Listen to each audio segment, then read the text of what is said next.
way to Capcom Cup 11. Oh my God! We're gonna see He called it! This is it. The anticipation that we all been waiting for. And there it is. Punk gets his retribution. And that SPD, man up, perfect KO. Oh, Shaw has it out. The wake up OD. Dragon Punch and Kusanagi. Tupoka coming in. There you have it. Into Matsuzaki. We cashed it. The perfect KO. And Shuto now books his place to Capcom Cup. Nash, that was so brave, and it doesn't matter because he gets clipped low. Noah the Prodigy, welcome to the Capcom Cup. They try and get something. Here we go. Oh, jump, jump. Oh, and he wants out. Opera with the reset in grand finals. The crash immediately. Tap on again. It's doing a ton of damage. Oh my God. I don't believe it, Logan. I feel like there's beef all throughout this group. This is nuts. There's history all over the place. Ladies and gentlemen, $1 million is going to be awarded. The trophy along with a ticket to Capcom Cup 11.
会場にお越しの皆さん、そして全世界で配信を見ている皆さん、カプコンカップ 11 Day2 開幕です！Hello everyone and welcome. It's time to get into the action for Day 2 at Capcom Cup 11. はい、本日も MC を務めさせていただきます R と申します。よろしくお願いいたします。My name is Ryan Hart. I'm your second host and I'm absolutely honored to be here as well. よろしくお願いします。さあ、そしてですね、本日 Day2 も日本の国技相撲の聖地両国国技館よりお届けしてまいります。いや、ということでね、昨日もすごかったけどね。すごかったですよね。アクション満載になる一日は間違いありませんでしたね。でしたね。まあ、昨日から5日間、開催されているこのカプコンカップ11ですが、今日は2日目ということで、ですよね。まあ、全然まだまだですよね。まだまだ楽しめる。まあ、昨日はね、結構どんな感じでカプコンカップって進んでいくのかなっていうところも見ていただいたと思うんですが、まあ、今日もね、昨日の感じで進んでいくんですが、ちょっとだけ変わってる部分もありますんで、そういったところをですね、初めにご紹介させていただきたいと思います。So there are a few small changes from yesterday. Although the flow will be very, very similar to how the action was cast yesterday, there are going to be some small changes. I'm going to jump into those right now. そして今日もですね、お昼から、こちら国技館の方にはですね、たくさんのお客さんに来ていただいてます。みんな気合入ってっかー。ついにね、日本開催のカプコンカップなんで、昨日もね、めちゃめちゃ声援があったというところでしたよね。はい、さあそれではカプコンカップ11のご説明からさせていただきます。カプコンカップ11とはストリートファイター6の世界王者を決める年に一度のビッグイベントです。優勝賞金は昨年に引き続き100万ドル、Capcom Cup is the annual event where the World Street Fighter 6 champion is decided. The first prize is $1 million, exactly the same as last year. カプコンカップ11は昨日から、8日土曜日までの4日間開催、昨日、今日、そして、明日7日金曜日までは総勢48名のプレイヤーによるグループステージを行っていきます。そして8日土曜はグループステージを勝ち抜いた16名のプレイヤーがトップ16トーナメントを戦い、カプコンカップ11の優勝者を決定いたします。 Now for the tournament overview. Capcom Cup will run for 4 days from yesterday, of course that was the first day, up until Saturday the 8th. And then from today until Friday the 7th will be the group stages. Of course we've got 2 more group stages days left before we go into that top 16 finals. And then on the finals day we're going to have the Street Fighter League World Championship. さらに最終日の9日日曜日にはストリートファイターリーグワールドチャンピオンシップ2024が開催され、世界3地域の熾烈なリーグ戦を勝ち上がったチームが世界一の称号をかけて激突いたします。 On the final day, which will be Sunday the 9th, Street Fighter League World Championship 2024 will be held here, where teams that have won their regions from around the globe will compete for the title of World Champion. ストリートファイターの世界チャンピオンを決める濃密で濃厚な5日間をここ両国国技館で皆さん存分に楽しんでいきましょう。 So, as the days count down and we get all the action underway, let's enjoy the remaining days of Capcom Cup 11, where we find out who is going to be the Street Fighter World Champion. さあここでグループステージのスケジュールをご覧いただきましょう。48名のプレイヤーは抽選で6名1組の8グループに振り分けられ、 Day1 から Day3 の3日間でグループ内で総当たり戦を行っていただきます。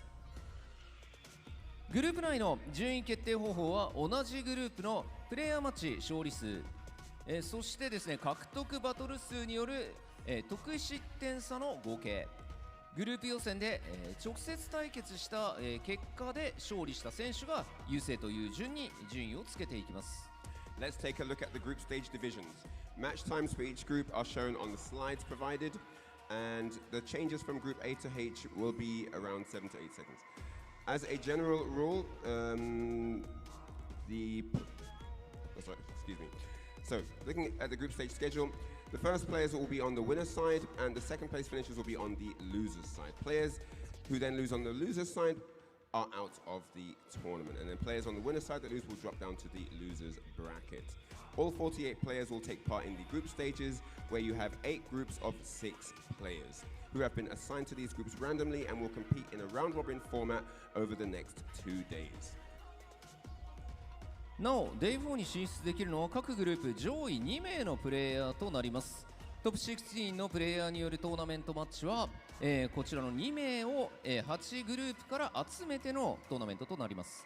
各グループ1位はウィナーズサイド、各グループ2位はルーザーズサイドとなります。ウィナーズサイドで敗北した選手はルーザーズサイドへ行き、ルーザーズサイドで負けると敗退となります。こちらがダブルエリミネーション方式となります。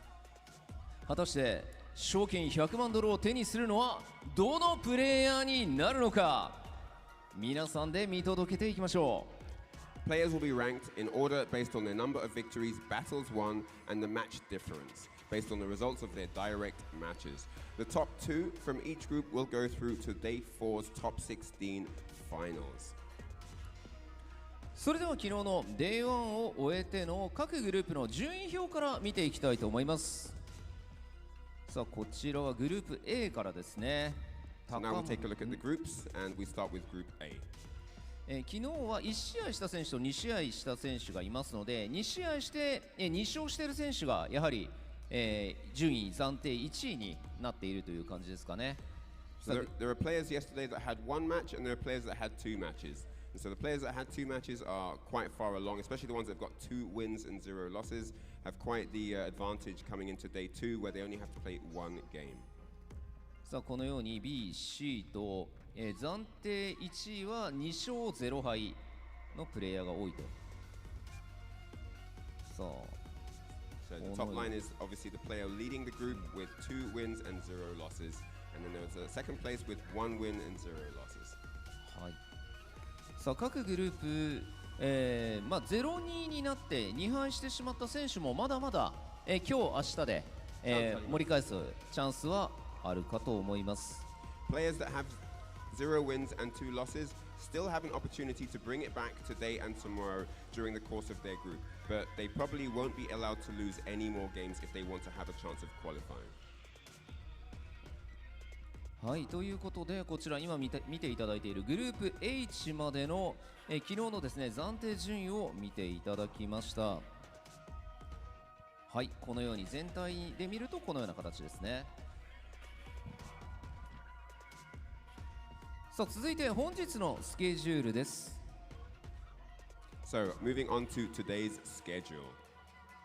はい、このような形でですね Day1、Day2、Day3 と、今日の Day2 は、グループ D から F そしてグループ A から C は、最後の時間になるということで、So the order of groups has changed around a little bit. We're going to start off with Group D today as opposed to A from yesterday. And we're going to go through D to F, G to H, and then at the last 6:15 slot, we're going to go from Group A to C once more. はい、大体3グループ、初めは D、E、F が終わったタイミングでインターバルの方を挟ませていただいて、その後3グループ終わった後にもインターバルが入るという形で覚えていただければ分かりやすいかと思います。よろしくお願いいたします。 So after each group, we're going to have an interval, a small break, and as you can see, the 12 o'clock start for Group D and F. After that, there'll be a small pause, and then at 3:45, we'll start Groups G to H, and then again 6:15, Group A to C, and that is going to be the general flow of Day 2. そして今大会のスポンサー様のご紹介です。この配信は鈴木株式会社ほかふもふのお店 NTT 東日本オフィシャル PC パートナーのガレリアオフィシャルモニターパートナーの MSI とご覧の各社の協賛でお送りいたします。 And now let's introduce the very important tournament sponsors. The distribution is provided by Suzuki Motors Corporation and others. The event is brought to you by Fumofu's Shop, NTT East Japan, official PC partner Galleria, and official monitor partner MSI. Now we move into group introductions. Let's go. それではお待たせいたしました。早速参りましょう。まずお届けするのはグループ D です。それではグループ D プレイヤーの入場です。 And now it's time for the group introductions. The group D to E. Let's get into the player introductions. まずは英国のカピバラ卿ブロスキー Hailing from the UK, it's the great capybara. It's Broski.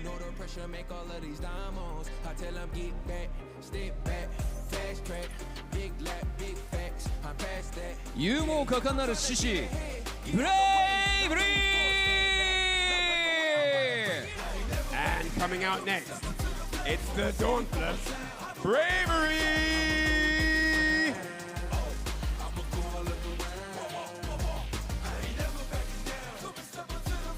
新鮮の外派的未来 VS バー A man who definitely has an appetite for victory today. It's the futuristic supremacy. It's VX Bow. ベストキッド from チリブラス At just 15 years of age, he steps onto the Capcom Cup stage. It's the young karate master, Blaz!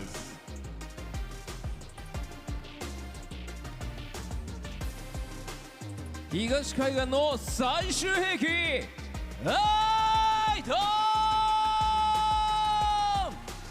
The 2019 Capcom Cup champion walks the red carpet, the lethal weapon, Idom!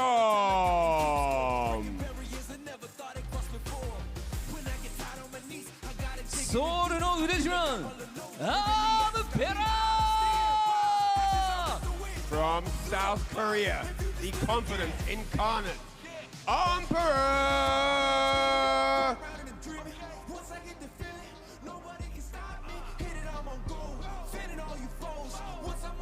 さあということで、こちらのグループ D から見ていくわけですが、はい、ここもすごい実績のプレイヤーたちが並んでますよね。そうですよね。昨日も少し対戦しまして、はい、ちょっと経験増えた状態になってまして、そうですね。一体多分戻って動画を見てるんだろうけど、昨日のね試合見て、自分の試合も相手の試合も見て、はい、新しい対策をできてるんじゃないでしょうか。そうですね。さあそれではステージ6名の選手に集まっていただきました。皆さん今一度大きな拍手をお送りください。お願いします。さあそれでは、こちらの皆さんにですね、総当たり戦本日もしていただきまして、上位2名を選出する、戦いに入っていきたいと思います。それでは選手の皆さんスタンバイをお願いいたします。 These are the 6 gentlemen that are going to do battle momentarily from Group D, and 2 of them are vying for that spot in the coveted top 16 finals. But for now we're going to have the players get ready on standby for the next match. そしてここからはこの熱い戦いを盛り上げていただく実況席の皆さんにお渡ししたいと思います。よろしくお願いします。 Alright, that's it from me and Aru here at the stage. We're going to hand over to the casters to call the action. Let's start the day. Welcome back to another day of Capcom Cup play. We're in Group Stage D on the second day, and that D may stand for dangerous depending on what happens here. My name is Seiko. I'm joined with my boy Vicious. Yo, let's get into this. You know, I was thinking about what had happened in the very beginning of day one in that group stage. I was very energetic, very excited, but now a little bit of anxiety is peering through. Why? Because of what these two on the stage had just said. These are the games that are ever so important for those that have gone 0-2, right? A single loss could really tarnish their shots at getting into the next phase of it all, into the top 16. But as it stands right now, the 2 players that are geared up into battle right now has to be Blaz versus Emperor. They're currently sitting at a tie record of 1-0 each, and it's going to be a very explosive one to start things off because they were very impressive right out the gate. 100%. With their Shoto play, they have been showing different sort of styles, different characters as well. But I like the different ideas that they bring to the table. Emperor, very aggressive, active up in the corner. But Blaz has a weird intention in terms of when he wakes up, what he does. Instead of, like we mentioned yesterday, doing OD-DP, he'll delay OD Fireball to get the knockdown in the Dungeon and things like that to go into killing your drive gauge. So this is what we have for Group D. Again, Broski, Bravery, VX Bow, Blaz, Idom, and Emperor. As you mentioned, Emperor and Blaz in the top spot. Blaz only played 1 game yesterday. Today, have to play a little bit more to go through.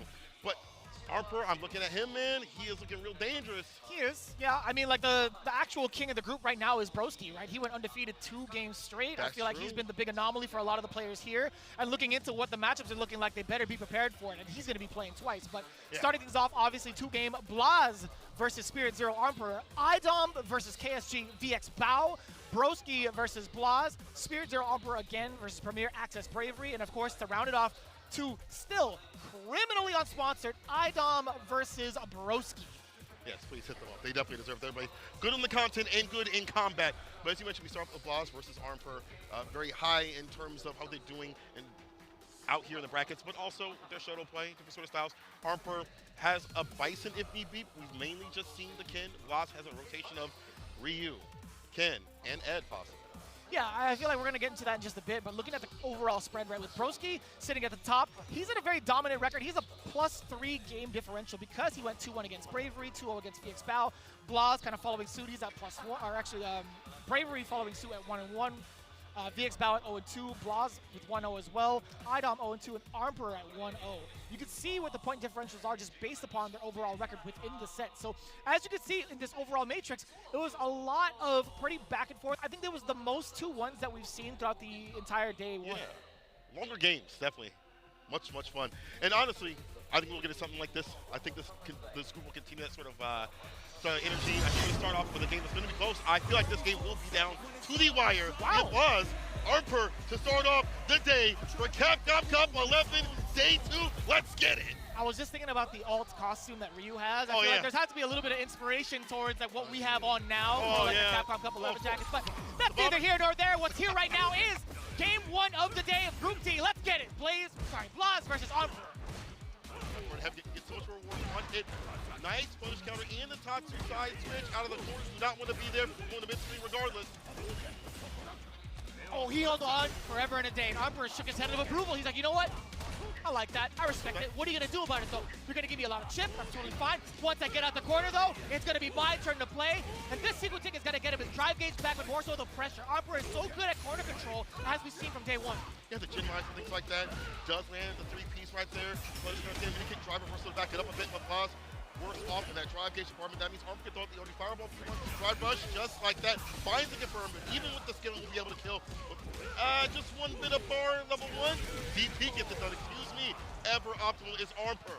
Again, that corner control is something serious, man. We talk about what happens when it can throws you in the corner. It's been like a pivotal cornerstone of talking on the social media apps for so long now, and it's for a very good reason, right? Armper just has so much control and so much damage potential. But that's the second time Blaza tried to go for the donkey kick and gets punished severely, but now the punish is coming Blaza's way with that low medium kick to start it up. Armper not too shy to let that uppercut rip. Low forward again into the Jinrai. Watch out, the overhead does get perfect parried. Get out of here, get the side switch as well. Blaz with the meaty jab. Let's see that offense.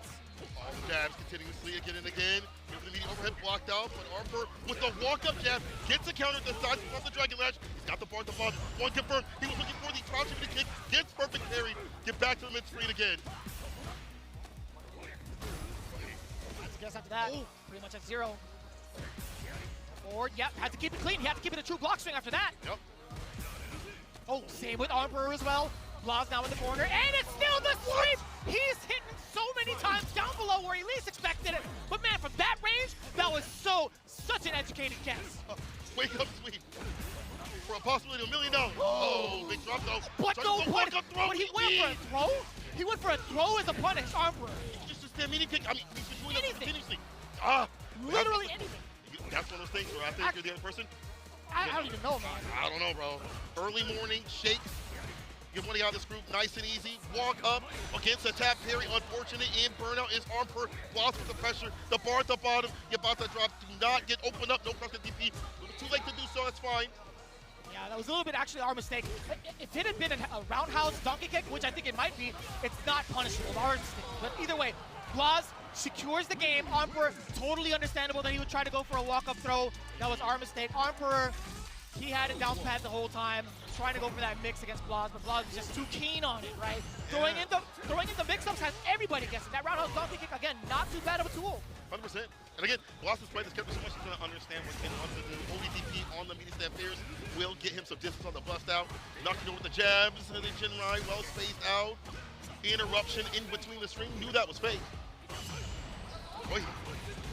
And look at the corner carry after that, man. So much reward off of that perfect parry coming in from Armper. But Blaz now trying to scrap his way out. OD fireball to keep Ryu in check. I like this control again from Armper. Switching between the normals, switching between the fireballs. It is so ambiguous. Now the throw, even more so of a guessing game. What do you do about this, Blaz?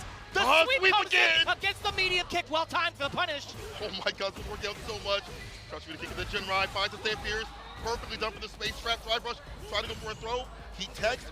But Blaz does not have any bar to play with. A drive impact will kill, can play around that idea if he wants to. And he just looks for the low. Nice and easy and breezy. Armper trying to put it back on the board, at least a game on the board, I should say. And I like that. Very aware that he's within the space to trade against the fireball if need be. All he needed was one touch regardless. But now this corner control, yes, the run overhead counter hit. We do get a link off of that. So much dangerous potential here from Armper because he's at level 3 and fully healthy on the drive gauge. But the fear springing out from the corner. Blaz, he denied it. He was actually a little reluctant to press anything right on the meaty timing. Tough scenario here. Armper with an entry point to finish things off and give himself a game. Oh, that could have been it. And the jab, the perfect parry. Did not give Blaz any sort of momentum at all. Tatsu actually able to get the side switch outside the corner, get himself some distance, the walk-up throw. It's still not over. Never count Blaz out, especially with Reed when that big boy damage he can hit like a truck. Just don't let him do it. The walk-up jabs. So smart. If you had seen what he had done prior, right? He did a walk-up throw against a block donkey kick. A little bit different on the stats in terms of on block because he wasn't burnout, but still in a very similar situation. Ryu is going to be safe enough. I'm going to try to get this fix. He denied it a little bit by delaying that jab. Very smart. A big change up there from Armper. Game to game right now. Dan like it. On counter, it's the only type to drive rush. Aims it with the DP, fantastically done. No conversion off the crouching medium punch, but he's hunting for the next hit. He's gonna get off the target combo. DP ender. Next. Or you. And think that's the first option, the first time we've seen that option exercised from Blaz thus far.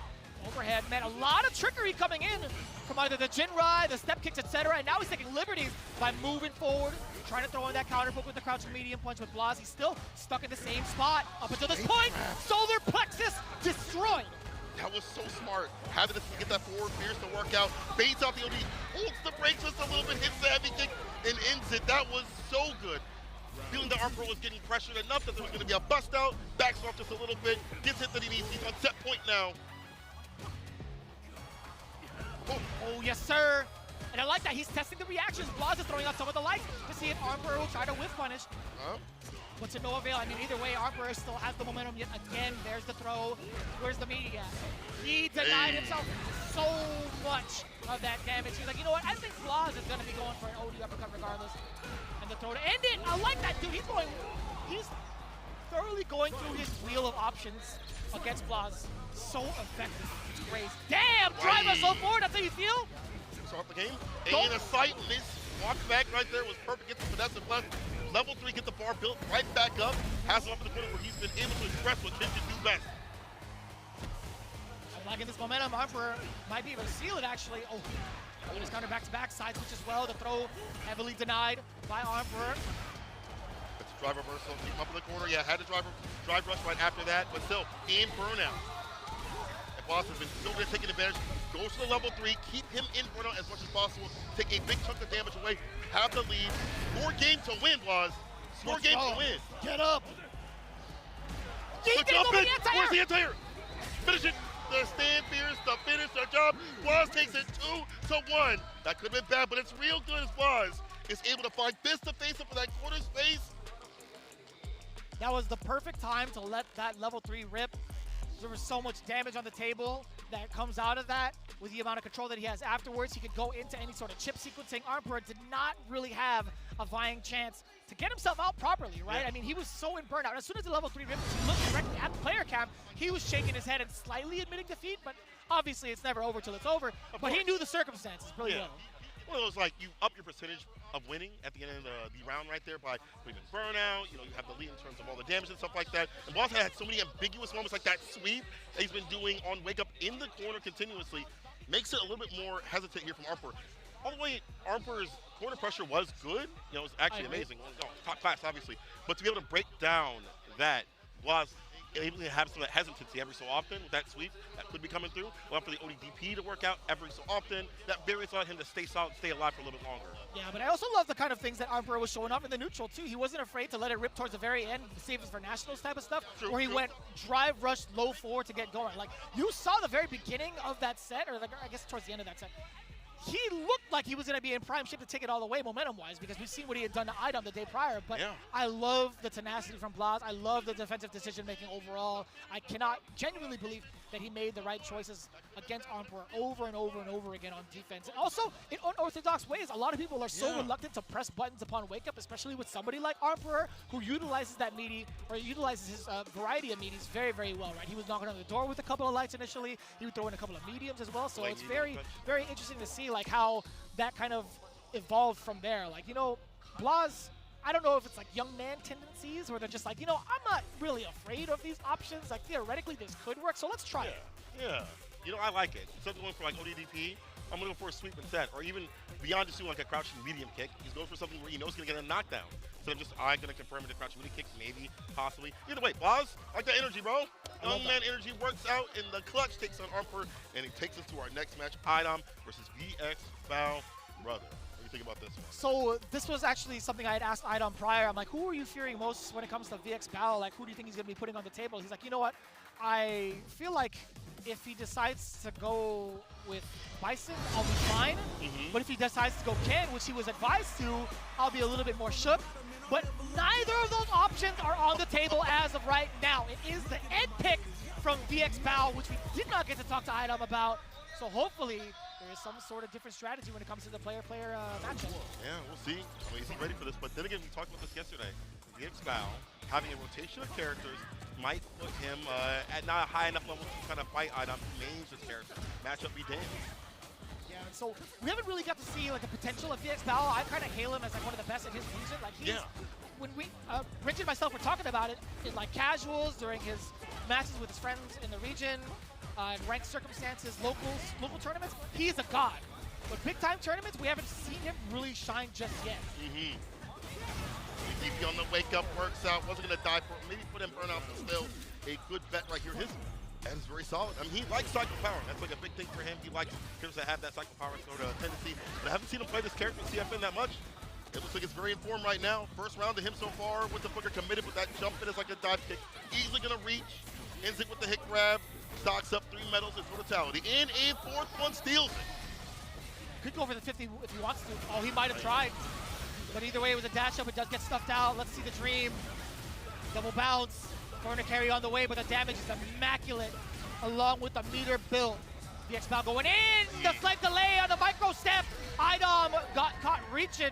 VXBAO with the meaty as a counter hit. Not necessarily meaty, excuse me. Delayed normal for the counter hit. Excuse me. Still worked out though. I like the timing, what he did with that. You know, not as damaged as he used to be with the level 2. Looking for that corner carry still, which Ed could do really well with. It's hard to anti-air that continuously. Again, slower DPs that this character has. But on the ground, he does get the punish counter. Knockdown, kill rush with the Oki. Yes, sir. No drive rush right after. Got to confirm. We're starting to see some of the strategies develop. Idom is trying to take to this guys a little bit more against VXBAO, but he's given him no remorse thus far. He's anti-air pretty effectively. I think he's only missed 1 thus far, but he's just been so dominant. VXBAO has just been so hard to read. That OD uppercut, did anybody else see that coming? He had no reason to, right? He had so much help to himself, but at the same time, man, VXBAO, he's really making this Ed work. Oh, that was just mad active. But the back pierce misses. The follow-up unfortunate. Trying to command grab. Full jump, calls that out. High enough to get the cycle blitz. This time he goes for the throw instead of the meaty. That's fine. That's it for the fireball. Drive rush. Text the throw this time. Idom more active on defense. This is something Manon can do. Be active against when you try to drive rush. You got the butt to deal with it. Another bust up, but this puts him in burnout. Right. Yeah, but he still gets the whole barrage, by the way, being able to lick back to back flickers into the level 3. I'm loving this right now from VXBAO on the board. Finally, now sitting at 1 and 2 in the overall standings. Idom, this is looking pretty damn shaky. I can't. Yeah. I'm not the greatest mathematician here. But he's currently sitting at 0 and 3. You know, good luck is all I can say. But the way that VXBAO came in today, having only 1 game today to have to play, knew how much he had to put on the deck, and has worked out this Ed to such a fantastic level. I mean, Idom does play Eds. We have quite a few Midwest Boxer that's out there. Shine when he plays Ed as well. Just to CH when he runs over the tournament. But VXBAO was so dominant with his pressure on Oki. Idom not making the right bets and not finding any reward on all of his conversions. I feel like, you know, obviously that's not big for Manon in terms of damage, but was able to land the command grabs that you like to, kind of puppeteer the player like per usual. Didn't really happen this time. Yeah, there were a lot of things that were kind of throwing Idom a little bit off too from the way that VXBAO had been controlling the space. It was very hard to even try to figure out whether or not he would actually go for any sort of like cycle snatcher, if he would actually throw out normals and whatnot. I feel like VXBAO, he had a timer on him. When should I act first? When should I act second? Okay. I like that. I like that. Well, it worked out. I mean, there was some interruptions, obviously, against Drive Rush, but overall, in terms of the decision-making, it's hard to read when he wanted to do what. So, we move over to Broski versus Blaz. As you mentioned, Broski in the top spot with the Aki is cool. It's very cool in this character, very optimal. Even in the matchups where I think it's horrible for him, he is still able to eke out wins, even against Team He doesn't like to hear that, but he is so well-versed in everything, I feel, while still keeping up with the content. And Blaz, as we've already seen, so different on his wake-up decisions. I have to wonder if Broski was watching that being like, oh man, this guy might wake up sweep me, or I'd be prepared for anything. Right, I think primarily when we talk about Aki and the way she kind of advances in neutral, I feel like being able to throw the fireball is pretty keen, but I also like the control that she has from some of her normals being a little bit further than most, right? Medium punch moves her pretty far forward. Broski's also very, very sharp when it comes to the utilization of crouching medium kick, being able to cancel into like a super if need be, but also he'll snatch a couple of raw, like stray hits to kind of like keep Blaz in check. But when those confirms come out from the side of Broski, be prepared for 1, the poison, and 2, if you're already poisoned, the big juggle is coming in, right? For a combo video, you're watching. Broski, you know, obviously on paper, I think maybe this isn't the most fun matchup. Fight that Ryu can throw out the fireballs at a pace where you can't really keep up his Aki. Your normals can fight hers, but at the end of the day, your initiation's kind of hard. and his damage he can dump out kind of matches yours without having to put the poison on. You can fight her effectively. And the fact that Lost also has a kin as well maybe makes this difficult on paper, but again, we've seen Broski fight matchups that are very hard for Aki. He's such a main line with that character. He stays fine. Yeah, I feel like when it comes to the actual Fireball War itself, I mean, obviously she's not going to necessarily participate in it, but I do think she has a couple of ways to get around that. If he times it or reads it right, he could do an OD cool fake, which he's very keen towards doing. He could kind of slither through with a snake stance and also cancel it out to kind of reset the timing as the Fireball passes through. He could spiral over as well. Venomous Fang, you're right. See if Boss has those timings to not get caught, get got. But you're right in terms of Broski being really effective against the Fireball War overall in other elements, in other areas. Seems most effective of them all this first to two. Broski Blaz. Let's go.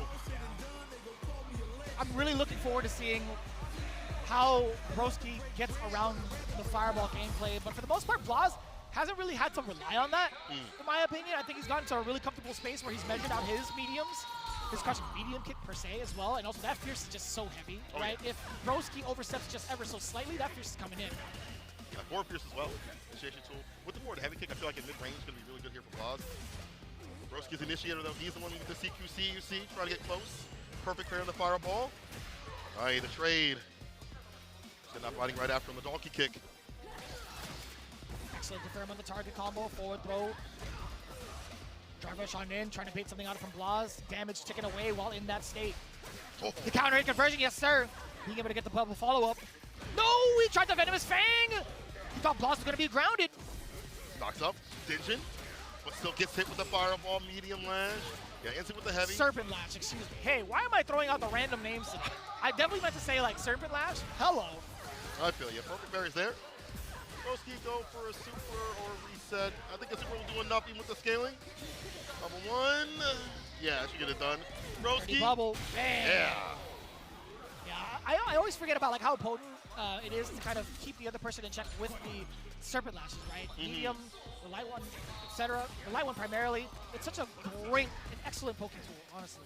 And it doesn't know who you're fighting, but like the other player has to be looking for that range and how they can effectively fight that. We'll talk about that with Manon a little bit later on, but right now Blaz falling on the Fireball. OD expends it, dash up into a drive impact. A beautiful reaction right there. Broski is now burnt out. Now I'm the bearer to burn out. How does this feel? Yeah, you know what? I don't mind Blaz backing up from that point, but still getting the drive impact after the patience been rewarded. It's a matter of how you're going to cash out, young man. Spin level 2 here. Level one. 100% level 1. 100% level 1. So him backing off was a big sign that he was prepared for any sort of like OD slide in case Broski tried to sneak out of the corner. Yeah. Cool fake. That's one of the big things that a lot of the players have been looking out for, specifically against Broski. I feel like round start usually to initiate some of the Fireballs. Worked out right there for Blaz to get some distance. Heavy lash. Right back in to jump back and get the throw. I like that. And blocks out the lash right after. Ooh, Does get you the let it stakes rock? hit. And equals the counter hit. Get the follow-up right after. Overhead. Perfect parry. In the back throw. I like this. Back heavy Yo, kick sit in him the bounce. down. Yeah, you playing basketball now. Playing basketball.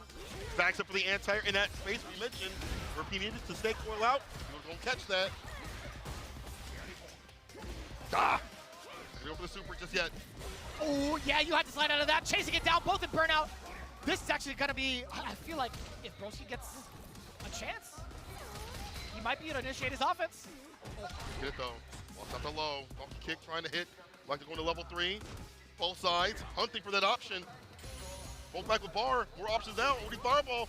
OD Fireball right back at him. He gets a medium right after. Trying to press a button. Wasn't busting enough. And Broski gonna sit him down with that level 3. I think I had missed it. Was that wasn't a punish counter, no? That's No, just a it's counter hit, hit. right? Very interesting. He thought he was fast enough. It makes a lot of sense. Broski just quick with it, quick with it. First game up here for Broski. But hard fought though. Always puts on the poison stun whenever he can. Just get that poison on no matter what. Yeah, it's much harder to even throw out a Nightshade Pulse while he's in that tension state, but still being able to do so. Follow up afterward. OD uppercut. Blaz trying to chase through. Mistimed his own meaty. Cool fake yet again. And it's so difficult. Like, you want to try to press a button against Nightshade Pulse, but that follow is dangerous. And so is that drive impact against the solar plexus. Reading the timing perfectly. Getting fireball, no drive rush up though. Here from Broski, I'm surprised. Tried to. Press the issue. I definitely think he tried to. Yeah, we're gonna get a couple of these too. Yeah, back away. Blas has some space. Just at the corner. Set up the dirty puddle. You don't need the bubble. You just need the roundhouse. The bubble, toilet trouble. Broski on that set point scenario. He's got bar at the bottom too as well. At level 3 if he needs it at the very end. Starting with the in there of a poison with the heavy lash, of course. Oh, the cross up, not the sequence setup this time. Lost with the sweep as the whip punish. Gets a hard knockdown, gets in, ends it with a DP. Now it's Broski up in the corner. What's that defense looking like? Not so good right now, excuse me. Oh, the fireball! What a switch up, doesn't look at drive rush jab, a dash up. Wow. Not too bad, not too bad. Blas on the board with a round at least. 3 bars apiece from both ends. Broski started things off with the pulse. Pulling with a lash. Yeah, that's excellent. Even if they do get the jump in on you, Broski's always ready with an escape option just in case. Sure, it's a hefty amount of bar in terms of the drive gauge, but pretty much equal in stance against Blas. He's willing to do that. Oh my God! He has been waiting on that for so long. He's actually so damn smart for doing that. Being able to exercise that. Like, how many times have we seen that on this stream? Bro, we seen a lot of drive reversals from Blas, and I like that he was, as you mentioned, looking out for that. Blas and burnout, but he is undeterred right now. Unmoisturized, but undeterred. Stand fierce, off your kick, don't lose after this. Blas trying to get the jump in, tries to follow the fireball. He actually able to get the back throw, punish counter, drive impact. He's back with bar, he's back with business. Blas OD, Shin. Sure you can fly. I can't believe it after all that work, bitches. All that work. It's crazy. I was actually kind of concerned. Like, he was a little bit behind the Nightshade pulse and probably could have backed away, but the guess of the parry was a little bit wild, man. Oh my God. It's not, I mean, not against them. Right. But Blas just thinking 2 steps ahead already. The comp is also being burnout as well, too. Yeah, that's a huge thing, man. He fights pretty damn well in burnout. There's something about these young kids, man. They be playing in burnout like it's nobody's actually affected. Part of the game. Starting with the command grab, the jump back is there. Right back The into the drive punish! right. You're in time for the light kick. This guy is sick. He's so good. I mean, Aki's cool, but Blas is sick. Starting to go for the overhead stand block. Immediately Blas on set point. Great bees and good bees against what Broski wants to do in terms of these resets. Command grab we've seen yesterday. Stocks in the attention after the OD fireball knockdown. Interrupt after the perfect parry. I like that from Broski. Purple is applied, by the way. Broski trying to land that hit. Blas, yeah, that's the option select. Ooh, bam! The level 1 upon wake up. Broski thought he was just going to take it lying down, but no. Not this guy. Anti was there. Throw. He's so close. OD fireball trying to burn him out. Having too much pushback, but does get it now. Crouching in the kick. Oh, wait. Shin Hashogeki. It's enough. Blas. 2-1 over Broski. What a fight back and a bite back when he was in burnout. And that lands him a significant win over Broski in standings in this bracket. Wow. Man. I can't believe that was already like the 3rd round of day 2. Blas taking down 2 significant rivals here in his pool stage, or in his group stage. I don't even know what the differential's looking like now. I'll tell you what, but Broski suffering his first loss. Blas has to be at first. Obviously, he's got 3-1 to his name. Right. This has been an explosive bout of adaptation, too, between the two. I'm loving this. The back and forth, we already talked about how that drive reversal being made out with the super was fantastic. We've seen a lot from Blas in terms of defense. His offense, though, was just much, much better. The fact that, like, you know, he went for the OD fireball at the very end to counteract, like, the light lash, that tendency that Broski liked to do on wake up. And going right after that, the jump back against the command grab and in again with the punish drive rush stand light kick was fantastic. Broski obviously had some great moments. We can't lie, you know, his perfect parry into like drive rush right after the perfect distance, get a punish from the fireball game. But then Blas like, I'll become the fireball. I'll drive rush forward with stand fierce and things like that, or dash up. Just the activity from him, the, I don't know, confidence, man. It's more so, I think, of his understanding of how Broski wanted to play. Like, he had an answer for Cruel Fate in the very beginning. He was aware of when Broski wanted to try to go for the command grab. I think that's very, very hard to make a read upon stuff like that between Aki, right? You go for, like, the kick follow-up or the command grab overall. But him being ready for the punish immediately after, like, I understand where the recovery is at. Yeah. But still, him being cognizant of both the command grab and the distance he was at to get the punish afterwards Yeah, was beautiful. Golly, Blas. or something different, bro. Yeah. You know he had, that pushback right there. He got right back in. Ends it with the Shin Hashogeki. 2-1 over Broski. And we are not even close to being done. But listen up to Vlas so far. He is incredible. On a big stage at 15 years of age. Couldn't even imagine that. I mean, the closest thing to it would probably be like Justin Wong in my mind. Genuinely. I mean, I feel like Justin might have started a little bit younger, but man, at 13, I mean, the other closest one, obviously, is here on the stage, too, with Noah the Prodigy. True. Continue on. Armper versus Bravery. Active cats to aggressive cats. One on the Ken, one on the Cam. We talked about Bravery being very continuous with his game plan. They definitely landed him some success. But when I talked to him in the player lounge, he was like, I know I have to clean up some things on the ground. He's like, my aerial approach is really good. My dive kicks are great. My spacing's great. But on the ground, I have to clean that up. You definitely have to clean this up against Armper, who had just recently, losing down to Vlas, needs to stay in that top percentile. It's tough, too. I feel like you focus so much on the ground game. What happens when it comes to the aerial approach? I think specifically for Ken, it's going to be hard to possibly commit to like an uppercut, possibly commit to like an anti-air normal. Yeah. Bravery has done such a good job of sticking to his game plan of either implementing the hooligan, implementing the dive kick, trying to fake out and bait with said dive kicks, etc. I'm more concerned about every single time I see a Cammy, like what you're going to do defensively against the airborne approach. Right. Every single time. Again, like you can stand fierce, like you said, preemptive buttons. They try to go for a dive kick if you're not right range. But then again, they back up with that. It's a dive kick into Oki. We'll see what happens here. Armper prepared for the bravest one. He is. Crouching to kick to start things off. Run DP. We get that Oki. Yeah, does finally get to confirm off of the second roundabout of that crouching medium punch, dashing over, back down. Dude, if Armper hit that would actually be pretty godlike. I don't even know if that was like the roundhouse version of the Jinrai kicks. But that one's either way a pretty sick catch. Forward throw now. Drive. Nope, just dash up. Excuse me. Stand fierce. Different sorts of Jinrais. Bravery just waits, chills, finds the side switch off the hooligan. The throw again. The dive kick. Able to hit. Gets a counter hit. With extra damage, but more important, the corner carry and the crouch fierce to follow. Finish it off. Yes, sir. And I love the utilization of this crouching heavy punches. Excuse me. He's done such a great job of catching all the delayed normals that a lot of these players want to do. Damn, you punish counter the stand jab, excuse me? Ready in the neutral jump, going up the throw. Bring that back to the outside that corner, which is obvious. Armper getting blown up in the corner. On defense, stand fierce. Finds himself out. Does not commit to anything. I get it, the drop gauge a little bit low. Jinrai delays a little bit. Dive kick able to hit. Crouching to kick a little too obvious. And that dive kick blows up everything. Stand medium. It really does. Crouching medium kicks. Whatever you want to throw out, it'll catch it.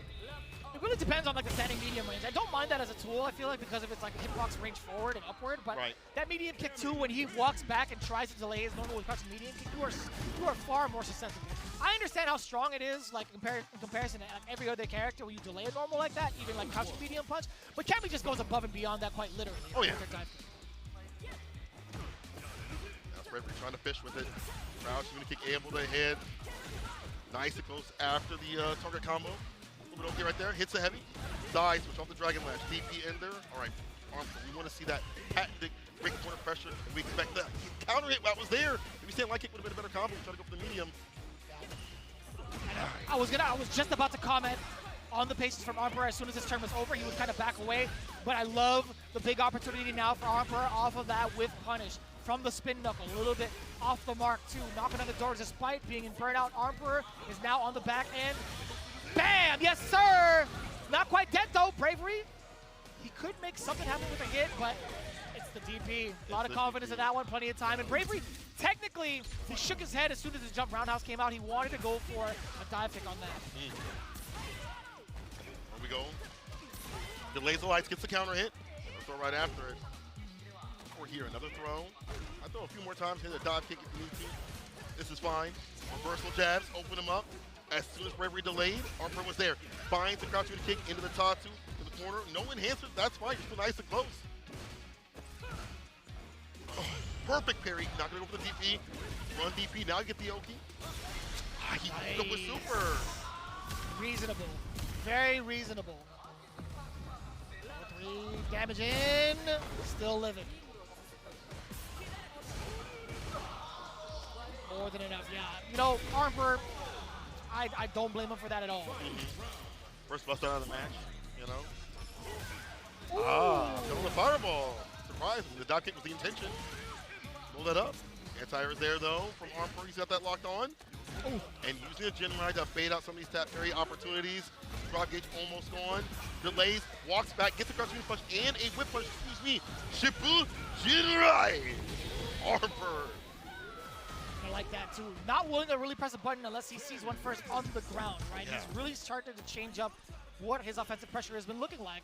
For the most part, he's been running a train on a good majority of the players here, but in terms of like what he does in the corner. But right now, we're starting to see him slow down just a little bit, like a slight notch, because of the fact that Bravery's been opting to go for the airborne approach. But the one time I feel like he decided to really try to commit to a button on the ground, just get blown up. Game to game right now.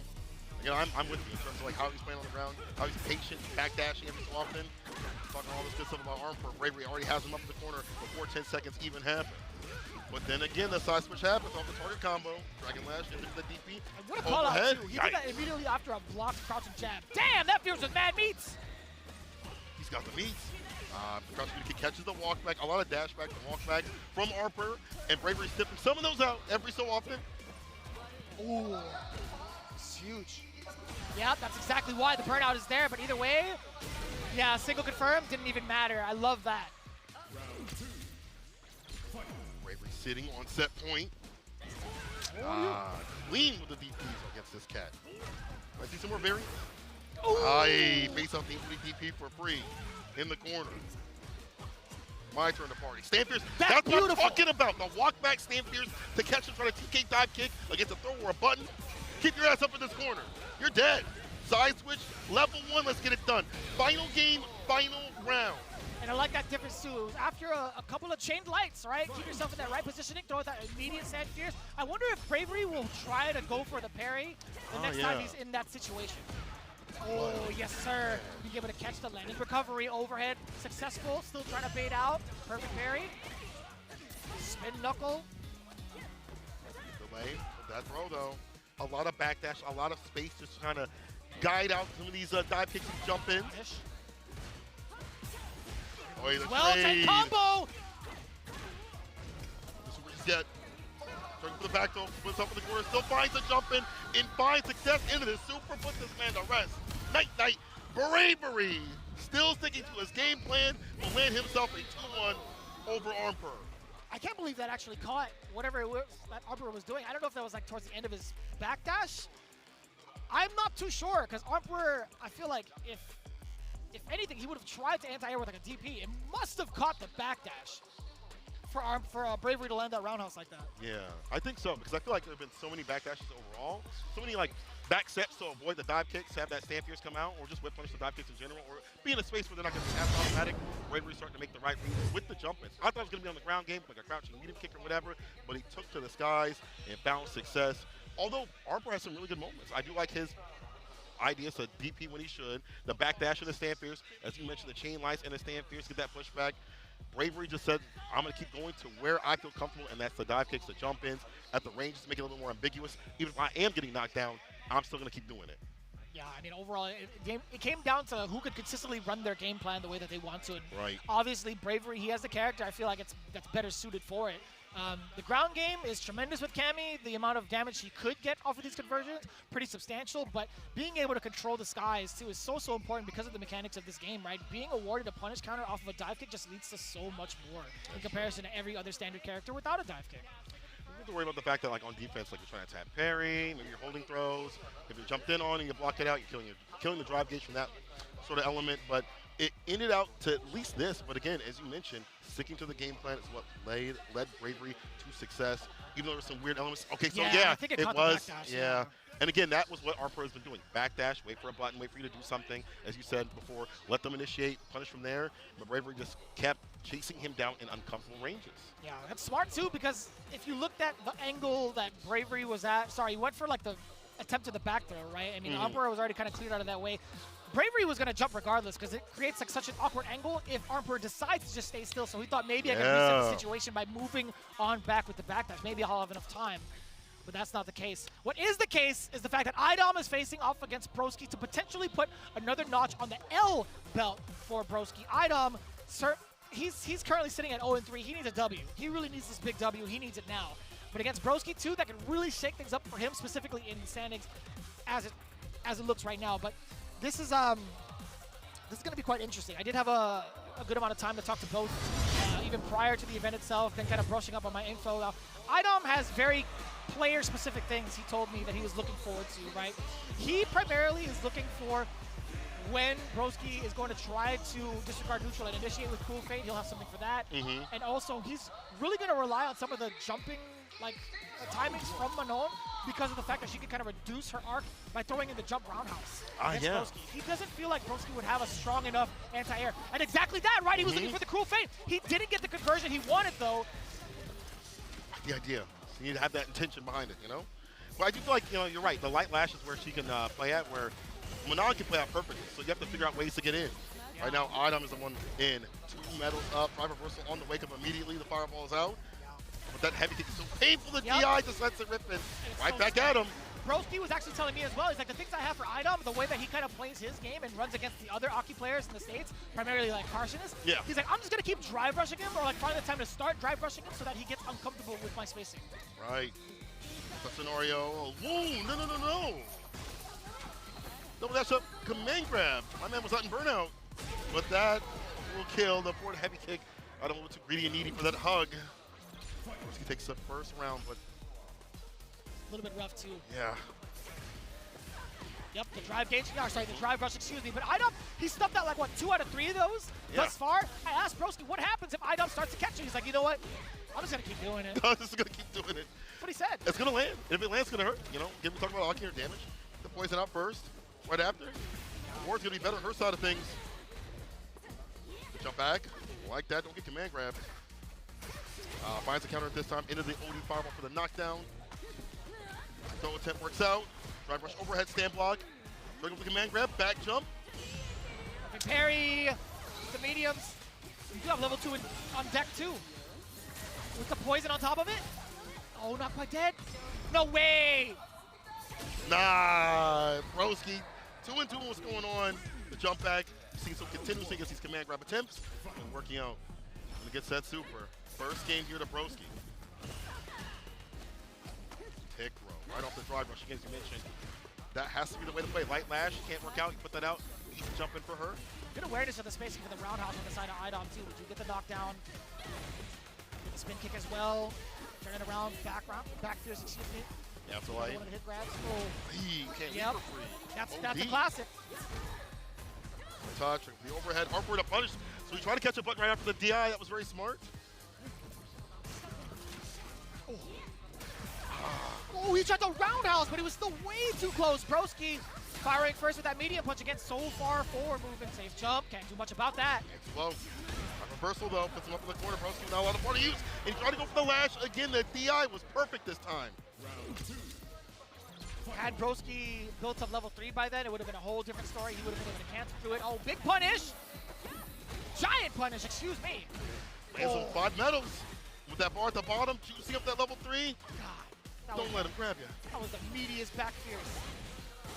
Oh, you gotta kill it here. Please don't drop it. Dear Lord Almighty. Oh, he stays into him. He puts level 3 on with the medals. A ton of damage. Not enough. One more touch. Wake up, Super Broski. Big bet, no reward. Man grabbed to seal it and puts a final game between the two. I get it. What are you gonna do in that corner? One touch sort of territory. He'll go for a trade no matter what. Truly, yeah. Drive rush again. Again, he tried to go for the roundhouse bait. He was looking for something against Idom as the counter poke. Idom 2 for 2 when it comes to countering those stand roundhouses. The throw. Text immediately. The lash. So Broski's actually being very confident in that light lash. Despite it being such a problematic thing, it might get jumped on. The drive rush, it hides it a little bit. The throw. Drive rush, then medium kick, gets aggressive medium kick right after. The light quill, just to get that distance, to get the anti-air perfectly. Finish the job, Broski, he'll do it. A much more of an aggressive round from the side of Broski. Not allowing himself to be susceptible to any sort of whip punishes, keeping it nice and compact. Also throwing in a couple of feints as well. Cruel Fate actually whipping the mark. I think Idom walked back just a little bit, a smidge. He did, he surely did. Yeah. Big jump set up. Where you going? Hold this throw. The fireball to lock him down. Prepare the jump in again. 2 covered with the light lashes, as we talked about. Cannot throw those out. Already landing 3 medals. Changing the landscape of the matchup. You're even more afraid of what could be coming through. Extra hit advantage off the drive rush jab. OD. Damn, level 2. Had to spend, I guess. Better safe than sorry, that is for sure. IDOM, although with the deficit in regards to the super meter, all tied up. Game for game, round for round, the final between the two now. At level 3 though, at the bottom, Broski. That's a devious empty command grab on the tap Barrington. The timings of the jumps have been a little bit ambiguous here. Too much here for Broski to handle. Flight Lash blocks it out. Heavy kick, not a punish counter though. He waits for him to flip out. Gets a command grab again. 5 medals. 1 more grip will be it. Grippers are strong. Oh, that's huge, and it went the other way. I don't know what happened. He had blocked one of the hits, but she moved on past the body. That rarely happens. And it had to happen on such a big stage. IDOM takes the game. Wow, what a weird, wily interaction, but more importantly for IDOM to be like, okay, that's cool, that happened. Let me get my punish, and let me get my win. I need a double take on that. I hope the replay guy got it, because I want to see it. I swear I heard like the block sound bite, and I saw the spark or something, but that's wild. I rarely see that interaction happen, to be quite honest with you, man. Yeah. I rarely see that. But let's take a look at the replay going into it, man. Pound for pound fighters, I gotta say, IDOM getting a little bit shaky on them. Both their strategies, you start to see it really be implemented, right? IDOM was looking for that cruel fate multiple times. Broski, he was looking to utilize the drive rush as much as possible to initiate his offense, but it came down to the reads overall towards the end of the set, and it was beautifully played out. Broski also being able to score some of these knocks down. He's been well-versed in this matchup out the gate, right? He's been playing against random for so long, so he's understanding some of the nuances that IDOM is trying to go for, but didn't necessarily pay all the way through. Yeah, we talked about how like IDOM was able to understand like the game plan of Broski and what he wanted to go for, like the cruel fate. That slight walk back we saw previously was such a good idea to be like, okay, you want to go for this in this space? I'm just gonna hold back just a little bit, get my little punish off. Obviously, the one that happened at the very end is a little bit different, but understands the matchup to a T. IDOM on the other side of things changed up his timings when he's jumping in, when he's going in terms of like when he feels like Broski's gonna drive rush in, he holds him with the medium. It just felt like it was a different. Yeah, and, okay, it did. He was ducking. crouch blocking is what it was. Okay. I see. That was actually so sick. Whether intentional or not, it was sick for IDOM, but unfortunate for Broski. I'll tell you what, man. That was, whoo! I loved being able to see like character specialists duke it out the way that he did. It's unfortunate that they're in the same kind of like group stage, but man, that was rough. That was so rough. But either way, I mean, that's the way it played out. You're looking at the standings overall. Broski at 2-2 now. What a change up between day 1 and day 2, going from unbeatable to not being able to claim a win. Bravery at 2-1, DX Bout 1-2, Blas 3-0 now at the top of the charts. IDOM 1-3, at least one on the board, and Armper now sitting on 1-2.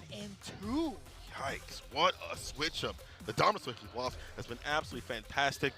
It's good to see like that, that bite back. I like the IDOM's trying to, get some of these W's on the board. Obviously not as in tune earlier in the day, but today he ends with a victory at the very least. Armper, people are starting to take it to Armper, so to see him as a problem, and you see a lot of strategies against him, especially Bravery out here in that 2-1 position. I don't think people really kind of rated him, but he is definitely highly rated out here. But Blas, Broski are still at that top spot. Broski a little bit more different. He's at that 2-2 as you mentioned, and below Bravery, really not that far behind. Yeah. Not too bad, I feel like, from 3rd through 5th place, but IDOM being on the board, there still is a light of hope to be found here in day 2 for Group D. But that pretty much sums it up, man. It was a lot faster than we had thought. A lot of 2-1s on the board. The only 2-0 that had occurred was between VX Bao and IDOM. But still, these guys are playing so damn well, in my opinion. But speaking of which, the one who played the best overall, Blas, with a very impressive record, is still sitting at 3-0, the youngest man, I feel like, here, possibly in the arena right now, if you're really thinking about it. Blas, I'm so impressed with his performance overall. And he also has a backup character just in case, right? He's only been utilizing Ryu. In Chile, or sorry, not Chile, in the Dominican Republic, I had the opportunity to check out the way he's been playing Ed as well. But we're going to get a thorough interview with him in just a bit as we throw it to them, which should be happening real soon. I can't wait to hear what Blas has to say, standing by with Ryan Hart, if I'm not mistaken. Yeah. I'm just letting you guys know it might cut me off, but we're going to throw it to them real soon. We hope you guys have been enjoying your day thus far with Group D here in day 2. We still have so much more to come. Man, it's been ecstatic. So ecstatic. Absolutely intense. And again, Blas working out on defense differently. Definitely want to hear what he has to say about those wake-up sweeps and things like that, obviously with intention and purpose. But as you mentioned, only the first group stage that we've had for the day. We're going to be switching it over real soon, as you mentioned, to the interview. But I can't wait to see what comes after this. We have a lot more action, a lot more things to just drum out in terms of who stands where. It's a very pivotal day, a second day. I mean, a lot for a lot of people, or maybe not a lot in terms of getting money. What's your next block, by the way? Do you remember? I'm A. Okay. Yeah, cool. so a little bit. Cool. Well, you'll be seeing him in a little bit, myself as well. Let's take it to the interview real soon. Standing by, Ryan Hart with Blas.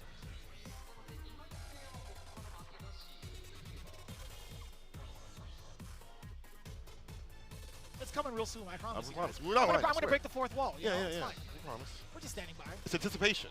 Yeah. Let it build up. I feel like it's better to kind of like leave a little bit of like space the way we do it. Yeah. You know, a little bit of chitter chatter with the guys at home. It's like, you know what? It's totally fine. Yeah. But It's for the most part, we kind of run with it. You know, you got to do it. Yeah, have a good time. Hopefully you all are having a good time too as well. But now we get the interview. Let's send it over to Ryan Hart. グループ D で大活躍している15歳のブラスさんと一緒にいまして、少しインタビューをしたいと思っているところなんです。で、お父さんが一緒にいてくれて通訳してもらうことになっております。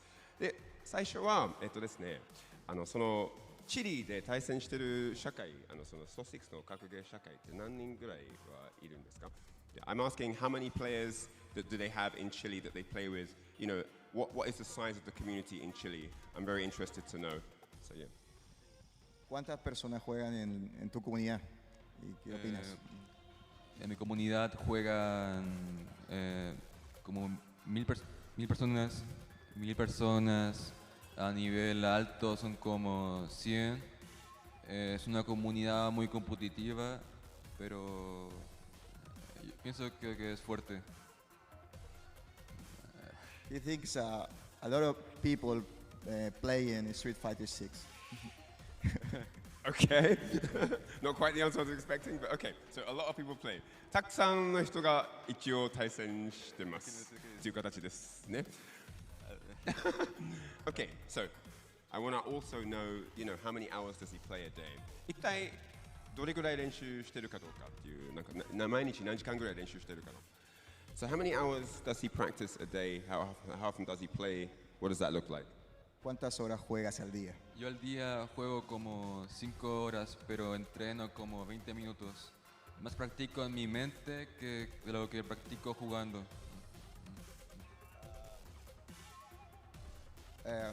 Practice 8 hours a day? It depends the day. 日によって違いますけど、日によって違いますけど、だいたい8時間毎日練習してるのでっていう形ですね。で、まあ配信で見てくれてる人たちにもまあ両国国技館まで来ていらっしゃってる方々もいまして、ファンに一言お願いしたいと思ってるところなんです。So I want to know if he has a comment for the fans that are coming here live to the arena and that are watching live on stream. So does he have a comment to make for fans that are supporting him all around the world? Of course, your community back home in Chile. Is there anything that he wants to say to everyone? Si tiene algo que decirle a la gente que te apoya en Chile y en el mundo. Puedo decir que estoy muy agradecido, siempre han estado para mí, siempre me han apoyado. Estoy nervioso. No sé qué más decir. Gracias. Gracias. He's a bit nervous, but he wants to thanks all the people. Okay. まあ緊張は一応してるんですけど、皆さんにありがとうございますってまず言いたくて、これからの応援もありがとうございますという形ですね。まあそんな形です。15歳ですごい大活躍してて、まあこれからも頑張ってください。Good luck in your next matches. Thank you. Yes. All right, that's it from me down here, and I'll see you for the next interview. Take care. Crowd erupts in cheers. Fantastically done for Blas. This entire group has been really great. Listen, this has been good, but it's been put on by some beautiful sponsors. Let's give some love to them. Starting with Aki Man. Yo, shout outs to him. This is a beautiful, beautiful figurine. The Chun-Li figurine, of all things. We'll talk about that here in a second when the slide comes up. But I've seen it outside, and I've seen it right here. Listen, pre-orders are ending soon. The Chun-Li standby second figurine is the 1/6 scale figure project lineup, which is based on the brand new illustration by Akiman, is is open for pre-orders now. The figure is based on an illustration by Akiman, one of the creators of Street Fighter II and the original designer of Chun-Li. The illustration was originally featured on the cover of, hopefully I get this right, Momochi Hama Chozai Pharmacy collaboration. Nice. Yes, let's go. Medication record book, which was originally published in 2022. A new full-body version of the illustration that shows Chun-Li's beautiful and dignified standing pose from head to toe was created especially for this project and has been faithfully brought to life in the figure form by Japanese figure manufacturer Max Factor.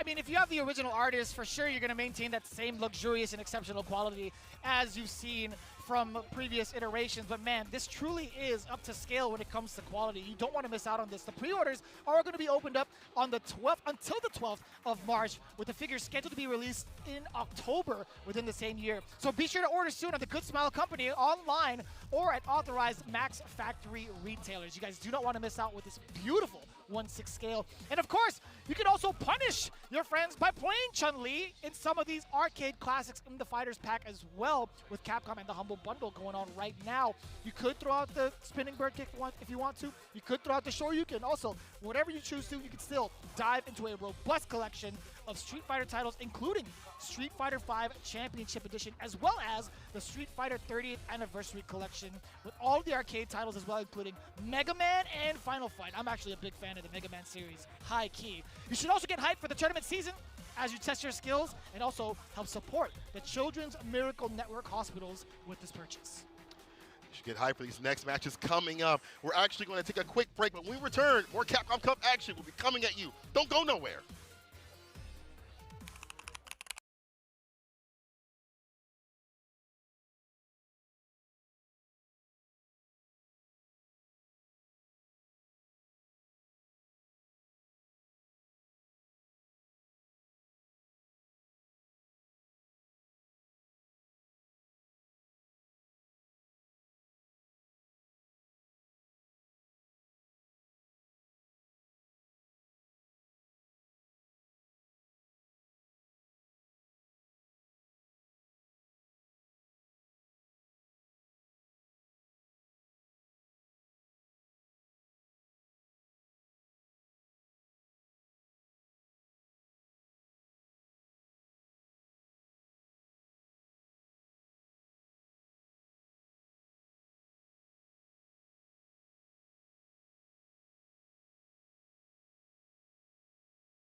Where dreams become reality.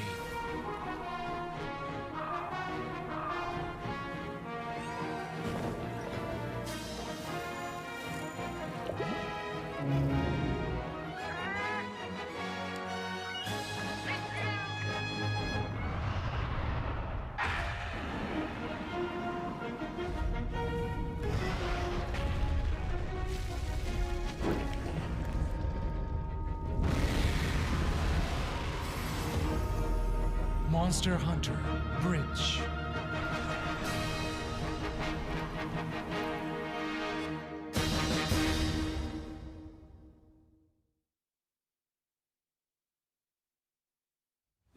Show me what you have. What?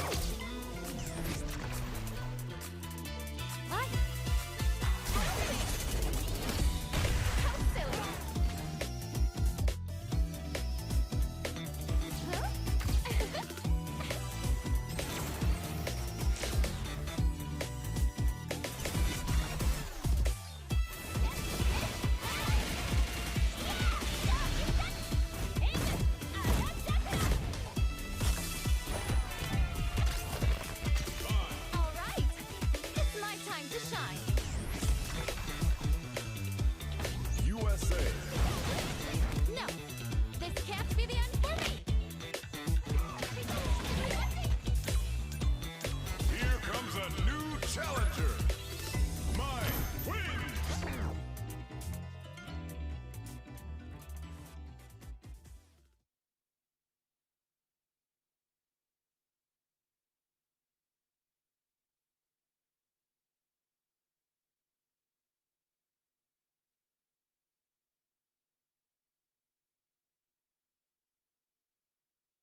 カプコンカップ11、ここからはグループ E の模様をお届けしてまいります。それではグループ E プレイヤー入場です。 And now it's time to introduce Group E, and it's now it's time to see the first player from the group. Let's get it going. まずはグレンに燃える父親ミスタークリムゾン All the way from France, it's the family man, Mr. Crimson.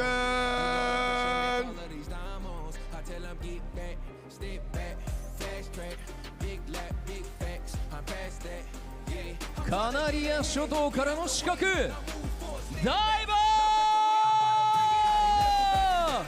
The assassin from Canary Island, it's Diver.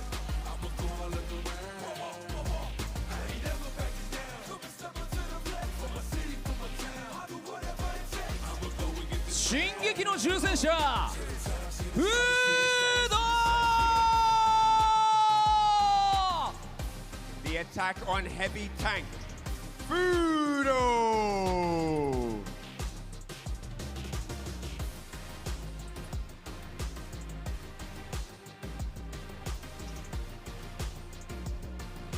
コロンビアの輝く原石ライムストーン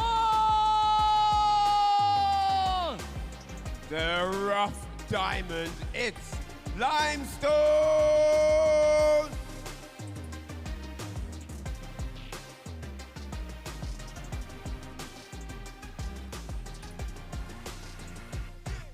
シアトルのクラッシュカウンターヒーロークリス CCH. Next up, it's the crush counter hero, Chris CC. Hey!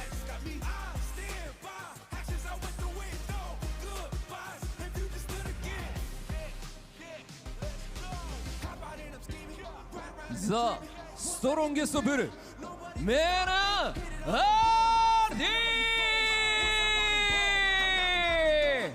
We gotta do this properly. Get hype for the two-time Capcom Cup champion from the Dominican Republic. It's Mena RD.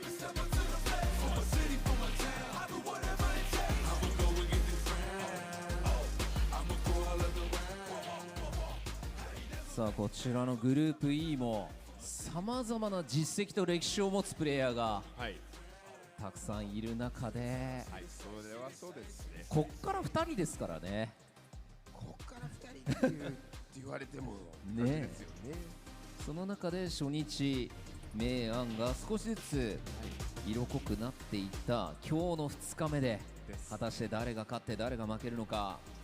さあ現在ステージに上がっていただいた6名のプレイヤーによって総当たり戦を行い上位2名を選出してまいります。皆様改めて大きな拍手をお送りください。 And as you know, the same as yesterday, two of these chaps are going to qualify for top 16.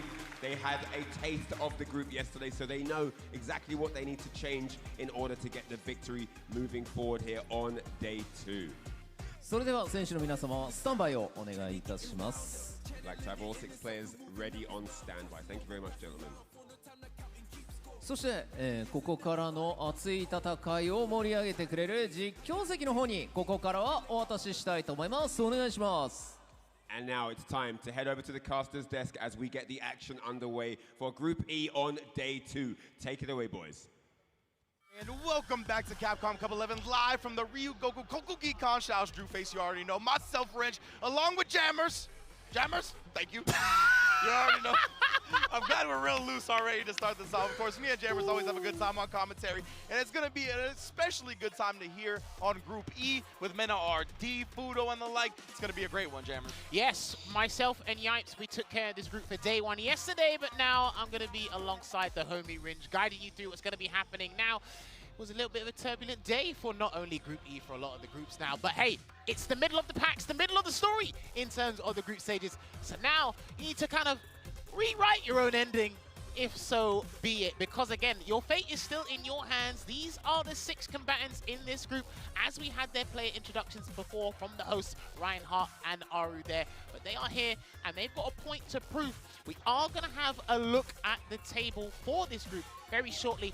But hey, what have we got up first in terms of the fixtures, Ringe? Indeed, we got Limestone versus Meta RD. That's what we're going to kick it off with. Of course, 5th in Limestone's place, and Meta RD 2nd, holding down the group. Chris CCH and Fudo following that. Monsieur Crimson versus Limestone in the 3rd place. Meta RD versus Diver, and then Chris CCH versus Mr. Crimson once more to round it all out. You can see how the groups have been shaking out so far. Fudo, dominant performance in day 1. Double 2-0s to have a +4 point differential on top of everything else, while Mr. Crimson is trailing. Oh, excuse me. Meta RD is trailing in 2nd place with Mr. Crimson, following that with an impressive showing yesterday as well. So Chris CCH is at the bottom of this group, unfortunately, with Fudo with the reverse sweep there, as we were talking about with the scores. So Chris CCH is going to have to do some drastic changes in terms of his strategy, maybe switch up the character entirely. Fudo, well, if it ain't broke, don't fix it. Keep running rampant, keep dominating this group, because again, I think he's got a point to prove, and he's actually in form. One of the strongest in-form players as of recent, in terms of not just only the Japanese community, but in terms of the international scene as well here, Ringe. Most definitely, you know. I just keep thinking about, oh, I love the character intros. I just keep thinking about how you use the word turbulent, like yesterday was turbulent. That's how I know you're a Rashid player. That's the only reason you use that word. Oh, okay. All right, whatever. I've been listening to turbulent flights. You were a Rashid player long enough for that to get into your vernacular, all right? So wherever you may land now, I don't care. I've got a 49% win ratio. It doesn't count. It doesn't count. If you don't have above 60%, yeah, it's got to be above 60. Oh, okay, it don't count. I was just a backup dancer. It's going to be Limestone versus Meta RD to kick us off, right? Limestone's going to be bringing Ken to the table. Meta RD, we saw yesterday, have a great performance on the M Bison. The best player on the M Bison yesterday, honestly. So we'll see if he can be able to run that back again. It's going to be an interesting matchup. I think this one is definitely a scrappy one. Both characters can afford to get really aggressive. We'll see who can bait out what going forward. Yeah, I'm very surprised that he's kind of like picked Bison and stuck with him for a little while now, Meta RD, but he is coming into his own, showing us that's why he is the strongest bull with that playstyle, and he will get the extension from the Psycho Mine and pop on another one. Indeed, he's going to take the throw now, right? Meta RD is going to take the slow, steady offense at Limestone, waking up with the perfect parry, though, able to get rid of the mine and switch sides. Who was not ready for that follow-up, and now Meta RD able to poke back. So proficient at that. Backdash is there, Limestone. He's just going to wait for the bomb to automatically detonate, but a throw was there for his troubles. Good Shoryuken there as well, so he's going to have to pull a rabbit out of the hat if he wants to take this round, but Meta RD looking for a comfortable closeout here with any poke or drive rush cancel. Oh, the second, he got the counter hit, but no link with the light kick. Very surprised, and he throws for his life with the tech, but a trade on the fireball. Limestone, not enough health to survive that one. I'm going to kick it off with round 2. Looks like he's going to start incorporating a lot more buttons than he did in that first round there, Limestone. Let's see how Meta RD deals with this first knockdown, and he will go for a knee press nightmare that will be punished. You know, I'm not mad at that because Limestone opened this round very aggressively, right? Like we said, in the previous round, it looked like he was trying to gather intel. This time he came out roaring, but he still baited it out. And Meta taking the throws now and still playing disciplined defense. Poke back at the perfect time. Here it comes. Delay with the throw, or an immediate throw there, because I did say counter hit, sorry. And then again, just taking the frame advantage, still by walking up there, taking that pressure. And if he gets one hit here, Meta, he's won the game. And look at that, not much damage, but he moved him corner to corner. Now he's got the screen advantage as well, so Meta RD always thinking about the long game when it comes to the Psycho Mine and how to play Bison. CA on deck as well, he knows one hit could actually kill off Limestone. Oh, reacts at the last frame possible. Limestone in the building, you can't catch him sleeping. He wanted to see if he was asleep at the wheel. It's been a long week for these guys, but hey, he's awake. He reacted just in the nick of time there, and that will be a fat punish, and you will get a Psycho Mine for your troubles. My man had the hands on the wheel schoolboy Q joint playing.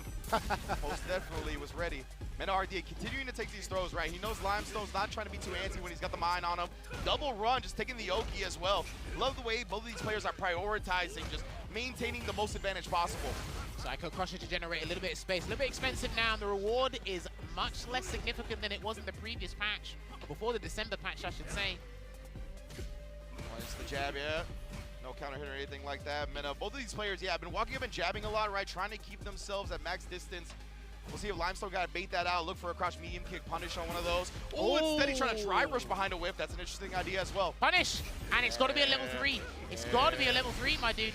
He probably could have done a different combo route into Shimpu Jinrai, but I think this is much better for him in this regard. But if he gets this wrong on this interaction, he could be burnt out, he could lose, because Mena's in CA proximity. Exactly right. Mena lands that CA. I mean, he just might be dead, but instead the DI connects, and Limestone able to take the first game over Mena RD. And remember, every game, every round counts here in the group stages for that point differential.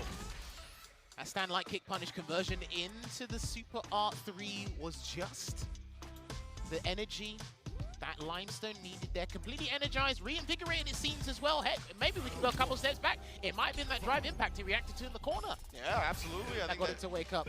One of the things that kept him alive in that first game, he was able to clutch it out afterwards. And again, looking for the parry afterwards. And Mena RD has just been establishing the throw, right? That's one of the primary strats that Mena RD goes with, especially early on in the set. He loves to keep establishing throw and then pay it off later. Well, here's the thing, right? As we see Limestone take Mena RD to the corner, if he wants to initiate and set up the bomb, he'll do crouching medium kick at the drive rush. If he wants to try and actually end the game or do it from a defensive standpoint, he'll do crouching medium punch. Trying to catch beautiful right there. The drive rush in, actually with punishing the jab. Starting to catch on to each other's timings and their wake-up decisions as well. Mena RD, huge bait out and a bigger punish. And that's going to be the round there. RANFIS into the knee press nightmare. Being as optimal as can be. Limestone knew the consequences as to the risk he was taking there, and Mena is looking to equalize in this set. Nice health bar, bro. That's a nice little toy you got there. It would be a shame if it got stolen. You know? Limestone, again, not afraid to pop off with these reversals, even though Mena did bait one out last round. Maybe Psycho Mine. He's done it again. Yeah, this is huge. It's going to be massive damage here, but he's going to actually pop on a different conversion into a double Psycho Mine. Not deterred with the Dragon Lash Flame. Limestone is on that smoke today. I believe that's 3 straight wake-up invincible reversals right there. First the ODDP and then double level 1. So yeah, he's making Mena think every time he knocks him down.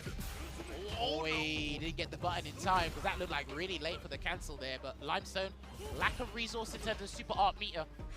He needs that drive gauge. He might need to do like a stand medium punch to counter poke that stand medium kick. Yeah, stand medium crouch medium punch as well. One of those, something like that. He could even perhaps Dragon Lash, but that'd be scary. And instead the parry comes out on the drive rush. Great reactions from Mena as always. I'm very curious as to why. I understand he had a lack of health. That stand medium kick was just gonna like get rid of him for the round regardless, but we could, like you said, I could probably see a back medium punch. You could see a crouching medium punch, just something. But he went for a raw drive rush there instead. If he built it off from a drive rush throw, I think that round could have ended a lot differently. Yeah. Yeah, absolutely. And Limestone striking first blood early with the patented corner carry of Ken. The best of the business. Tried to catch Mena RD pressing after the third light, but not anywhere to be found. And again, another invincible wake of Limestone cannot be deterred. Yeah, he does as well, yeah. Finally putting the brakes on right there. And Limestone, he knew he was too far away, and Mena goes for the parry in the corner. He ended up paying for it dearly with that punish counter damage and the DP to put Limestone on set point. He almost done that last second possible because it looked like he almost hesitated and allowed the jump to completely rock, but it's going to be a heavy Psycho Mine popped on again. And there he goes low this time. Does Mena RD onslaught of Psycho Mines, boy? Felt like 3 Psycho Mines in a combo. Like, what in the world? You know? But yeah, Mena, he's one of the best players at switching sides in the corner, right? So I love the fact that Limestone backed up at the end of the last round, just stayed in anti-air range, checks the run attempt, and then baits out the invincible reversal, starting to catch on to the decision-making. Stop that right now. Well, here's the thing, because it's the very last round for both these two combatants, Limestone has to really think twice about some of these Shoryukens and Super Art 1s. He might just have to pile on the pressure and stay on offense as much as possible. He's looking like it, right? He's trying to walk him down and be careful about when he presses buttons. Man, that max range jab, and now the crouch medium kick. The scrambles are working out for Limestone, and he's going to cash out. He wants to switch the drive advantage to his side as we drain some of Mena's, and he builds his own back. The Pendulum Swift is now in his favor here, and he can burn him out if he wants to. But it's going to be huge. Don't reset, just finish the combo. Instead, yeah, he actually drops him for the proper Oki, and again, backing up, right? He's not letting Mena switch sides, and then chips him out with the OD Jinrai. Incredible calculations from Limestone to get the victory over the strongest bull. Limestone stayed unpredictable for as much as he possibly can. He wasn't deterred at all. He still kept Shoryuken. He still woke up with the Super Art 1s, whether it was hit or block. But I do like how he handled the neutral most of the time. Even though, like you said, he's going up against a 2-time Capcom Cup champion in the strongest four. He said, guess what? I have a game plan for today. I'm going to execute it. And like we said yesterday, if you practice, or if you execute what you practice, you're in a good spot, man. Exactly, and we saw Limestone really prioritizing what we talked about in a previous round, where Mena, one of the best side switches when he's in the corner. He's got some of the best corner defense in all of Street Fighter 6, and so you have to kind of give up some of your strong close-up pressure to make sure you're at that anti-air range, and that's exactly what he did to close out multiple rounds against Mena. Very, very smart. You could tell he studied the tapes and has kind of picked up on the type of decision-making Mena likes in certain scenarios. I also like about Limestone's gameplay here as well, because he is the dark horse. He's kind of slept on. He was rarely burnt out. Yeah. As far as I can remember, he was rarely burnt out. It's either he was winning or he lost via the high damage output that Bison dishes out, right? So Yeah. I can understand. I'm like, oh, okay. It felt like you were doing a lot of EX moves, but it was only really EX Shore you can do. No EX Fireball. True. Rarely saw that. We saw EX Dragon Lash or EX Jinrai, sorry, used as a chipping sequence. But other than that, I think he handled his resources really well. Resource management, I should say. 100%. Even the combo routes he chose, right? Like, I think there was one of the rounds that started where he got a punish counter light kick, and instead of going with like a driver's cancel or anything like that, he just went with the heavy Tatsu. He was like, I'll take the corner carry. I'll keep all of my drive gauge to use it to apply pressure in the corner instead. Extremely smart management from Limestone. Keep an eye out for him, man, because a lot of people had some favorites to get out of this group, but Limestone, he might be that massive pebble that's dropped in the pond. But speaking of which, we have to speak about another guy who's on form right now, looking to emerge victorious on the winner's side of this group with the attack on heavy tank in Fudo. And he's gone up against the counter hero, which unfortunately, he needs to find a counter as his own strategy, because he's his own worst enemy at the moment. Yeah, Chris CCH, you know, it literally since Street Fighter 6's launch, he's been in a character crisis. He's been looking to try to pick a character that's really gelled with him. And he's one of the guys that, let's be frank about it, he likes the cheap stuff, right? He likes the best characters in the game.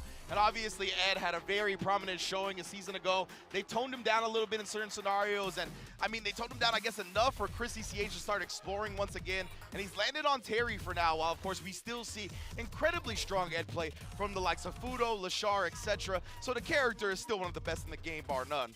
Well, he's roughly had 18 to 24 hours to rest up, really recollect his thoughts as to what happened yesterday, because he didn't win a victory, I believe, using Terry. It looks like he is going to stick to his guns here with our Fatal Fury guest, but...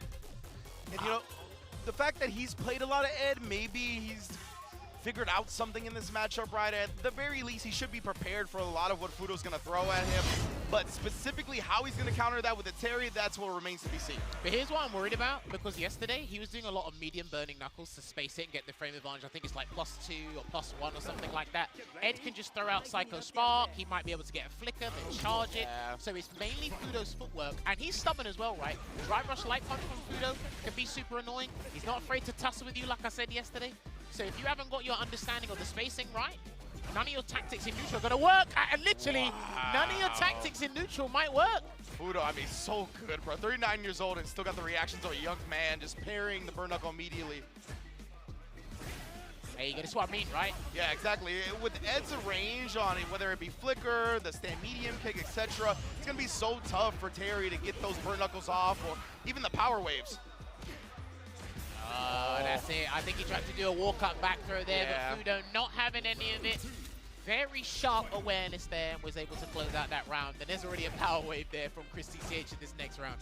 Very smart recognition from Fudo, honestly, knowing that Chris was going to need a big comeback. And to start that, usually you got to put the opponent in the corner. Popping off, and he asked Fudo in the corner again. This is how the last round started, but it didn't end like this.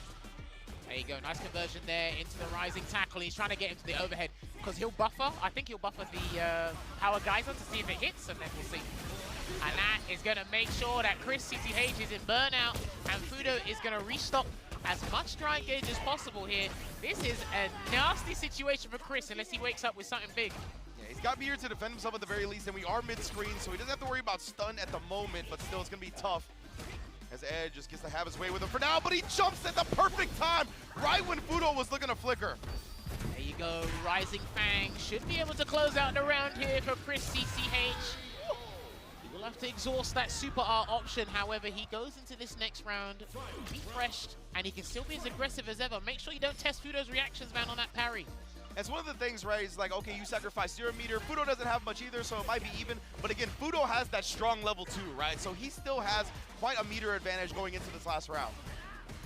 As long as he actually builds the level 2, which I'm sure he will by the end of it. Oh, there you go, medium burning knuckle there. Drive rush, stand heavy punch. Such a powerful tool for Terry now, especially after a drive rush. It's going to be massive damage here into the Psycho Blitz for Fudo. Got him on the power wave and burn knuckle response here. CH, he didn't want to get burnt out, right? So he knew Fudo would keep applying pressure, popped off with the burn knuckle. Very smart in the anti-air trade there, but Fudo has 2 bars now. You got to watch out for the jab into the OD Blitz. Backdash is still available for Fudo, but he goes for an EX Psycho Knuckle, and it gets punished into the power geyser there. Because you know what it could have been? It could have been a backdash and he catches the delay, or he blocks and does the OS against Psycho uppercut there. This is what I mean. Fudo's not afraid to do that. If he needs it to be done and he believes it's going to get him out of a nasty spot, so be it. We stick with that decision. Yeah, and you know, honestly, I'm just so used to seeing when Ed's back to the corner, what a perfect parry on the power wave and then DPing through it, though. Screw my last point. That was just too sick to ignore. No anti-air there. It's too far for the light cycle uppercut. Didn't want to risk it either. This is the downside of CH's spacing on the burning knuckle. These guys will micro-adjust their spacing and make sure they get a light punish at least. Precisely right. Fudo had been walking back a little bit more. That time he stopped to keep in range of the punish and then baits out Chris's wake up. This is why I think Chris should use stand medium kick more. One of the better poking tools in the game for Terry. Absolutely. Crouching medium punch, drive rush, cancel. It seems that, there you go. It seems that he's limiting his options unless he sets up real offensive pressure with Terry. And again, you see him, he's trying to implement those burn knuckles, but the range on Ed, all these options that he's going to be throwing out just completely stuffs the approach. Now, Nice perfect parry. You didn't get that right. There was going to be guesses on guesses, and your drive gauge was not going to look healthy. Fudo, nonetheless, though, has him in the corner, tries to go low, does get the parry, he reaches a little bit too far. Backs away just in case, respecting any wake-up option there from Fudo. The perfect parry. He's going to close it out here. He's going to do a full combo into the Psycho Chamber, lock him up, and continue to make sure Chris stays at the bottom of this group. Oh, right, that was one apiece. My bad. Yes, indeed. Oh, yeah. Chris CCH did take the first game, so now we're all tied up. Kept one in the chamber. That was a very quick game, too. You know what? I actually thought we played a whole first. I thought these guys were playing for ages. That's how locked in I am. Yeah, most def. Fudo responding back. Now we gotta see what's Chris CCH gonna do. We saw a successful jump in early. I wonder if he's starting to think about that a little bit more. I'm not a huge fan of Terry doing the crouching medium kick tag combo to drive rush because it can be exploited, but Chris seems to be believing in it and how it's been working out for him thus far. Indeed, and from this range here, oh, he's trying to walk up to him, but instead he's gonna pop off after the forward heavy punch connection. Nice, and he got the confirm as well, and the Buster Wolf, not dead yet. Lovely stuff there from Chris. I like it, because I know that's a two-hitting move, but sometimes it's very hard for people to analyze if they're going to get the hit or not to cancel into the power charge. Wow, and then beautiful spacing from Fudo right there. Seeing the same medium kick come out, immediate whip punish as well. Power wave putting a stop. Nice delay. There you go, catches him. He's going to get the extension into the medium burning knuckle there from a meaty power charge. That connected off the light one. Fudo again continue to wake up with different options, right? We see the OD uppercut this time. Parry was last time, and then speaking of which, Chris CCH the one that busts out. Backdash there from Fudo. Forward throw there from Fudo. Can drag him in. Not going to do it just yet. Still doing it. Yeah, you want to see if Fudo's going to parry again off that drive rush cancel, I think. And there you go. That could have been a level 2. That could have been a level 2, but I don't think he canceled it early enough, Rinch. Yeah. Let it go, and he actually did reach, tried to throw Fudo into the losers, but nah. Fudo able to tie it up and force a final round. He likes to do the quick burn a lot, especially the EX version, but I'm really not sure if he didn't get the input in time for the power geyser. He had the meter there, definitely. Yeah, and it would have killed, so I'm sure it was just an execution error. Nonetheless, right there, you see the spacing trap after the big heavy kick. Just puts out the medium punch and Fudo walks into it. Chris CCH, huge cash out. Is he going to drive rush in there? That's the question, and he will drive rush in because he's trying to burn him out here, and he's got the resources to do so. Fudo knew that as well. Super clutch perfect parry from Fudo to protect this drive gauge and keep himself alive and healthy in this round. Careful, because Fudo actually has resources to get rid of you. If you're not careful, Fudo will win. Oh, that's going to work. That will work. That will work. So he got the enhanced range from the drive rush, and it does move you forward to level 3 anyway. There you have it. Beautiful stuff from Fudo right there.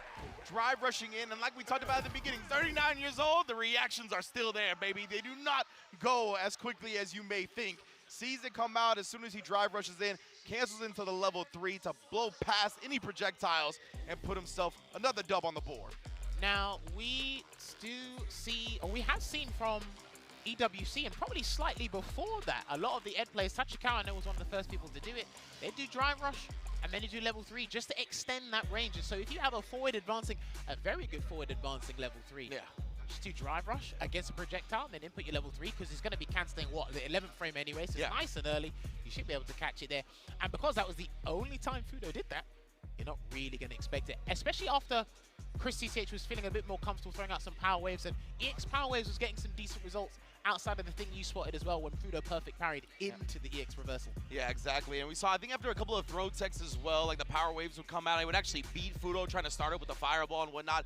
So I think Chris was definitely confident in that, and Fudo had that intel in the back of his mind, and he was like, I'll save the counter play for when it matters the most, right, in this sense. So beautiful stuff from Fudo. That's what we've come to expect from a veteran of his caliber.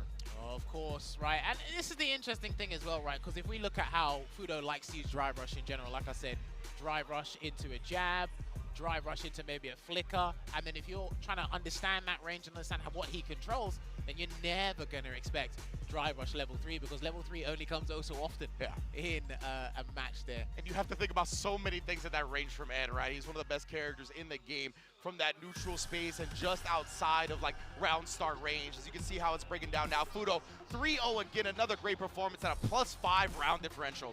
So that means, if I'm not mistaken, we'll talk about the table a little bit later, but we're going to move on to our next match. It should be our third match of the day. Mr. Crimson going up against Limestone here. Limestone only moments ago. That's how fast it's been. He beat Mena RD in a 2-1. A lot of these 2-1s are starting to be a little bit more vital for everybody now. You're trying to close out these rounds with a 2-0, but a 2-1 doesn't mean you're out for the count yet. Yes, indeed. And Limestone will look to build upon that momentum that he took down with the strongest bull, getting the W there. Up against a Monsieur Crimson. But man, it's a different beast, right? One of the best Dawsons in the world, and he's going to be representing. Has plenty of Ken practice too, I'm sure. Oh yeah, Takamura's on the same team as him for Team Aegis in Street Fighter League EU. We've got some of the strongest Kens lying around in ranked as well. He speaks with his viewers on stream. He plays with them a lot. Listen, and he's got a wealth of knowledge. Ever since the drastic improvements he had from around the time of Red Bull Kumite 2021 in London, it's just been crazy knowledge that he's been injecting into his mind and just understanding how to become a better fighting game player. That's what's brought him to the stages like this at Capcom Cup 11 here today. Absolutely. Whenever I see Mr. Crimson pick up a fighting game or a character, no matter what it may be, he is one of the quickest learners I've ever seen. So I love seeing the fact that he picks up Dawson, a character that I think you need such high processing power to play at the competitive level, right? Because of Dawson having so many options for pretty much every angle that you can possibly attack it, he's still going to be able to pick the best choice, and it's not easy to do so because of the plethora of options you have. Even when you knock Dawson down, right, ever since they introduced Wake Up Drive Reversal, you do have to consider a couple of things, because before it was just perfect parry and a backdash and a hope for a dream. But now, he's got mixed things here as well. He does do Wake Up Drill Kick, so if you want to shimmy him and try and punish that, you can do so. I want to see if Limestone uses a little bit more fireballs, because he didn't do that against Mena RD, because it was a much different character in terms of archetype. Yeah, I think. Oh, he's going to have to try and change his approach just in general. Yeah, we've already seen 2 fireballs from Limestone, right? So we'll see if he keeps chucking them out. Oh, that's a little trade there. And that crouch medium punch is a great tool for Ken. It's disjointed. Obviously, a great buffer behind it as well. And getting the force knockdown juggle going to be very important always when fighting Dawson. I'm surprised he didn't actually get the punish there. Yeah, we were talking about Crimson's options with the drill kick earlier before the match started. And a Dragon Lash to swat the Mosquito out of the sky here and lock him down in the corner as well. Crimson, what's your choice on Wake Up? Just gonna take the throws for now. Don't want to risk anything, but there's the wake up drive reversal. Limestone knew it was coming as well. And even before the buff to the drive reversal, Dawson's were the ones using it the most anyway. And this is the thing, right? Because he has to be careful as well, because if Limestone waits, you do the drill kick, you got... Oi! Yo! Sometimes some things happen and it deletes our point on commentary. That was ridiculous. Hey, Limestone, what did you drink today? Maybe not. All right, side swap here from Mr. Crimson. He's got to make sure it counts. Oh, I love that juggle as well, getting the proper Oki afterwards, trying to bait something out. We saw how aggressive Limestone was on Wake Up against Mena. Brother, why are they... Nah, he hasn't been caught out by this stuff today. Mena couldn't do it. You definitely can't do it. And your punishment is going to be down 1 game in this best of 3. Man, made no bones about it right there. Hits the DI. Fierce into the level 3. Business handled. 1-0. And Limestone continues on this momentum. That's interesting because Mena had a good time because obviously he was utilizing the jabs and the scissor kick pressure and he planted the bomb. Dowson doesn't move as fast. He moves it differently. He's elusive in his own right. But Mr. Crimson has to figure out how to open him up without sacrificing too much. Yeah, Meta had great success, like walking up and jabbing just to keep him at bay, right? Keep him tamed. Dawson doesn't have that luxury. Such slow walk speed, the jab's not going to act the same way. But he's off to a great start here in this round at the very least. Trying to get that perfect parry. Added a great defensive sequence there from Limestone. Low on drive gauge here, but at the expense, he's able to get out of the predicament before Crimson throws him right back into the corner. That was a clean punish on the stick kick attempt as well, but Mr. Crimson actually avoids the punish counter throw by dashing out of that parry, so well done from him. Teleports in. Good throw tech there from Limestone. Oh, beautiful teleport right there, and Limestone, a little bit strange. Maybe that was an execution error because of the teleport on the other side. I don't know. Now you have to remember as well, he swiped Crimson out of the sky when he tried to do a float before, so I don't know if he's like kind of like hell-bent on trying to get him out of the sky every time he does that. You can't commit to some of these dangerous answers because Crimson still has aerial actions, right? The teleport, the yoga comment, all this stuff. Absolutely. Good block of the overhead from Crimson as well. Now he's going to be able to establish that space that he wants to play at again. And more importantly than the space, the pace and the tempo of the match. Oh, yeah, okay. Every time he sees him actually start rising up for the float, he'll immediately go for drive rush light punch. When you said hell-bent on getting him out of the air, that was accurate. Like, there was no type of thinking. Like, that is what he's looking for 100%. He wants him to play honest on the ground so he can crouch fist one of those limbs again probably later. Yeah, exactly. And Limestone just throwing this man till his health bar is gone. And we're going to do it again. Yes, and Mr. Crimson knew. Slide afterwards. Perfect spacing after the tech throw. He's got to keep him here. You want to watch out for your drive gauge, Crimson. Throw. And he's got one of the most dangerous corner pressure in the game, by the way. Don't sleep on this character. He's got tons of situations that give him massive frame advantage. Most definitely. And you can see the previous game against Meta is really affecting Mr. Crimson's decision-making, not going into the full super chip. Avoids, and somehow, some way, the scramble. Too much frame advantage on the drill kick. Yeah. He actually spaced that incredibly well, very meticulous with that spacing there, but that was actually to his own demise. Yeah. And that's what Burnout does inadvertently in this game. Crimson trying to throw afterwards, just 2+ for it to actually connect.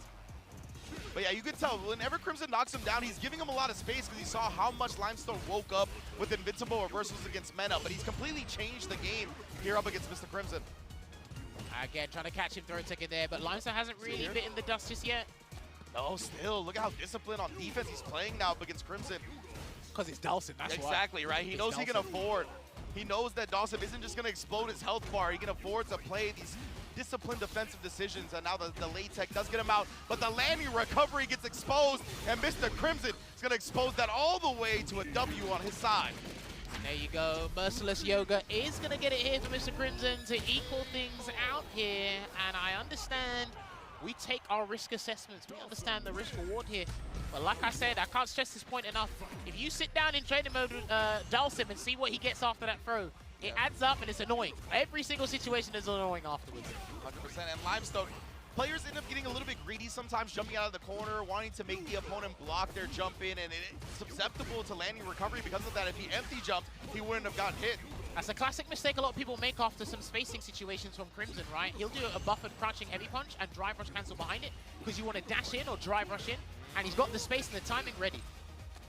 Yeah, nice spacing trap, playing against the opponent's expectations. One of the most important parts of fighting games. He jumped in instead of backing away, waiting for Mr. Crimson to trade a limb there. I think he should back away and let Mr. Crimson throw a limb, but he might float instead. Right now, yeah, Crimson is not being too antsy with the limbs, though, right? It's a very disciplined play. We saw one there and then crushing the run. He's in. All right, there you go. Going to get the snap kick there. Off of the Jinrai. Good blocks there from Crimson. And the down back median kick conversion gets it there. He had to wipe the sweat off his brow because that could have gone south real quick. Mr. Crimson, he has not been caught asleep at the wheel when it comes to the overheads as well. As, oh my goodness, played such good defense and then baiting Limestone into the throw. There you go, look at that. And nasty, nasty, level 3. You've got to do the level 3, my guy. Yeah, after that sequence and baiting the throw finally. Interesting that Limestone's choosing this round to tech. Very interesting there. But he's on his last legs. Unless you do something like dusting that Takamura would do with Ken, I'm not sure if you're going to come back from this one. Yeah, he's going to have to pull something out we've never seen before. Mr. Crimson in prime position, full screen advantage as well. Let's get the knockdown, but that leaves him so low on drive. Good luck, my friend. Monsieur Crimson taking the set 2-1 over Limestone. And, you know, he was teching even early on, right? We didn't see Mr. Crimson punish it outright as we did here. He was a little bit late on that first float heavy kick. But Limestone, the thing that surprised me the most about it is he was picking defensive choices a lot. He was being active, but none of it was invincible reversals. There was no ODDPs this time. It was all like either parry or tech throw. I'm surprised that even at the end, he didn't start looking for those DPs or the level 1s like before. This is what I sometimes can't fathom about how rapid defensive decision making is. It's like, okay, you had all this idea and all this understanding. Maybe it was specifically tailored for Mena RD before, but this time, maybe you're worried about the aerial threat that Dowson poses. But you swatted him out the sky with a Dragon Lash. You did drive rush light punch to get in and make sure you get the force knockdown. So then in certain defensive situations, you're like, okay, all Dowson can do is throw and then apply pressure afterwards. But then you're going to give Mr. Crimson enough information he needs to kind of build on that momentum. And then if you try and switch it up, he already has an idea ready that's laid on top of that. So exactly, and that's one of the, premier parts about Mr. Crimson, right? He is a long game planner. He knows how you're gonna adjust to what is coming, and he can beat you to the punch a lot of the time. That's what's made him so successful on a character like Dhalsim. And again, keeping his dreams alive of getting out of the pool with that big dub over Limestone. I definitely think the Limestone victory against Mena RD might have shaken up this bracket just a little bit in terms of what can happen in the group stages for day 3 tomorrow, because that'll be the final stage of the group stages here, so you don't want to miss out for that one. But we are here with day 2, twitch.tv/Capcom Fighters. I know the guys in the European region, they're waking up, or probably it's super early for you guys right now, but hang in there, people. I want you guys to stick it out. So up next, we are going to have the strongest bull coming back on the stage, with Mena RD going up against Diver, the assassin from the Canary Islands. He's been sticking with the Dictator thus far, Mena. Are we expecting a swap here? I don't think Geef's a good idea against Ed. Definitely not for me. Yeah, that'd be a little bit spooky for sure. And, obviously you mentioned we're all here on Capcom Fighters. Want to give a big shout out to the re-streamers as well, the co-streamers for this event, the likes of Sage and the likes of Tenno Media with the homebrew stream, always holding it down. They're going to be here all day as well, bringing y'all the action for Street Fighter 6 and Capcom Cup. And now, like you said, it's going to be Mena RD versus Diver.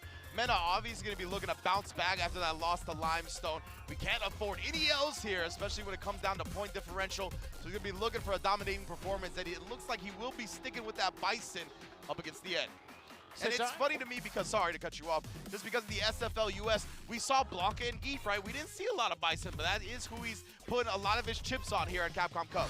When he traveled to Japan early for some extra practice, Bison and Geef, and I think Ryu, probably the characters he used the most, but Diver did lose to Crimson yesterday 2-0 until he beat Chris CCH 2-1, so he's going to need a 2-1 or a 2-0 here again. If he can do this against Mena, this will be chalked down as a very bad day for Mena in the group stages.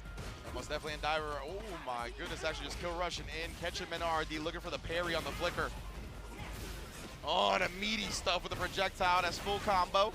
Safe jump there as well. Whoa, okay, feeling super comfortable right now. He's going to cash everything out for that Psycho Storm to close this one out in the first round. Okay, Mena's been caught by surprise by a few eccentric playstyles, or these strategies that are coming out in these early rounds from Diver and Limestone. This is good stuff. Representing well here, Devil's Reverse. That could have been an uppercut. That literally could have been maybe even a double uppercut there from them. It's just scary, right? Like the different trajectory, the different timings that Bison falls at. It can be tricky to anti-air, but definitely was susceptible that time. This time, waking up with the low, catching Mena RD, looking for a throw bait attempt. Oh, okay. It looks like he's going against the grain here, Diver. Really trying to shake Mena RD off the comfortable game and what he's used to expecting with Ed. Nice crouching medium kick there and a delayed throw tech from Mena RD to get out of that situation. I was going to say, the crouching media kick was extremely smart because Mena has taken to the skies a lot already in this first game, right? Whether it be with the Rising Hell or the jump regular. And that's going to close out the round there with a heavy Psycho Crusher from that evil knee. And it looks like Mena RD's got an abundance of resources to work with, and I think Diver did his drive rush second, yet he still won that interaction. Yeah, I think he went with the quicker button. I actually didn't see what Mena RD went with, but nonetheless, Diver did win it. And that was the empty jump that I'm talking about, right? You protect yourself from the landing frames if you're trying to get out of the corner. Drive rush in, that was a poor range to do it at. You were literally right in Mena RD's face, so he's committed to doing his choice anyway. The bomb's still ticking. See, Mena, he's been content to just throw people in the corner, especially when that Psycho Mind is implanted, but level 3. He's got level 3. Yeah, he's got level 3. Preserve that drive gauge, put Mena RD in a tough spot, because you can get the meaty medium Psycho flicker here, or you can wait and allow Mena RD to replenish some resources before he commits, but he drive rushes in instead. Good delayed jump back there from Mena. He couldn't do a Tori Tech there, he lost. What a hell attack, and of course, he follows it up with a CA. Beautiful air-to-air from Mena RD right there. Lying in wait and found exactly what he was looking for. Oi! Put Diver on Brother! Yo! I thought he had a speck of health left because it was a hell attack starter, but boy, was I wrong. He put him on the obituary page. I thought he was going to put him on a pixel, but nah. All the way 6 feet under. And said your ambitions die here. That means your dreams and what you thought were going to be alive. But Diver, in immediate response here, and already piling on the pressure into the Psycho Blitz.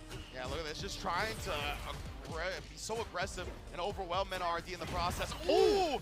And caught Mena, but dropped the combo. I think he could have killed if he got all the heavies to connect there, Ridge. Yeah. Let a round slip through his fingers because of that. Now Mena's in prime position. Did eat a Fierce for his trouble though. And now we're in the corner. He's actually burned himself out. He's gonna get the mine and burnout pressure. Just stomps on him, my goodness. That's fine. This is fine. Still got the mine. Okay, he blocks it out. Oh, and it's gonna be dead. I think that's gonna be dead. Unfortunate there. I actually thought Diver was a little bit creative in terms of how to delay or extend the timing of the Psycho mine there, using the Psycho cannon himself, but unfortunately to no avail. Yeah, Psycho power everywhere on the battlefield. All that purple stuff. Oh! Oh, I like no. that purple stuff. That's not looking good. Diver, you gotta be careful. Uppercut is still an option here, but I don't think it's a good idea. Yeah, the bomb's gone now, but... Throw in. Oh dear. Yeah, I figured as much right there, because he could have killed if he got him with a regular hit, so I like Mena RD switching it up, but Diver was disciplined about it. He knew what Mena was looking for. Not that time, though, trying for a desperation drive rush in.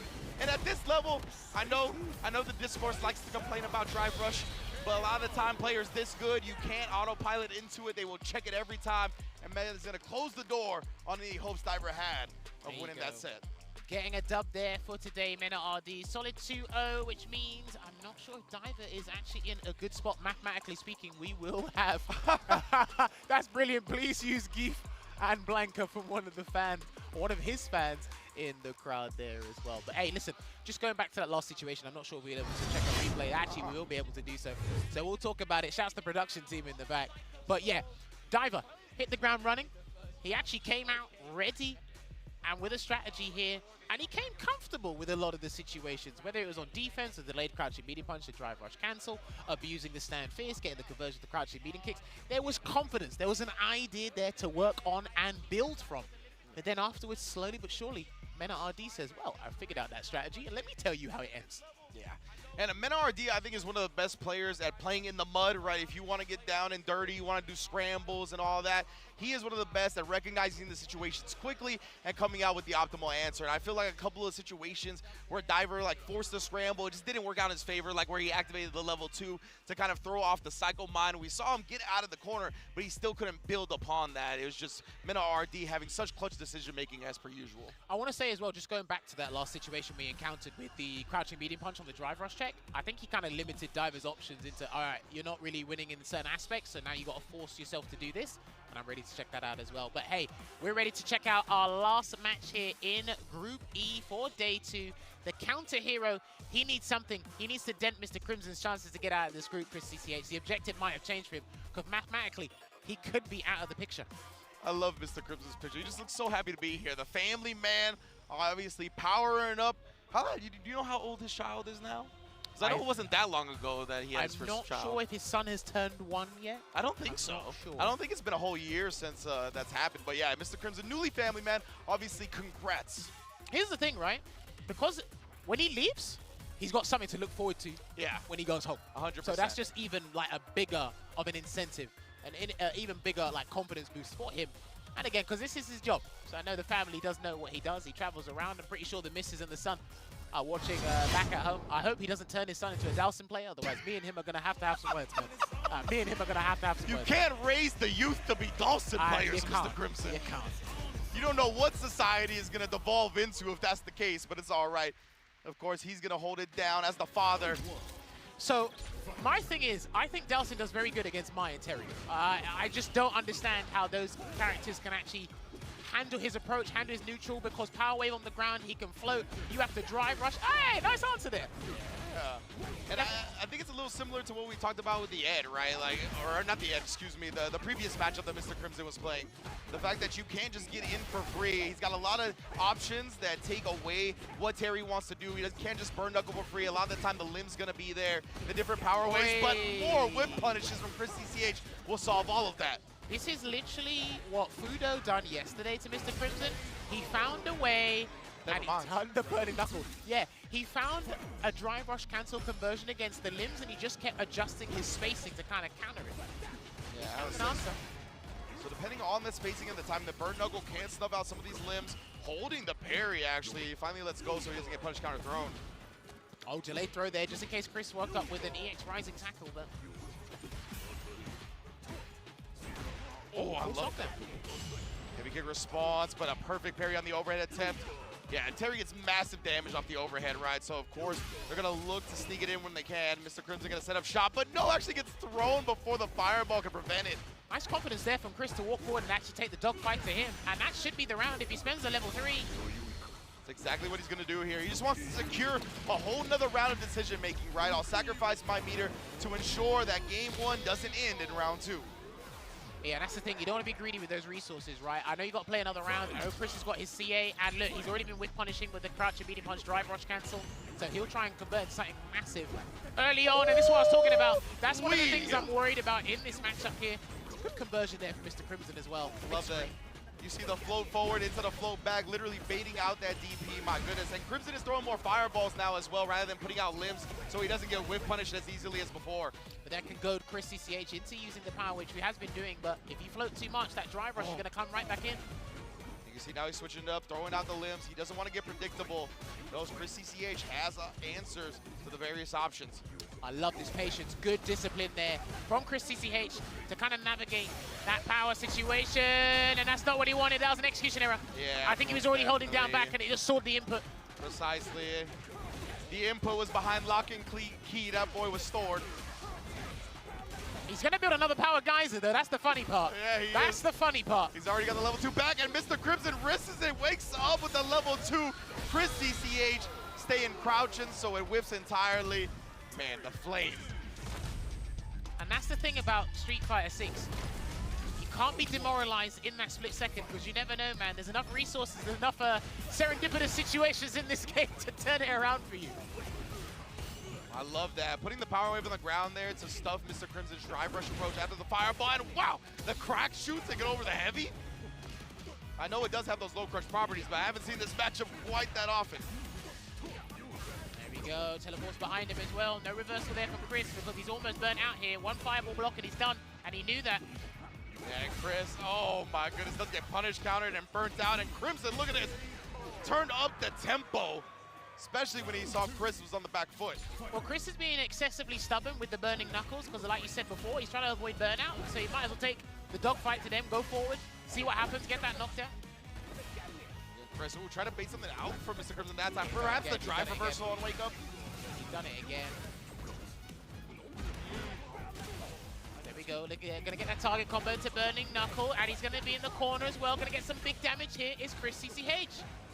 Oh, and just stays true with the meaties. Caught Mr. Crimson maybe backdashing or jumping. Burn knuckle at the end, and of course, he sees that the space is where Mr. Crimson can take his turn, and he just DPs through it. Oh, this round's gonna be rough. If you get your spacing wrong, or even throw the wrong fireball, Chris is in there. Yeah, you can see Mr. Crimson, he's being hesitant about throwing anything out now. Man, I love the patience Chris is exuding right now, and he drive rushes in. He's gonna get an early conversion into the Yoga Flame here. Mr. Crimson needs to stall time and get some drive gauge back. I don't care how you do it, you need the drive gauge. Yeah, that perfect parry actually worked out against Chris a little bit, but that one is definitely gonna work for him. Ooh, okay. Impromptu conversion there, overhead, looking good. No level 3 though. Again, he's trying to bait something out, right? He saw Mr. Crimson was willing to wake up with the level 2 before. He's seen the wake up drive reversal. Blocking it out, wasn't afraid of the throw. Chris is gonna get burnt out here, and he did have a nod of approval, so he's going to take a sip of water because he's got to make a chief executive officer decision right now. What is it going to be? The shareholders together, fam. Oh, listen. What are we the going to do? Stocks may go down. Oh, no! All right, he still eats the fireball damage, though. He can't afford to let that happen again. Oh, and he checks the teleport. Now, maybe he could have canceled immediately into something. He does get a juggle point off that forced knockdown to avoid it, but it's so tough to come up with that answer in the moment like that. I like how he looked up and was like, okay, what should I have done in that situation? What was I planning to do there? Because again, Dalsim's got some of the slowest fireballs in the game, so they're annoying everybody. And to be fair, I don't know if he like cancels into a super or like goes into level 3 or something like that off that jab, if it connects off of the juggle. So it's real tough. You're not gonna find yourself in that situation often. Speaking of which, he's not often in this situation where his actual tournament life could be on the line here, and that is why he's fighting tooth and nail to make sure he can change everything around going into day 3 tomorrow. You know, Crimson's gonna try to slow down this pace. Chris CCH forcing the issue once again, the burn knuckle overhead, trying to throw as well, and the burn knuckle after the throw tech.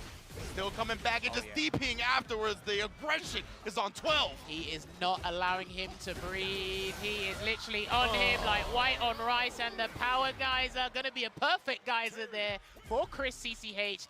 Getting that 2-1 victory there. That's much needed, not only for the table, but for the confidence boost there as well. He believes in this matchup. I think it's dog water, but that's just me. That's just me personally. But Chris, he's the expert. I'm the backup dancer.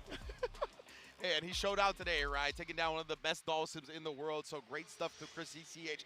Really just trying to force the issue.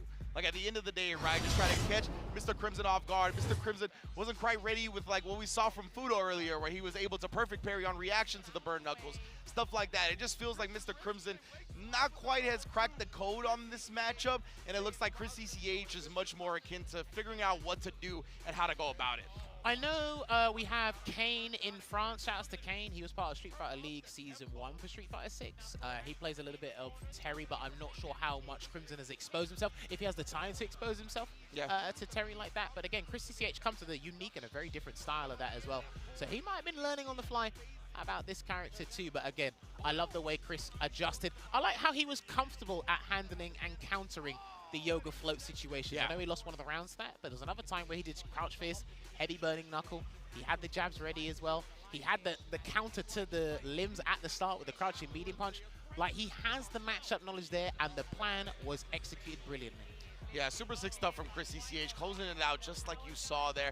I wonder if, like, at that burn knuckle spacing, if Crimson could experiment with just, like, some light slides in anticipation of it, you know what I mean? So maybe you don't go super far with, like, a medium or heavy slide so you don't get whiff punished, but it could perhaps interrupt at that timing. So, of course, we do have our interview with this group, so winner ready, but we are going to go over the match results real quick. As you can see, Fudo at the top of the leaderboard, followed by Mena RD. Even with the L today to Limestone, Mr. Crimson still sitting at the +0.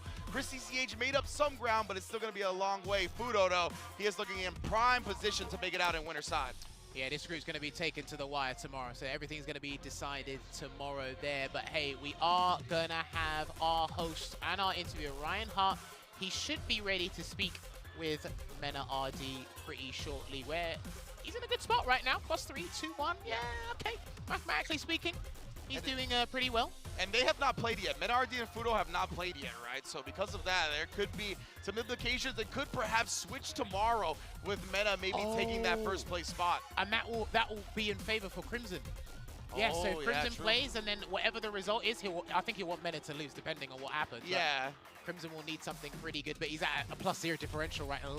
Man, but having the first and second play on the final day, and it could determine who gets out entirely or who gets out in winners and who gets out in losers. That is going to be an epic match to tune into on day 3. But of course, we're still getting our interview ready, and it is going to be, as you said, with 2番目リードしている方と一緒にいらっしゃいまして、メナ RD さんですね。2 times Capcom Cup champion といらっしゃってます。Hello, welcome, good to see you.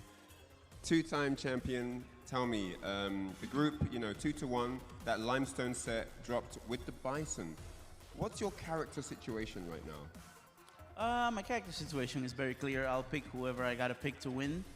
And what Limestone set? What set was that? It was the Bison Ken set. Oh, I don't remember that. Okay, all right, well, there you go. We put those things behind us. So, 2-1 right now, second just under Fudo. What's your confidence like? Oh, before that, let me just quickly tell them what I said in Japanese. So, 一体今キャラ状況は一体どうなってる感じかですかって聞いたら、とりあえず使わなきゃいけないキャラを使って勝利を目指すっていう形になってます。で、2番目の質問ですかね。So moving forward, obviously you're 2-1. How do you feel about clearing the group and getting through the tournament? What's your confidence status like right now? I'm very confident, honestly. I'm playing really well, and I feel really good about my gameplay. And all I have to do is win tomorrow. If I win tomorrow, then everything is good. まあ基本的に明日勝てばいいって感じでトップ16を目指す形ですから、まあこれからも頑張ることとなっております。So, as you heard, he's going to do his player's game, use whatever character he needs to use to get the W, and move forward like that. So, with that said, I think it's time to head back over to the casters desk. Take it away, lads. Indeed, well done from NRD. As he said, it's simple, right? Win tomorrow, and he's in prime position. That's all you got to do. My man said, what's it happened? What? He got hit with the... Yeah. Exactly. My man got neuralized. I don't remember that. But of course, I do want to talk about Red Bull Kumite Paris. Maybe it's back for its epic 10th anniversary this year. Red Bull Kumite will be heading to Paris, France at the iconic... Oh, I don't know how to pronounce it. Do you know how to get this French going? Or not? Maison de la... Well, some historic venue in France.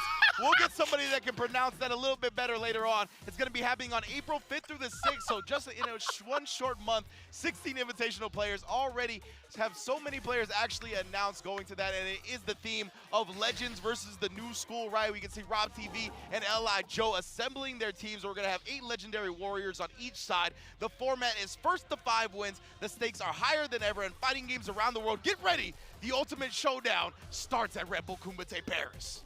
I want to put out a public apology to any French fans we have upset. I'm the Red Bull Kumite team. I wasn't prepared. Look, I didn't want to butcher it, all right? We were just trying to give it what it deserved, and unfortunately we came up a little bit short. But you know what it is, Red Bull Kumite Paris, and we're going to take a quick break and be back at around, I believe, 14:25 Universal Time. We'll see you then.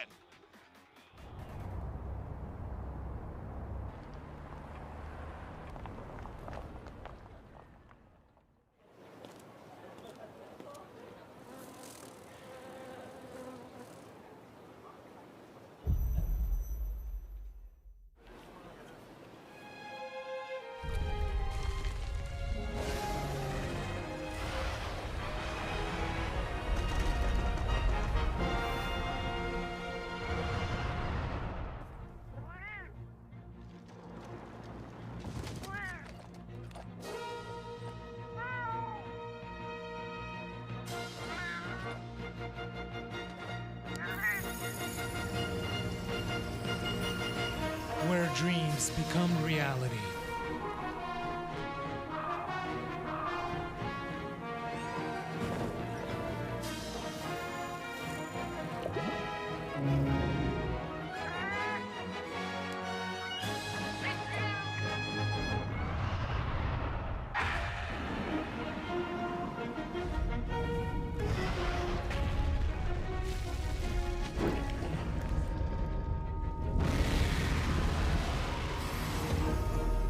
Monster Hunter Bridge.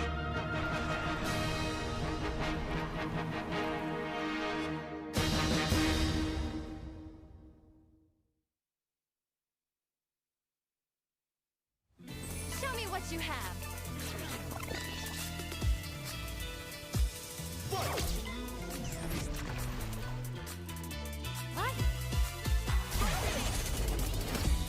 How silly.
カプコンカップ11、続いてはグループ F の模様をお届けしてまいります。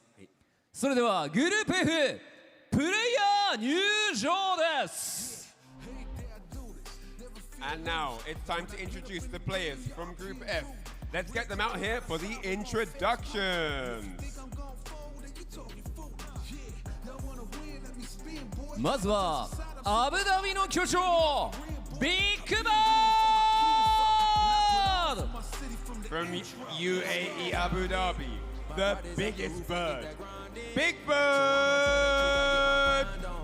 You know the pressure make all of these diamonds. I tell them get back, step back, fast track, big lap, big facts. I'm past that, yeah. I'm trying to get ahead. 台湾のカイダ暴風オイルキン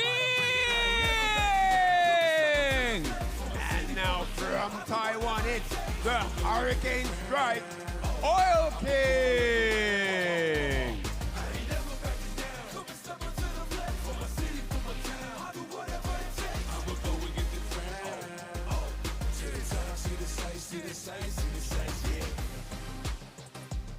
Singapore の天才シェーン Next up, it's the Singaporean maestro, Zen!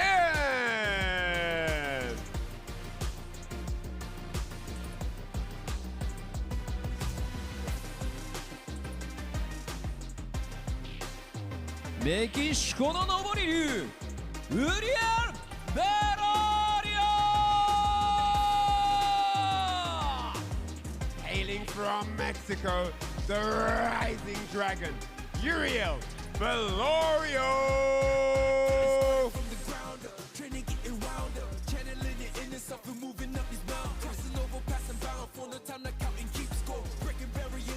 Because クリームシーマンジャー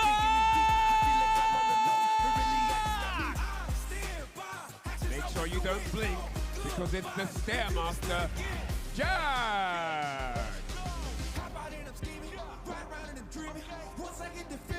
Nobody can stop me. Hit it, I'm on goal. Fending all you foes. Once I'm on the road, I'm knocking out of the door. I got the range. If you 韓国初黄金の右手連勝 From South Korea, the Goldfinger, the Shaw!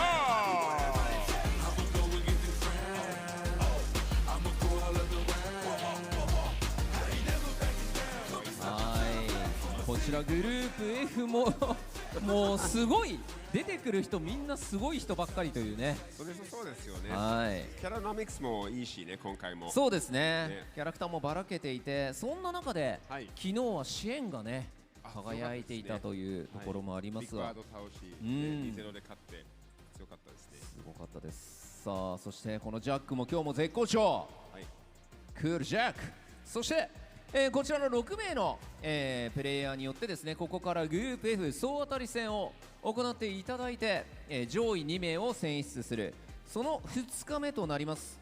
明日が最終日、今日の勝敗でまた総当たり戦の星取り票が変わっていくという状況です。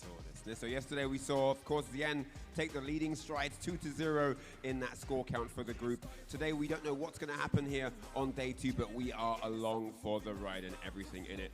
I don't know what's going to happen, but 2 of these gentlemen will be qualifying for that top 16 on day 4 today and tomorrow's penultimate group matches. Enjoy the show, guys. But now it's time to hand over to the casters momentarily. さあ、それでは選手の皆さんにはスタンバイをしていただきたいと思います。お願いいたします。Alright, players on standby at the ready. Thank you very much.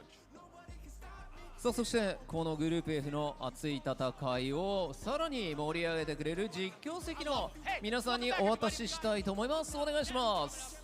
Alright, and to call the action, we need our very important voices of Ryan But looking at the stat line, which we'll see in just a bit, man, it is so tightly close-knit. Before we get into it, obviously, my name is Vicious. Range is doing double duty right now. He's killing it. Yeah, I had to go over here, but, you know, it's all good. We're back at it. Back-to-back blocks, and it's Range and Vicious bringing y'all Group F. Very privileged to get to commentate this group, one of the most stacked, if not the most stacked bracket of all the groups here at Capcom Cup. And we saw in the first day, right, just like every other group, that's not going how we expected it to entirely.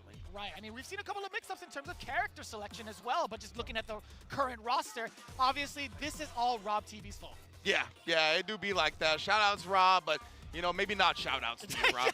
Maybe not shout-outs Depending, after it's all about perspective nowadays, if you think about it. Big Bird, Oil King, Cien, Uriel Velorio, Jack, and Lashard, man. And we saw Jack take down Lashard yesterday, right? An incredible performance and going at 1-1 overall, as I believe he did fall later on. Okay, we're actually going to get the results right here on the screen now, right? Jack did fall to Oil King despite defeating Lashard 2-0 as well, right? So you can see the round differential. It's very close going into this. Xian had a dominant performance yesterday, has a +3 off of a 2-0, but Big Bird at 1-1, Jack at 1-1, and both +1. So this is going to be a big day to determine going into the final day. No doubt. The only person that's only going to be playing once this time around for today is, in fact, Oil King, which leads me to believe that he might be sticking it out with Rashid the entire time, just looking at the matchup spread. Before we get into that, obviously, Uriel Velorio to start us off against Lashard, going to be pretty explosive considering how much work has been done in preparation. Jack versus Cien to follow suit, obviously going to be pretty explosive. Big Bird versus Uriel Velorio, it does not stop when it comes to the animosity between the two as well. Lashard, then Oil King, as well as Jack again to round it off against Big Bird at the very end.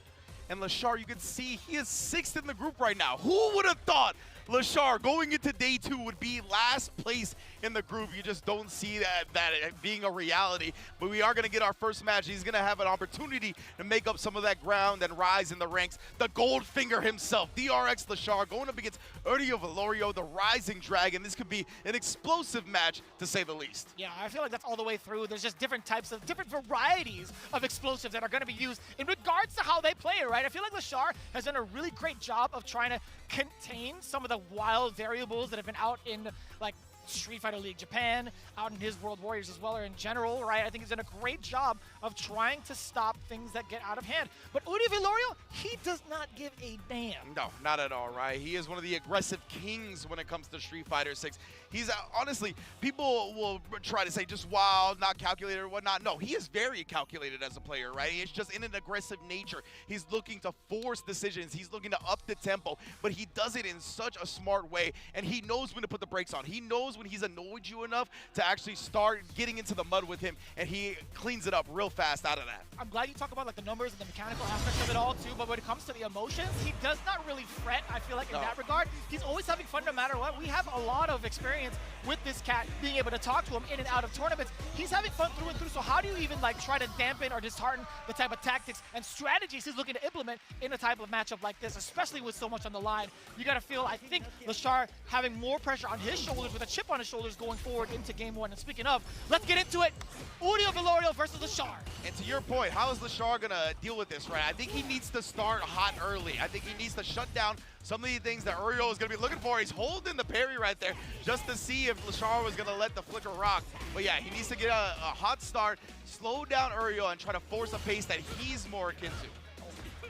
Now we see the more aggressive style coming in from Uriel Velorio. He was shaking hands just a little bit in neutral, but now it's Lashard trying to strike. It's mostly going to be the counter poke way. He's looking for ranges where he can easily snipe out your limbs.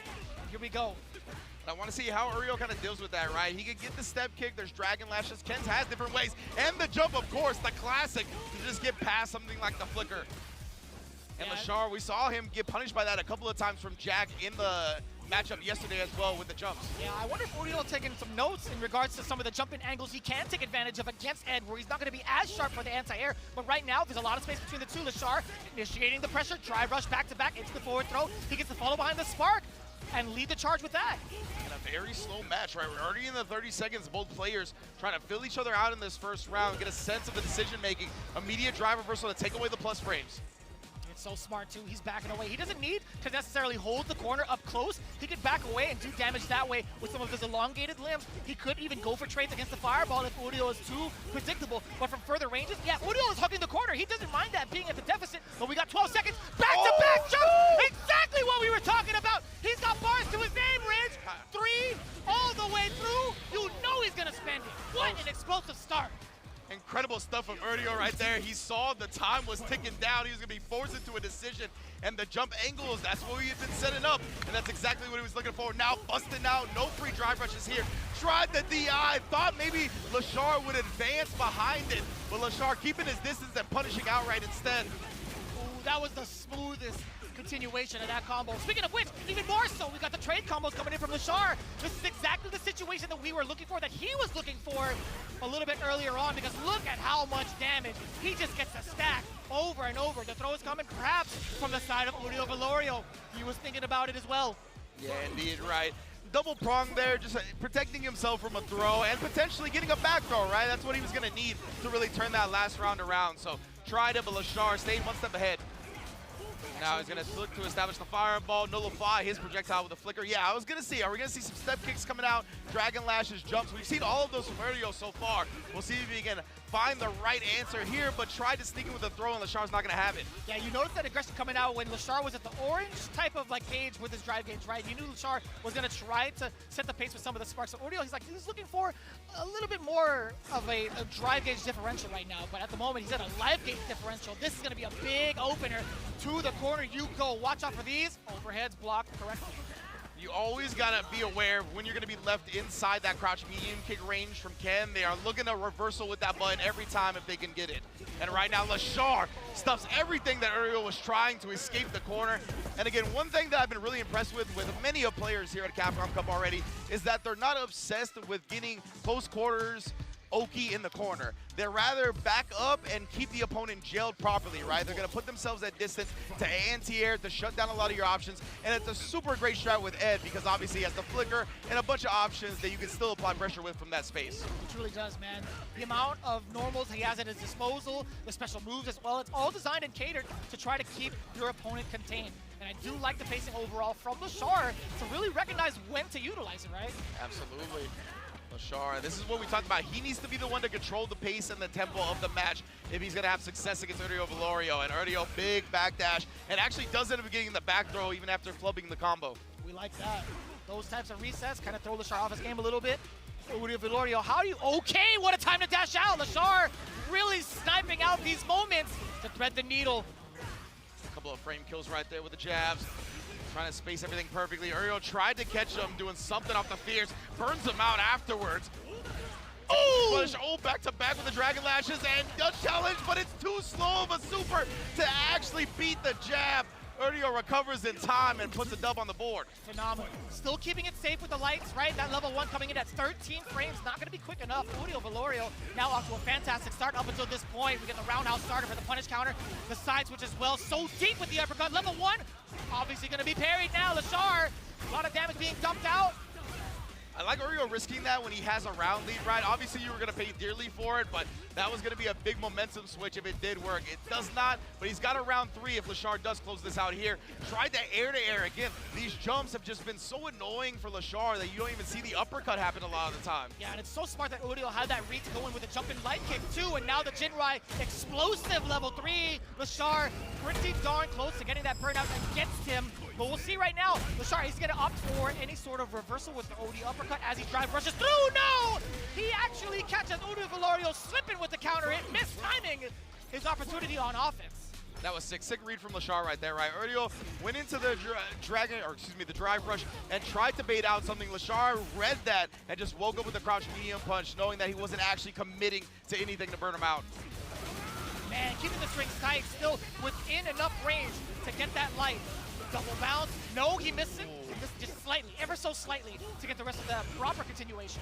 Yeah, still great damage nonetheless, though, and still a dominant position for Lashar to be in here in game 2 and close out that set. Uriel is going to burn himself out to try to force this offense. Oh, and an immediate perfect parry with the full punish afterwards. Lashar's in the driver's seat. Oh, all the chip. He wanted the level 1 after, just panicking in the moment to avoid the death that was inevitable. Lashar looking clean on a bounce back after that rocky day 1.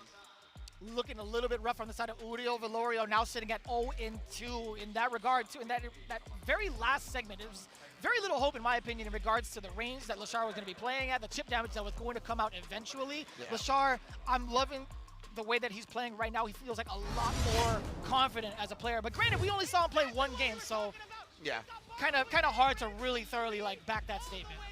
100%, and yeah, I think Uriel was just so concerned with the chip outright because, I mean, Ed does have a tremendous chip potential. So I don't know if he was expecting like a drive rush and he thought that LaShawn was just going to try to bulldog him down from that range, but definitely was a bit of an ambitious reversal level 1 after the fireball. Nonetheless, though, that's the type of things that happen on these stages. But big stuff from LaShawn right there, being able to bounce back. He's obviously one of the favorites, not only to make it out of this group, but to go extremely far in the entirety of the singles tournament here at Capcom Cup. So I know a lot of his fans that we see in the crowd already holding up the LaShawn signs, they're going to be feeling a lot better with this start today, too. Yeah, but Valorio, I mean, he's still going to be very much so in the running. He has another game to play later on against Big Bird. I was actually kind of surprised. We're more so used to seeing Uriel take some more like explosive reversal. I mean, that was one of them, but I feel like in more like close quarters combat and when LaShar's trying to go for like a strike throw mix up, he would bust out with like an OD or like a level 3. There was an opportunity where I felt like he would have been able to do so and get the round back, get the game back, etc. And I think that was in game 2 of round 1, if I'm not mistaken, but either one of those, and either way, it could have gone Uriel Valorio's point. Yeah, at the end of that round right there, he might have been expecting the level 2 cancel. I think since the level 2 is a projectile, it should still beat the level 1, but maybe the startup of it actually would lose to the reversal. I think that's actually what Uriel was looking for, the level 2 cancel at the end right there. But that is in the past, and now our present is going to be the Stairmaster, Shopify Rebellion's Jack, going against the Singaporean Maestro, one of the forefathers of the Southeast Asia community, gaming gladiators, Xian. And it truly is a gift to see these two on the stage, right? They've worked so hard. We've seen and grown with them as well in their journeys, right? Just a kid, now just a man, to be honest with you. Jack has been such an explosive player in his region, but now internationally, right? His growth is truly the definition of exponential growth. Absolutely. Xian has been mad consistent to kind of tie along with the title of the Mad Scientist. He has been grinding it out so thoroughly and also showing the progress over on his social media that it's like no doubt that we see him on these big stages consistently, right? Xian has been a long time name for all of the FGC heads that have been following along way further on from Street Fighter 6, but just a kid, Jack, excuse me, I gotta get used to just saying Jack now. He has been a true staple and a household name throughout. Yeah, he's only gonna get older, right? So we definitely gotta try to fix it now. It's gotta be Jan at one point, right? Yeah, for sure. Xian, though, as you mentioned, I think one of our most valued members of the community, honestly, right? The way he goes about figuring out games, being able to honestly push the meta forward in anything he touches. We saw, obviously, the Street Fighter 4 Evo Championship with Gen. Once a slept-on character, really woke up everybody to that, and he's done that time and time again. Jack, with an incredible victory yesterday over LaShar, gave him a nice start. Did fall to Oil King later, and let's see how he does up against Xian here, where he could establish himself a nice lead to maybe get out of the group, while Xian has been dominating so far. Truly, yeah. Jack actually has this opportunity to kind of dampen Xian's overall record, right? This jump in is absolutely critical to start things off. He's gonna apply the pressure here and catch Xian reaching off of the plus frames from the drive rush jab. Oh no, I have to imagine that was supposed to be an uppercut, but it's either that or maybe like a crouching heavy punch as well. Oh yeah, on top of her. I don't really trust trying to cross-cut with Jury sometimes because of the jump arcs of certain characters. That's a good point. Oh, but Jack, not gonna need that. Found the corner anyway. Gonna be able to close it out with level 1. Yes, indeed. Nice work. And it all started off with a very properly timed jump in against the fireball from Xian. Kind of a little bit of an introductory phase, but we'll see what the adjustments are going to be made. Counter hit, just beat him to the punch, or I guess to the elbow. Going in now, back roundhouse, hello. Yeah, Jack either jumping or backdashing right there.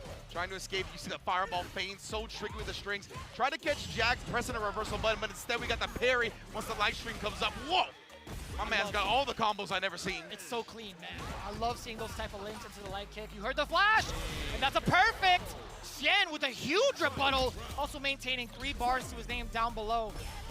Drive rush forward to start things off. He's battling aggression with further aggression. I like that, and that's something that Jack actually had talked about when going up against LaShar specifically. He knows LaShar's footsies and Ed's footsie game are immaculate, so he wanted to force the issue, get into the close quarters range, risk the jumps, risk the drive rush to try to just apply overwhelming pressure. Oh, a slight miss after the side of just Kid, but now Xian trying to regain not only the life lead, but also maintaining his drive gauge. This is going to be so pivotal. The spacing that he puts Jury at after the rest of this level 3. Fireball spacing is so important, but yeah, jump in's fine.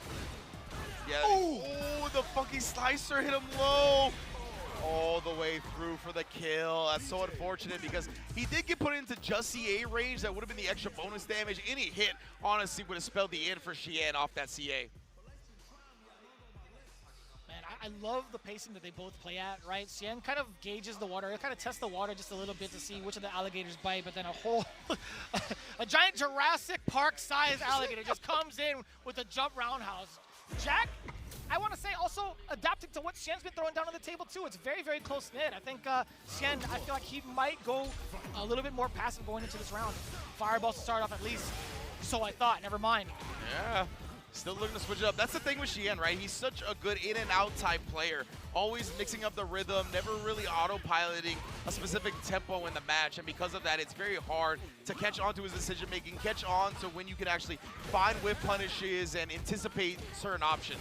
Oh, give me that. Just like that right there, right? Using the forward advancing. You know, I don't mind that. I like seeing players kind of like not know exactly what side to block on when it comes to the incoming, so they just kind of jump and get that reset either way. Yeah. Well, not reset, but it's a knockdown, but it's very difficult sometimes. I'd rather do that than eat a full combo upon landing, right? Precisely. Now trying to press back here, Xian. Establishing the fireballs, leaving look for the Sobot. Jack wasn't ready for the whip punish though, even despite the backdash. Oh. Well, and again, you see him just backdashing out of that range, but trying to force the issue at this level. It's going to be real tough from that distance to drive rush raw on these players. They're so good at checking it. He's shown off that card before. Let's see if he kind of goes into the drive gauge as well, or the drive rush as well. I feel like it's one of the more potent tools that DJ has. Actually, probably the most potent thing that he's got in his arsenal in regards to establishing his offense. Wow, and just short hop kneeing over the fireball that time. And yeah, I don't know if that was supposed to be like a counter hit or a punish counter. It wasn't actually one. Oh my goodness, and again, just trying to drive rush out of these held parry sequences, but Xian knows that as a popular strat players have developed, so he's just gonna put a button out after seeing you hold because he knows the cancel's coming. Back towards the corner though, just the kid. While in burnout, level 3, you gotta do it, understandably so. You do put Xian at a pretty close situation towards that burnout, but primarily you get your gauge back. You still get to force it. Yeah, you sure do. And we saw Xian, I believe he went with the tap parry right there, a little bit of a delayed tap parry to bring himself out, and Jack with the anti-air proper to stay alive in the set. Beautiful. I love that addition to being able to bounce with that roundhouse and get a continuation uppercut perhaps, but just the kid, excuse me, Jack. I'm never gonna stop saying just the kid, I'm not gonna lie to you. You can call me out, Chad, it's fine. I'm messing up, that's my bad. Oh my goodness, and just too far away after that jump in.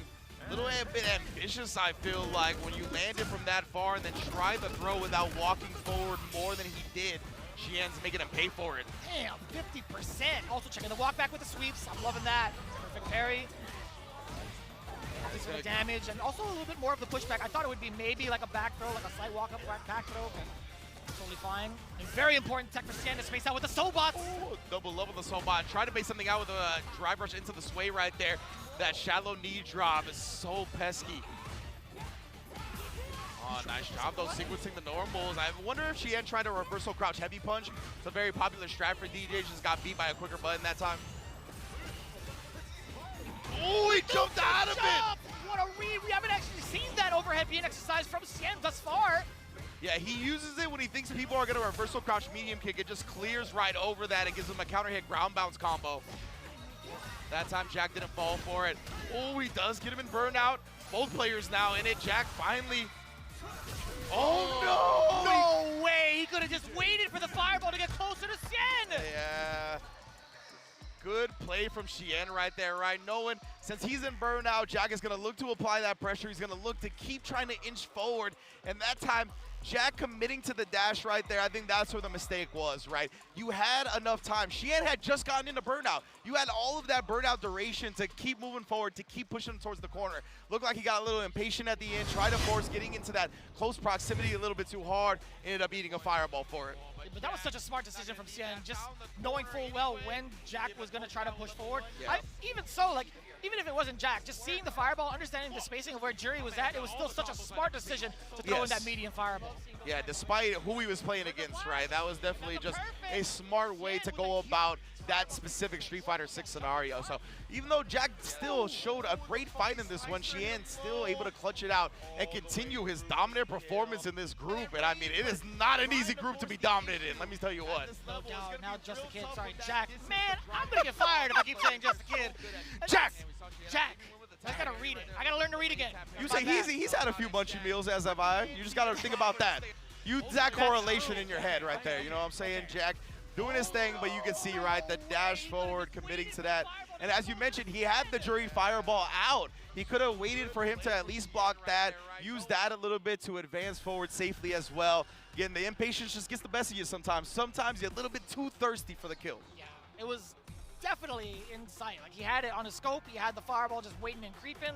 I feel like that could have been his. Yeah. Should have been his. I'm not going to lie to you guys, but it's neither here nor there. What is here right now are the players that are coming up to the stage already seated. Big Bird versus Uriel Velorio. Now, right out the gate, your first thing that comes to mind, Big Bird has a training partner like Angry Bird. Yeah, right? Yeah, oh, yeah. That's a good point. It's going to be real tough for any Ken anywhere to ever take down Big Bird. We've seen it happen before. It's not impossible. But again, like, he's just going to be ready for pretty much anything that Ken has in his arsenal, right? Angry Bird has been one of the best players since the launch of Street Fighter 6, and he's been primarily playing Ken since the beginning. And obviously, those two so close-knit, practically brothers in everything outside of actual blood. So there's going to be so much time up against this character. Uriel's got to get real unorthodox, right? He's got to think outside the box. He's got to do stuff that's going to frustrate Big Bird. He's got to make decisions where Big Bird's going to respond to that with, why would you ever do that? He's got to put him on tilt. Otherwise, Big Bird's just going to be too practiced in this matchup to take an L. I will say there are moments on the big stage where some players even forget how to optimize at one point. I mean, Big Bird had said it himself over on X. He talked about it. It's like, you know, there could have been a moment where I had done target combo into level 1 or build up to level 1 and actually kill in the moments where he actually fell short in day 1. But as it stands right now, when you talk about trying to think outside of the box, that's exactly what we've been seeing throughout the entirety of the group stage. We've seen some really surprising results, right? I think Big Bird should understand that he's been on this big stage, respectfully, a couple times more than Uriel Velorio has. But we'll see, man. You can never count out someone like Uriel with such a keen mind to disrupting the player's strategies. And that's the thing from Big Bird's perspective, right? You can't be overconfident going into this. You probably have the most matchup time against Ken in the world, honestly.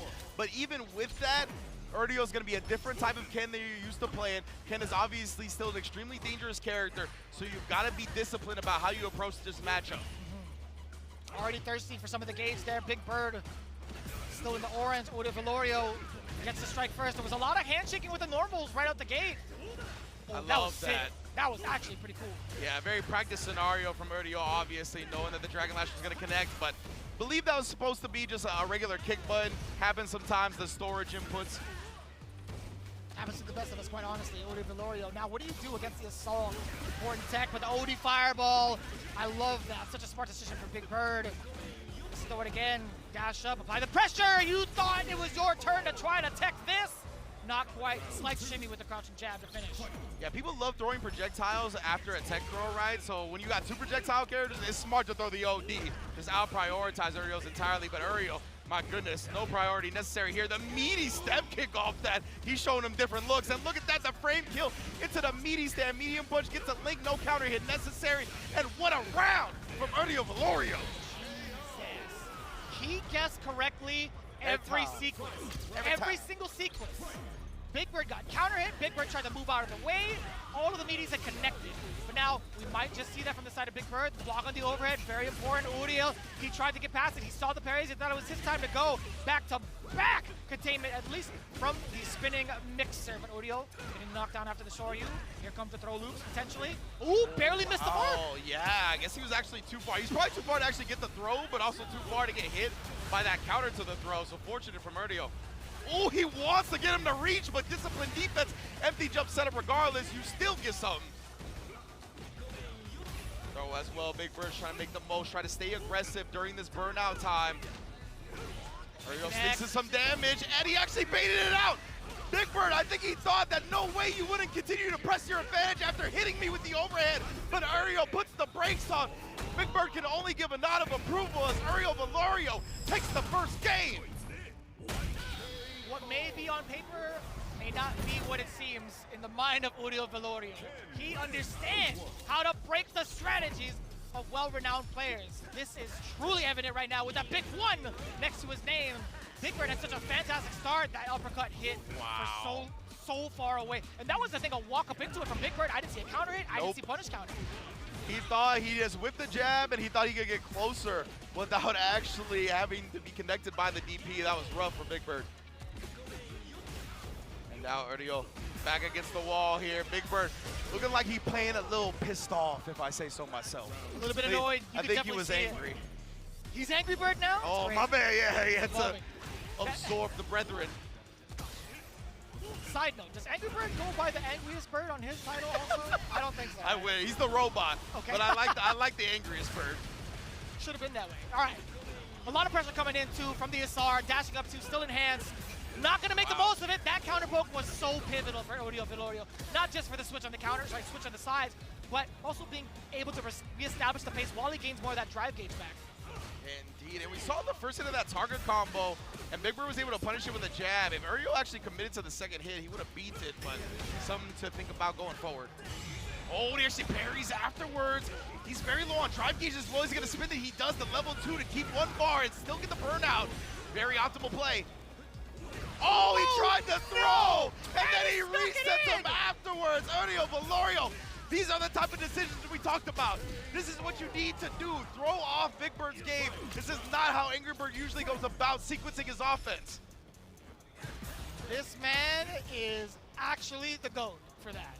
That is sequencing that nobody can ever be prepared for, in my opinion. And he's looking to finish it off right now. Uriel has the upper hand with this corner pressure. Big Bird getting the heavy spinning mixer on the other side too. Not gonna let it rip just yet. Obviously, he's still got a long way to go first. All right, punishes it, and of course he's gonna cover his bases if you jump out of the throw. I still got that. Baits out the ODDP as well. Big Bird got all the resources in the world to send this to a game 3. Man, oh man, what an answer from Big Bird right there. I was a little afraid, honestly. When it hit to round 3, I thought it was going to start getting away from him. I thought Uriel was going to be able to tilt him successfully after that previous round and the way he won it, but Big Bird showing why he's got a finalist at EVO, finalist pretty much everywhere he's ever competed. And I love the coverage over in the corner, right? He had his option select down just in case the throw had whiffed, and also the big read on the drive impact, double drive impact to erase the drive gauge from the side of Uriel Velorio. He's seeing a lot of gray, and he's going to see a lot of damage. Either chip, either throw, either way, you're still going to have to block the mix. Please get Ken some lotion, brother. He's looking way too ashy to survive this round. Still didn't build up a level 1 because it happened at the very beginning, so he's got to hold all this. And I love that Big Bird didn't immediately go to a DI, right? He really maximized that burnout time. But whoa, fakes out the safe jump, and Uriel waking up with a button. He's got a shot. Oh, never mind. Trying to bait something out, and Big Bird was more than ready for it. Wake up crouch, medium kick, set point. Not enough moisturizer on the table, I'll tell you what, man. He was gray forever and took so much damage and spent so much time in that corner. Wow. That punish kind of within range to get the forward medium punch link, allowing you to get the Eagle Spike into the setup for the SR. That was a counter hit down below as well. That was so sick. Really, the Ken experience was shown off right there, the way he beat the Jinrai. It looked like Uriel did actually go for a follow-up, but it got stuffed by that medium kick. Throw, all he needs is a strike or a throw one more time. Uriel woke up with the backdash, drive reversal offensively. Beautiful from Big Bird right there. And when it comes to the drive reversals, we've seen it a couple of times, right? When you try to drive reversal a drive rush cancel string in reaction to the drive rush cancel, if they go with a light, your drive reversal is not going to work. You have to commit to the fact that just drive reversal out of the button. As soon as you see the button, as soon as you're in that block stun, you have to immediately commit to the drive reversal to get him off, and that's exactly what Big Bird did. Super well done. So smart. That's the closest match we've had thus far, by the way. Even yesterday's matches were a lot of 2-0s, but this one, again, could have gone either way. But looking at it, too, it's been a real game of inches in regards to the way that they've been encountering each other, both in the neutral when they get closer to start to shake hands with the normals, but when it comes to the corner game from both ends, man, it is terrifying. It is truly a suspenseful thriller the way that they've been fighting. Yeah, both of these characters and both of these players as well, just masters at manipulating their opponent, and in the corner, their offense is suffocating And you can see it on display from both sides here. And of course, remember, this went to the final game. I'm not sure it went to the final round, but this is all about round differential. It's all about the points that build up to it, right? So Big Bird is going to need these clean victories to try to establish a victory out of here. Yeah, on the offhand too, with Uriel being now 0-2, he's still scraping a couple of wins within the set to at least have a fighting chance going into game 3. But Uriel, he's going to be done for the day. I do believe Big Bird is going to be our final matchup. Before even that happens, we have Lashar versus Oil King. Now, you and I have talked about this. Oil King bringing out the Mai. I'm like, yeah, you know, I'm not too familiar. I'll be real transparent with you. I mean, she's only been out for what, maybe like a month or so, maybe a couple of weeks. I can't do the math. That's not my job. But I'll tell you what, though, what is my job is to talk to you about Lashar and his progress thus far. He's the one that we call one of the, you know, the gold finger, right? Generational talent, right? The definition of that. But for the most part, I'd imagine Rashid just might be the choice either way. Yeah, I'm definitely expecting Oil King to start with the Rashid, right? I think he's going to be familiar with the Ed matchup enough. Ed is an extremely popular character in Asia, so he's gotten plenty of experience against it. And his Rashid, that is his tried and true, right? That is the character that he made his name on in Street Fighter V. So that's the character he's going to want to continue with here to start. Maybe I think Mai is more for like the Guiles or some of the other characters that perhaps could sprout up throughout Capcom Cup. But right now, we're going to see the Rashid most likely. And I feel like it's a matchup we've seen quite a bit. Like, there's so many players at the top level playing both of these characters. It's going to be interesting to see who gets the upper hand in this specific match. Yeah, I mean, just looking at it, this group alone, you will see that numerous times over throughout the week. But, man, it's been so difficult to call consistently. I think everybody's been playing with certain expectations in their minds and been kind of second themselves out. We saw that kind of happen with Lashar previously. He only had one game to play and he got shut out. Now what happens when he gets to recover from all that time to think and watch how he lost to go into something like this where he has to play over twice against someone like Oil King. Now, Oil King, looking at it as well, he's in a really comfortable spot, or a decently comfortable spot, sitting at 1-1, being able to now get away from the mirror matches throughout the entirety of the week. I think that's pretty important to note, right? He doesn't have to rely on a different type of look. He gets to now run his game plan the way he wants to. Man, the intros rock as well, pleasing the crowd, pleasing the viewers at home. Lashar versus Oil King, and as you mentioned, both I believe 1-1 at this point. So we're gonna see here who is actually gonna establish a lead going forward and put themselves in prime position to hopefully make it out of this group. And we can see both players starting off nice and slow. This is all 2 out of 3. You don't want to commit and cost yourself a lot of life for a reckless mistake. I love that from Oil King. He's just been taking that sweep conversion off of the punish counter, really setting himself up for prime Oki afterwards. That medium kick is such a great counterpoke tool as well. For multiple ranges, you could have certain conversions, but that roundhouse is just so pivotal too. To get that as you were talking about, enhanced whirlwind for the enhanced movement. Lashar, he immediately moved forward as soon as he saw the whirlwind. We'll try to base something out again, right? Oil King had gotten that previously off the drag rush cancel light. Lashar looking to not give him much room here. He wanted that big starter with the fierce. Yeah, a couple of the sparks too. Lashar, he's looking to push the agenda. He does have the last deficit. Oil King, big chillin'.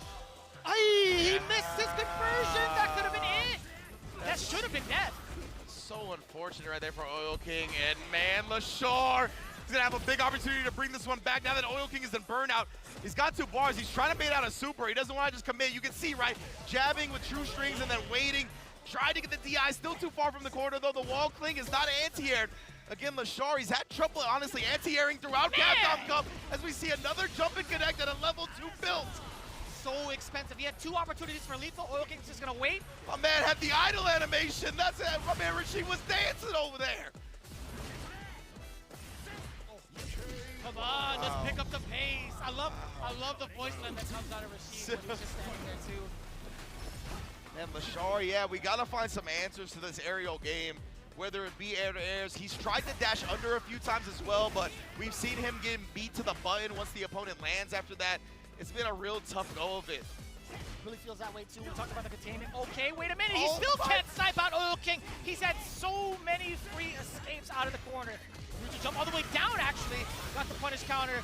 Oil King had pressed the button. You know, my man Lashar was like, what am I supposed to do, Ringe? I tried uppercut, I tried air to air. You told me both of those, they didn't work. Oh man, no wave punish on that attempt. Had to be an execution error. I'm gonna chalk that one up. So whoopsie daisy. Yeah, man. Miss Daisy's not happy about it either. Oh my goodness, and Lashar obviously gonna ride all of that to an easy round win. 2 bars from the side of Lashar. Could be a very explosive start to this round if he lands one solid heavy into the blitz. And as it stands right now, Oil King, he was trying to snipe out that limb. He missed his opportunity with a sweep, a little bit too slow. Get the uppercut, but what's the pressure going to be like? A couple of jabs? No, it's a tick throw instead. Dash up, do it again. East of Lashar. Oh my goodness, that's 3. You will die. Oh my goodness. Let's do it one more time to secure it. So we thought. Of course. That is much more potent of a mix-up. The instant overhead, the jump back.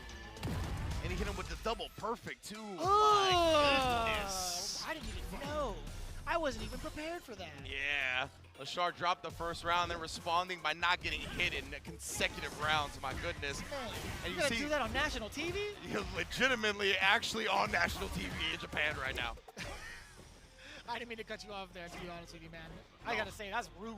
You can see, right, Lashar starting to dash under these jump-ins. He didn't try to immediately press the button because he got hit previously in a different game. So, yeah, he's been adjusting these anti-air strats, but I feel like I haven't seen him struggle to anti-air before this event. It's been strange to me. You know, I want to believe that as well, but there's been like a couple of talks. I talked to like Jack about that. He's like, you know, primarily my strategy against him is just to keep jumping. Yeah, that's exactly what led Jack to victory. So maybe that has been something that has plagued them in the lead up to Capcom Cup. We'll see if that comes to fruition. Yeah, being able to cover that, not too bad. Oil King with a big bust out, but very low on the drive gauge, so you know he's going to be backing away. He doesn't want to suffer any blocks, force himself into burnout. Yeah, he's not risking any parries on the jump-ins as well, right? I guess just doesn't want to risk getting empty jump thrown, eating that type of damage. And right now, Oil King finds the low, striking first blood to get the knockdown, try to catch him to reach, but he does not. Very disciplined defense from Lashar. Now, Ed as a character does have issues anti-airing, right? But Lashar has just been so good, he's usually made up for that. Drive rush into the ODDP. No escape when you're burned out, because it would have chipped you out anyway. It just makes so much sense. The way that he's been throwing out that flicker, the spacing that he is at, too, is only a matter of time. Not a big punish counter, but still a tap. There it is. I think that's the first uppercut we've seen, perhaps. Correct me if I'm wrong. We got 2 in a row now. Yeah, not afraid of the Arabian Cyclones dodging. He's not going to get outright punished if Oil King manages to dodge the uppercut anyway. So I definitely like him finding his groove with that now. No way you caught that, and the juggle.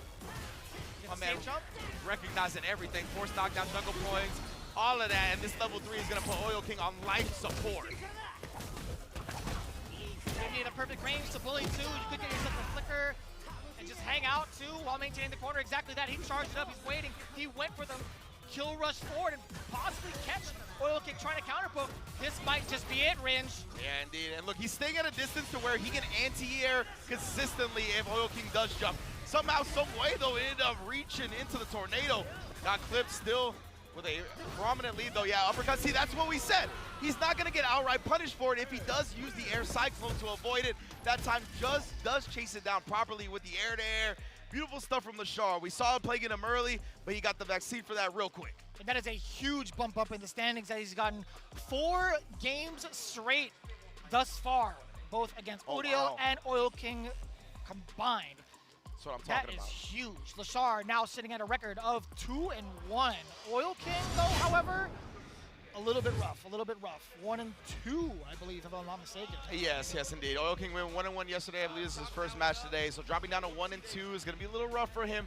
Still got some damage to be done, and he could definitely put some opponents on the back burner. But right now, Lashar, this is what we expected him to see, especially towards the later part of this set, right? The consistent anti-airs, really controlling the opponent. Obviously, always staying at this distance where he can use stand medium kick, he can use flicker. He's at the perfect uppercut range if he decides to jump. That is one of the prime spots that that's what makes Ed so good, and he chases it down there as well. Beautiful stuff. Great adjustments from Lashar to start looking as clean as we expected coming into this event. Yeah, and Oil King, again, I mean, as much as you can practice against all the Ed players around the world, I'm sure he has access to the Japanese CFN, too. There's just something different about Lashar in regards to dismantling the way that you want to play offensively, too. And I think, you know, he's already had a very sharp way of containing his opponents in the corner, but it's more so like getting started. Around him, do you see how often you would see both players just like if you look at the drive gauge and measure where they're at on the screen, it's like they're always hanging out right outside the drive gauge range.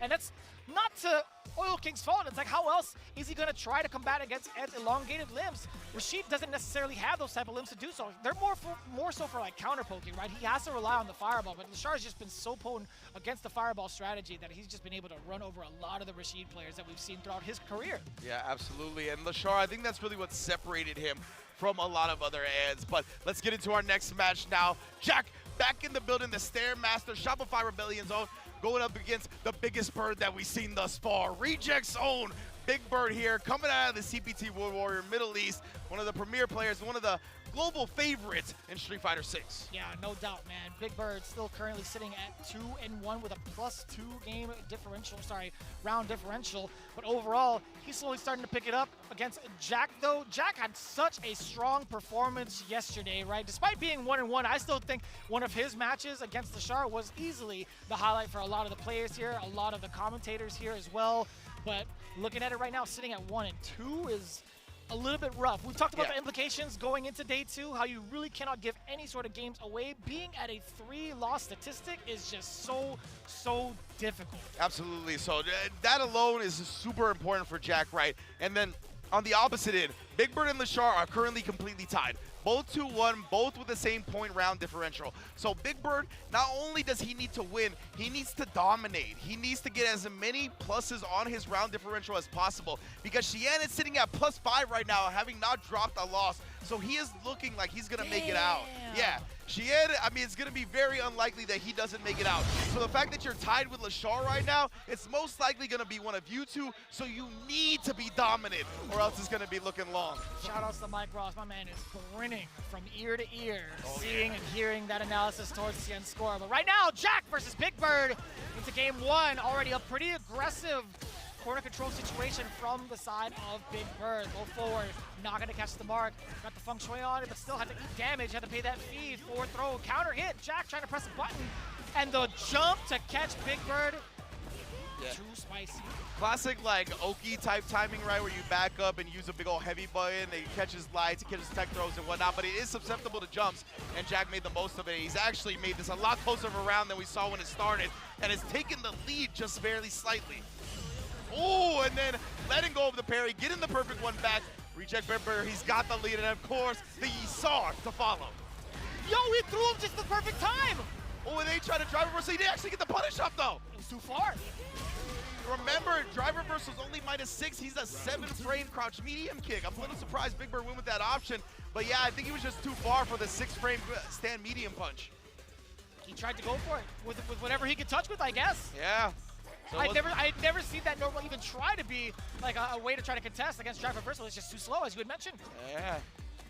Very interesting. And now Jack starting off well, as we've seen time and time again. And remember, like I said, going into this, Big Bird needs to dominate. He's exactly tied with Lashar right now, and with Xian having that lead, it's most likely going to be Big Bird or Lashar, not both. That was meaty as hell. Again, same exact route, or at least the same starter. It's going to be more than enough. You already know it. Being able to close it out, that's the round that Big Bird needed to boost his confidence. Jack, what's the rebuttal going to be like? You have 3 bars to your name. Starting things off very aggressively, too, with that forward heavy. Oh. Yeah, I think it was an execution error. Maybe he wanted something else, and then he just walks into the crouch medium kick. Is huge for Jack. He's not going to spend any meter just yet, and Big Bird risks the DP. Man, that could have been deadly. Oh, and he does it again, and we're going to get to see that now. And now that he did it on the second time and gets that one baited, it's going to result in burnout after this level 3 as well. Jack at this point, he's got to seal it, right? He doesn't care about the level 1, and he also has so much fireball to back it. That block string spelled death no matter what. You started off with a meaty fireball. That is indeed checkmate. Indeed. Just locked him up, strung him up, and Jack was able to chip him all the way out. Big Bird, of course, already readying up. I like Jack taking a moment, compose himself, not let the adrenaline get too much in control. Oh, that was almost such a clean whip punish from Big Bird, slightly late. That time, though, knew Jack was going to be sniffing for a forward throw. Yeah, still being able to cover the whiff throw. Jack trying to jump out of the way. He selected that parry. Drive rush right into the Fierce from Big Bird. A couple more throws will do it as well. Meaty crouch medium. A perfect time to set yourself up for that perfect parry. Yeah, I think it's so interesting how that held parry meta has kind of evolved. But right now, Jack able in the scramble to catch the crouch medium kick. Yeah, both players not committing to anything off of that, right? They're both very low on drive gauge, so they didn't want to send their OD projectiles like they had previously. Now Big Bird able to close out that one. I was trying to gauge the distance as to why Jack decided to kind of like not pursue anything else off of that combo or off the crouch medium punch. I actually kind of blinked, to be honest with you. Yeah. But I would imagine maybe he tried to hope Big Bird was trying to do something antsy with his meter, but either way, Jack now starting things off again. We're on the east side. Is this your neighborhood or are you in the wrong neighborhood? We're going to find out real quick. I never know geographically with the Midwest, but we'll talk about that later. Now parrying, just protecting his drive gauge at any and all costs. And yeah, he did avoid the punish counter throw there, so good stuff from Big Bird, but doesn't matter. Jack maintains control. Renko kicks in the building. Set point. And he's been waiting on that forever, Ringe. How many times did he try to do that? A big opening from the side of Jack being able to stuff out the drive rush and aggressive start. Oh, this trade is everything. You get the Isar, you get the corner, and you also get a lot of damage possibly to the drive gauge. Unless he finds the right parry. But Big Bird is happy with getting the Isar out that early because he can potentially build another one, right? If he's even gonna need to right now. This is a good position to be in. Fakes the safe jump, goes low with the empty, and Big Bird's gonna be able to build to another level 2 here. Are we even gonna need it? It's the level 1 for the kill. Big Bird keeping his hopes alive. He talked about trying to dominate. That was pretty much his big hopes to at least set himself apart from Ashar. But hey, man, at 1-1, we'll definitely take it. Jack has made it so close. I felt like that last game between the two still could have gone either way. Despite how it turned out towards the end of it, Big Bird seemed pretty comfortable. He managed to get his strategies going on offense. We'll see what adjustments need to be made now from the side of Jack. And to be fair, there was a slight mishap from that instant overhead, right? The jump medium punch allowed Big Bird to really seal the deal off of that. It could have been a different story had it connected properly. Yeah, that's a great point, right? Yeah, Big Bird got clipped crouching in that instance, something you don't often see.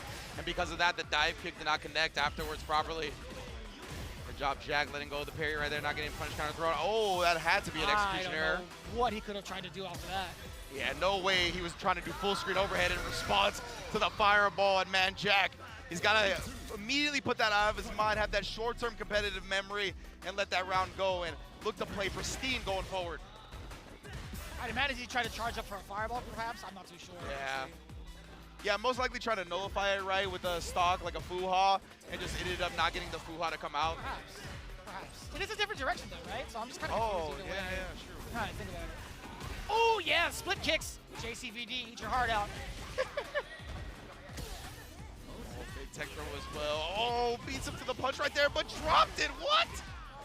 Unfortunate error this time from Big Bird, and Jack was so ready to punish that, chasing it down with the drive rush. Oh, that wasn't even a punish counter. Oh, man, and he wakes up thrown, and he stuffs the attempt from the sky. Jack just overwhelming right now, but got a little bit too antsy with that. Big Bird's got CA on deck. He's not going to use it just yet. Fakes him out. Both players in burnout. Great day every day. Single conversion could do it for both ends. Off of the jab. No way, that's going to miss. Oh, my goodness. I don't know. Did Jack commit to a button in the air? I'm not even sure. Like, the Fierce with Jury kind of keeps her jump a little bit shallow. Like, she doesn't travel as far as she normally does. So maybe that's what Big Bird was plotting on. Very strange, but all that meter is gone now. We're in the final round. That's kind of rough. I can imagine so. I mean, like, just because of the angle. Oh, no. This could be the start of Big Bird's victory. Back-to-back punish counters with significant damage behind it. This is kind of tough. Oh, man. And Jack, yeah, he's got to do it right. CA, when you're that low on drive gauge, you got to bring yourself back into the match. Give yourself a real shot at following up this CA with proper offense. You need the drive gauge to do it. Fuha, beautifully spaced. Ooh, and the burnout with the string. Oh, but he's burned out himself. That might just be checkmate. Isar is going to chip him out. Big Bird, 2-1 over Jack. In an instance where we thought he could have had the upper hand, especially after that burnout sequence, it was just too expensive. So scary, man. Honestly, like such a scary set for both sides. Big Bird able to clutch it out at the end, but only, I think, a +1 on the rounds. I feel like every single game went to the last round, so it's going to be a bit of a tough one. Maybe a net positive +1 or +2 rounds. Trying to think what happened with that level 3 as well. Maybe it was the fierce read. Maybe he had like been moving forward a little bit, so when he did another quarter circle forward, he got super instead of the spin mixer, the H spin mixer. Oh, okay. Could have been a couple of things for sure, but regardless, Big Bird did not let that carry over into the next round, right? When we talk about the short-term competitive mindset, you can't get bogged down by execution error. You can't get bogged down by your opponent making a decision that you find wild or dumb. Like, Big Bird just puts that in the back of his mind and plays his game going forward. He really did, too. You could actually see that towards the end of it. You see him kind of play it patient and call out Jack's decision to kind of go for something, not necessarily irrational, but something high risk with an OD uppercut, right? Yeah. 2 back-to-back punish counters to lead into the corner. That is going to spell instant confidence for Big Bird, especially after how much bar he built up for himself, too. Man, yeah, I always love seeing the command normal hop over the jury fireball. Sorry to all my jury players out there, but he actually did do the fears too. So he did do the jump fears. I have to imagine, I don't know, Big Bird like leaned back. What do you think it was? I think it was exactly what you had mentioned with the the heavy forward spinning into mixer. the heavy spin mixer. So. Yeah, I think you're right then. So most likely was looking for the heavy spin mixer, but if you were moving forward, you might have get super instead. Nonetheless, Big Bird did not let that affect him, and he took it 2-1 to keep his dreams of getting out of the group alive. Man, what impact that makes for Big Bird. And also Jack, man. Jack was coming in pretty confident. He was looking rather strong in comparison to day 1, now sitting at 1-3, but that doesn't necessarily spell him out of it, question mark? I mean, it depends really on how Cien performs going forward. Yeah, 100% right. Cien dominant, 3-0 right now, +5 advantage. See Lashar at the +2, Big Bird, like I said, yeah, he only gained 1, so +3 there. So yeah, there's gonna be so much still to come when it comes to seeing how this group is gonna shake out. Whether it be Big Bird securing that second place, whether Cien keeps going with an incredible performance that he's been on so far and being able to maintain that first place position, or if Lashar can gotta sneak up and may have some dominant performances and make that difference up in the round differential. Man, Cien is absolutely balling right now. Despite what it says on the score right now, it is indeed 3-0. But as it stands, we're going to be standing by with our most recent winner. It's going to be Big Bird. I do believe he's going to be on an interview right now. Question mark. Period. レベル2で削りで倒しました。So, great performance against Jack. Chipped him out there at the end with the level 2. How do you feel about your performance today compared with yesterday? I mean, I feel like I played both days really good, aside from some small mistakes I've made. I think I've made also small mistakes today against both of them in the first game, against both Jack and Uriel in the first game, which costed me 1 game each, which could come back haunt me. And knowing my luck with Capcom Cup, it is going to come haunt me. But I think I'm playing pretty good so far, and win or lose, I just want to play my best, and I don't care about the result, to be honest. で聞いたのは、今日と昨日のプレーを比べてどう思いますかって聞いたら、やっぱりその試合の最初になんか1試合目はいつもなんかちっちゃい間違いとかなんかミスとかしたりしてるんですけど、結局勝ったりできてるし、結局勝てばいいっていう形で言ってるんです。で、次の質問ですよね。In these kinds of events where you know who you're going to play, like round-robin formats that are, taking place over a few days, where you kind of know who you're going to be coming up against, just for the people that are watching that may not understand much about, what the pro life is like in that sense, what is your process for preparing yourself over the next day, knowing who you're going to go up against? How do you get yourself ready? Whether that's something that you do in training mode, do you watch replays? What's your personal process? I'm not a complicated kind of player. I'm very straightforward, even with the way I play. So when it comes to preparations like this, I don't do any notes. I don't watch replays. I mostly try to watch the matches in front of me, like when they're playing in front of me. And that's when I try to see their defensive habits, offensive habits, what they like to start with and all of that. Because watching someone's replay, you're watching them play at home. And it's not going to replicate, they're not going to replicate the same play style that they play at home in tournament. And on top of that, I don't like overcrowding my brain with a lot of info, which could, come down to nothing at the end. So I like to watch them play and in tournament and just make sure I'm ready for the matchup. It's very, very basic and straightforward for me. Interesting. で、ビッグバード選手に聞いたのは、試合の前に一体こうやってなんか3日目の、3日目があって3日間があってグループステージどうやって次の相手の準備をするかっていう質問をしたんですけど、ビッグバードには相手の動画を見てたりメモを作ってたりとかじゃなく、目の前にある試合を基本的にそれを見て癖を覚えたり試合開始に何を出したり最後に何を出すとかそういうのを覚えたり、どうせ家でやってる動画を見ても結局ステージになると癖も変わるしいろいろ違うので、だからわざとそれを見ないで目の前にある試合を必ずそれを見て癖をとか覚えたりします。そういう形になっております。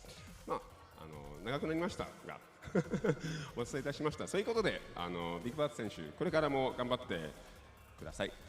Good luck in your next matches. Hope it all goes well for you. Thank you so much. こういうことです。ビッグバード選手でございます。続いて Big Bird Senchu sounds kind of baller. It does. To be It quite does, honest, right? I would love to be have a little Senchu title towards the end of it, man. The biggest bird Senchu.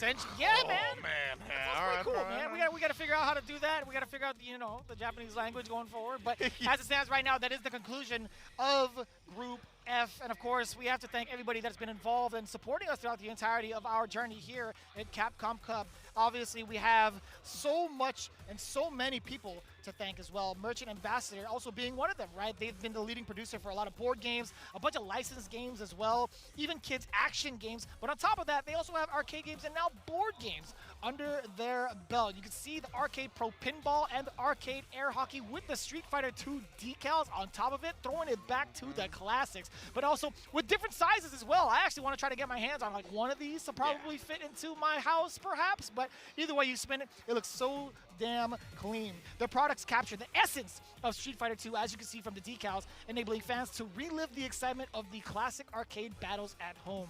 These games will be sold throughout leading retailers and distributors worldwide. That's crazy. I thought it was going to be exclusive here, but it is going to be worldwide. Be sure to follow them. You can check them out on the top left, their QR code. Be sure to check them out today. Yes, indeed. I love me some air hockey almost as much as I love the various Capcom fighting games, baby. Hit your friends with a punishing Shoryuken in our Capcom Arcade Classics and Fighters Pack. Dive into a robust collection of Street Fighter titles, including Street Fighter V Championship Edition and Street Fighter 30th Anniversary Collection. Fantastic arcade titles are also included like Mega Man and Final Fight. Get hyped for tournament season, test your skills, and help support the Children's Miracle Network hospitals with your purchase on top of everything else. And for all the fans out there that have been tuning in, waiting all season long for Capcom Cup, guess what? You're rewarded with another week of some of the most intense Street Fighter 6 action that you could ever imagine on a worldwide scale. That's right, it's Reject Fight Night X Jam Slam for the International Championship coming next week, starting Sunday, March 16th here in Japan. The 10 players who advance through both Jam Slam will be clashing, Jam Slam as well as Reject Fight Night will be clashing live, direct in Japan. The tickets for the event will be available in 2 phases. The first phase until March 5th and the second phase starting from March 9th. All of it will be streamed on both YouTube and Twitch on both Jam's channel, actually all the channels, Jams, Capcom USA, Street Fighter, Capcom Fighters, as well as the official Reject YouTube channel. For all of the updates, you already know where to find them, but just in case, you gotta hit them at Jam on X as well as at Reject, just in case. But, if I'm wrong with at Reject, always type in Reject Fight under the search bar. It's that easy. Precisely. So that, as you mentioned, going to be the conclusion of our group here. We're going to be back in about 6 minutes, so do not go anywhere, and we'll see you then.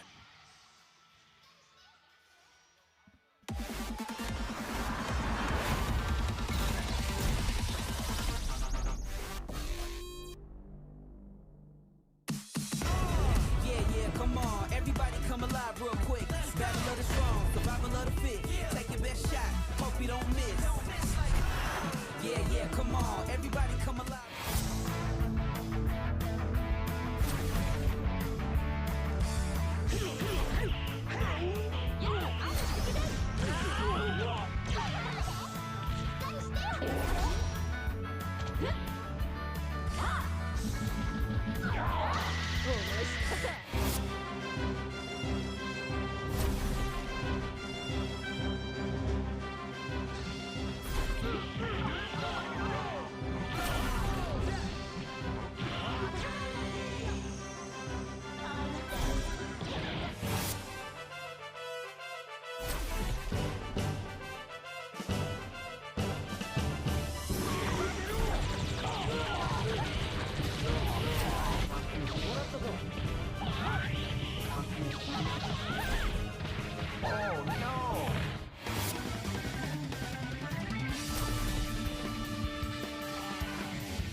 location is Osaka.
カプコンカップ11、ここからはグループ G の模様をお届けしてまいります。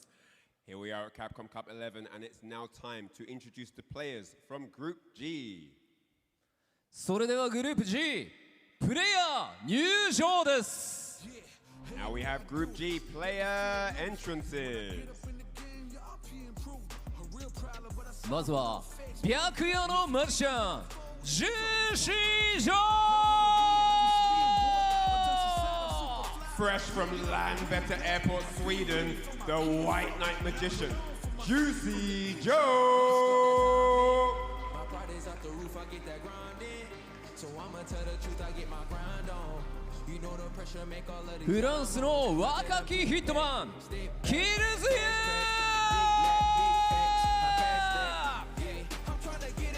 The young man from France, the young hitman, it's Kills You!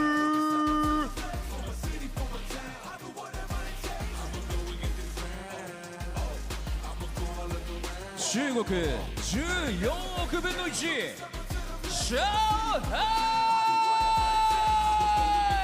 Multiple time Evo champion, EWC champion, the king of China, Shanghai!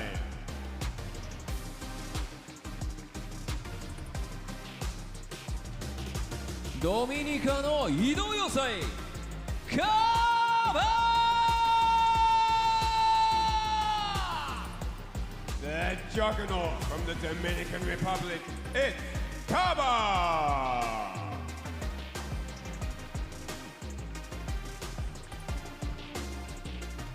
フロリダの星ナクラダ The 2016 Capcom Cup champion, the Sunshine Star, Knuckles! Zoo!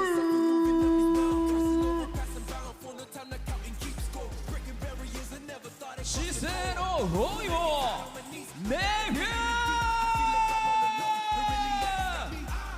Star also from North America, the intellectual Nephew!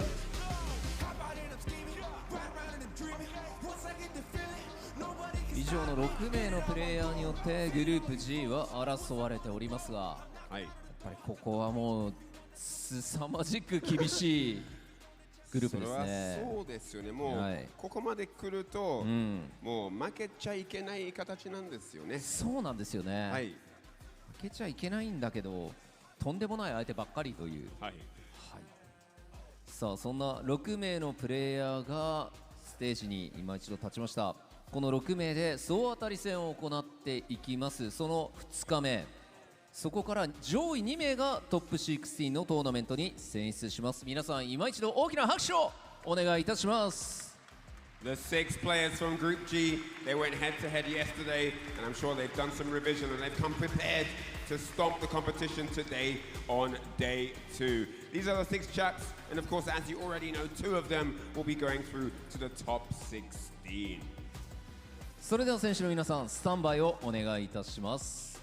Alright, with that said, all players ready and prepared on standby, please. Thank you very much. さあそしてここからのグループ G の熱い戦いをさらに盛り上げていただく実況席の方にお渡ししたいと思います。お願いします。 So with that said, with all the amazing action to come, we need our voices and genius minds at the desk to call the action. So let's get back over to the caster's desk. We've had some blood-pumping matches thus far today in day 2, but the action doesn't stop here. We now come back to Group G, which they had some of the best matches that were shown on stream yesterday. But hey, myself, Jammers, alongside Yipes, we got to make sure we deliver the action for you guys and make sure you stay excited just as much as we are for this next group. Yeah, man, listen. At the end of the day, we all shook off the kinks on day 1, so I feel like everybody's more comfortable now. So let's see who is going to deliver. I'm excited for all this high-octane matches. The key guy that I'm looking at, you already know. I don't want to be the favorite here, though in terms of favoritism, but Kaba's definitely my guy. But again, man, it could be anybody's game. So let's see how it plays out. Well, let's not forget, right? We got rising star Juicy Joe. He has a fantastic 2024 leading into this. He feels super confident with some of the fixtures he has today. Killsu didn't get the results he wanted yesterday. We saw Mai show up with not only Nephew, but with Zhao Hai as well. A lot of people really enjoyed the Zhao Hai versus Juicy Joe match, Mai versus JP. That's something we're going to have to delve into in the future. But yes, only 2 guys can make it out of the groups. And this is what the fixtures are looking like today for day 2 in Group G. We're going to have Kaba kicking it off, going up against Nephew. He fell by the wayside with Mai against Knuckledew yesterday. I don't know if he's going to try and repeat that again and see if he can get a different result, because I believe the definition of insanity is you keep trying the same thing, expecting something different. But Juicy Joe goes up against Kaba and Knuckledew. I was speaking to him a little bit earlier, but we'll go into that when we get down to it. But this is what the round robin chart is looking like right now, Yipes. And look at this. Speaking on shaking the first day jitters, I already see on the screen, just to give you guys a sneak peek, looks like Nephew is highlighting the jury, so it looks like Mai is just going to go into the back pocket for a second. Now tell me, you being a Mai player, of course, how do you feel about the Guile matchup? Of course, Nephew being the professional, you know what I'm saying, knowing what to actually pick when the chips are down 2 out of 3. Was he trying to hit him more of a surprise tactic, or he just feels that confident with the matchup? I'm not too sure. Here's the thing, there's like 3 outcomes. Because you got 2 Guiles in your group, you either pick Mai against both of them, see what happens. You try Mai against one of them, then swap to Jury, or you don't pick Mai at all. And it looks like he's gone with the middle option here. He tried Mai yesterday. It's not going to work because, again, because you have players of this caliber, of Knuckledew and Kaba, it's like, okay, we'll take a risk. Whether you call it a calculated risk or not, we'll take the risk, see if it works, and then you just go, look, this just isn't going to work for the next day. And because your tournament life is on the line, you've strictly got to stick with what you know best. And Killsy has a very different perception on the matchup. He says, well, Guile versus Jury is 5-5. It's not that difficult. That. But again, it's like, here's my European perspective, here's the American perspective, here's the JP perspective. So Killsy wrote out the matchup as well. So we'll see if Nephew's going to be confident, because he needs the dubs now. He needs the dubs. And just to round it out, right, it's more so like player style, player clash styles, right, instead of actual character matchups. So I can agree with that. And shout out to everybody at home. Hope you guys are enjoying the show. Hopefully y'all awake. That is the main thing here. Hopefully you guys grab a cup of Joe and just sit back and relax. Please let everybody know at home we got some fire matches. Kaba versus Nephew, the Juggernaut versus the Intellectual. Shout out to the Capcom boys in the back end. Good choices in terms of nicknames. I feel like you spice it up a little better. That's just me. I like bars, so, you know. Oh, yeah, listen, some of these nicknames we see, don't worry, we got plenty of juicy nicknames coming up for you later down the line in this group as well. But yeah, Nephew and Kaba will be kicking it off here as well. We'll talk about Zhao Hai a little bit later. Okay. Nephew and Kills, you do need a win today in this group, because they didn't get any wins yesterday. We'll break that down as we come to it. First game up, it will be Guile versus Jury. It will be Nephew going up against Kaba. Kaba ranks. Man, the good old Belmont outfits. I see you. Yeah, let's rock it. Let's go. Opening gambit time. Already pressing the issue right now with Nephew, but a counter pokes here from Kaba. Give me espacio, por favor. All right, gonna get the dive kick to connect, and there's a bait there. Gonna be a massive punish here for Nephew. Now remember, Kaba was training a little bit of Juri in Japan as a backup character just in case, so he might have a little bit more of an insider scoop of what's going on, but right now it's not really working out because that is gonna be an opening round with a perfect here. Nephew firing on all cylinders here, Yipes. Yes, yes. Don't let go of the steering wheel. I like that from Nephew. That's like the best thing a Guile player wants to see, somebody slow down, right? All right. Absorbing all of that pressure, trying to master block stun. What's up, brother? Oh, that's all good. One thing I really like about Kaba's gameplay is when he utilizes standing heavy kick. He likes to utilize it after throw tech when he's got level 2. Couple of situations I hope his opponents have studied where they can try and win punish his standing heavy kick usage. He's been counter poking a lot on block with RANFIS too, but the overhead lands here. Juri. Level 3. That's what I would have done. Man, this is a wash. Oi, oi, oi. He wasn't playing around. It looks like he was experimenting for whatever reason yesterday, but this time he said no backseas to come and take this. Not bad though for a day one to try it out, but this is where we want to see Nephew at his most comfortable. The pressure's on, of course, Nephew on the burn up, but the counter put with the overhead. Smart choice. Gotta watch the noggin there. Kaba ranked. Nephew with a quick breadstick there to start it off. Well, this is it. He was able to get a knockdown, anticipate a throw, send him to the corner, get a punish on a blocked flash kick as well. All the stars aligned, and when they do that, please, please, please take your chances, because you're never going to get another good one like that. Damn, it's like in the midst of the analytical side of things, this man caught a straight foot in the gluteus maximus. Well, Kaba, he was looking a little bit out of character there, but I feel like that's what you needed to wake up a little bit. Let's see how you switch it up here.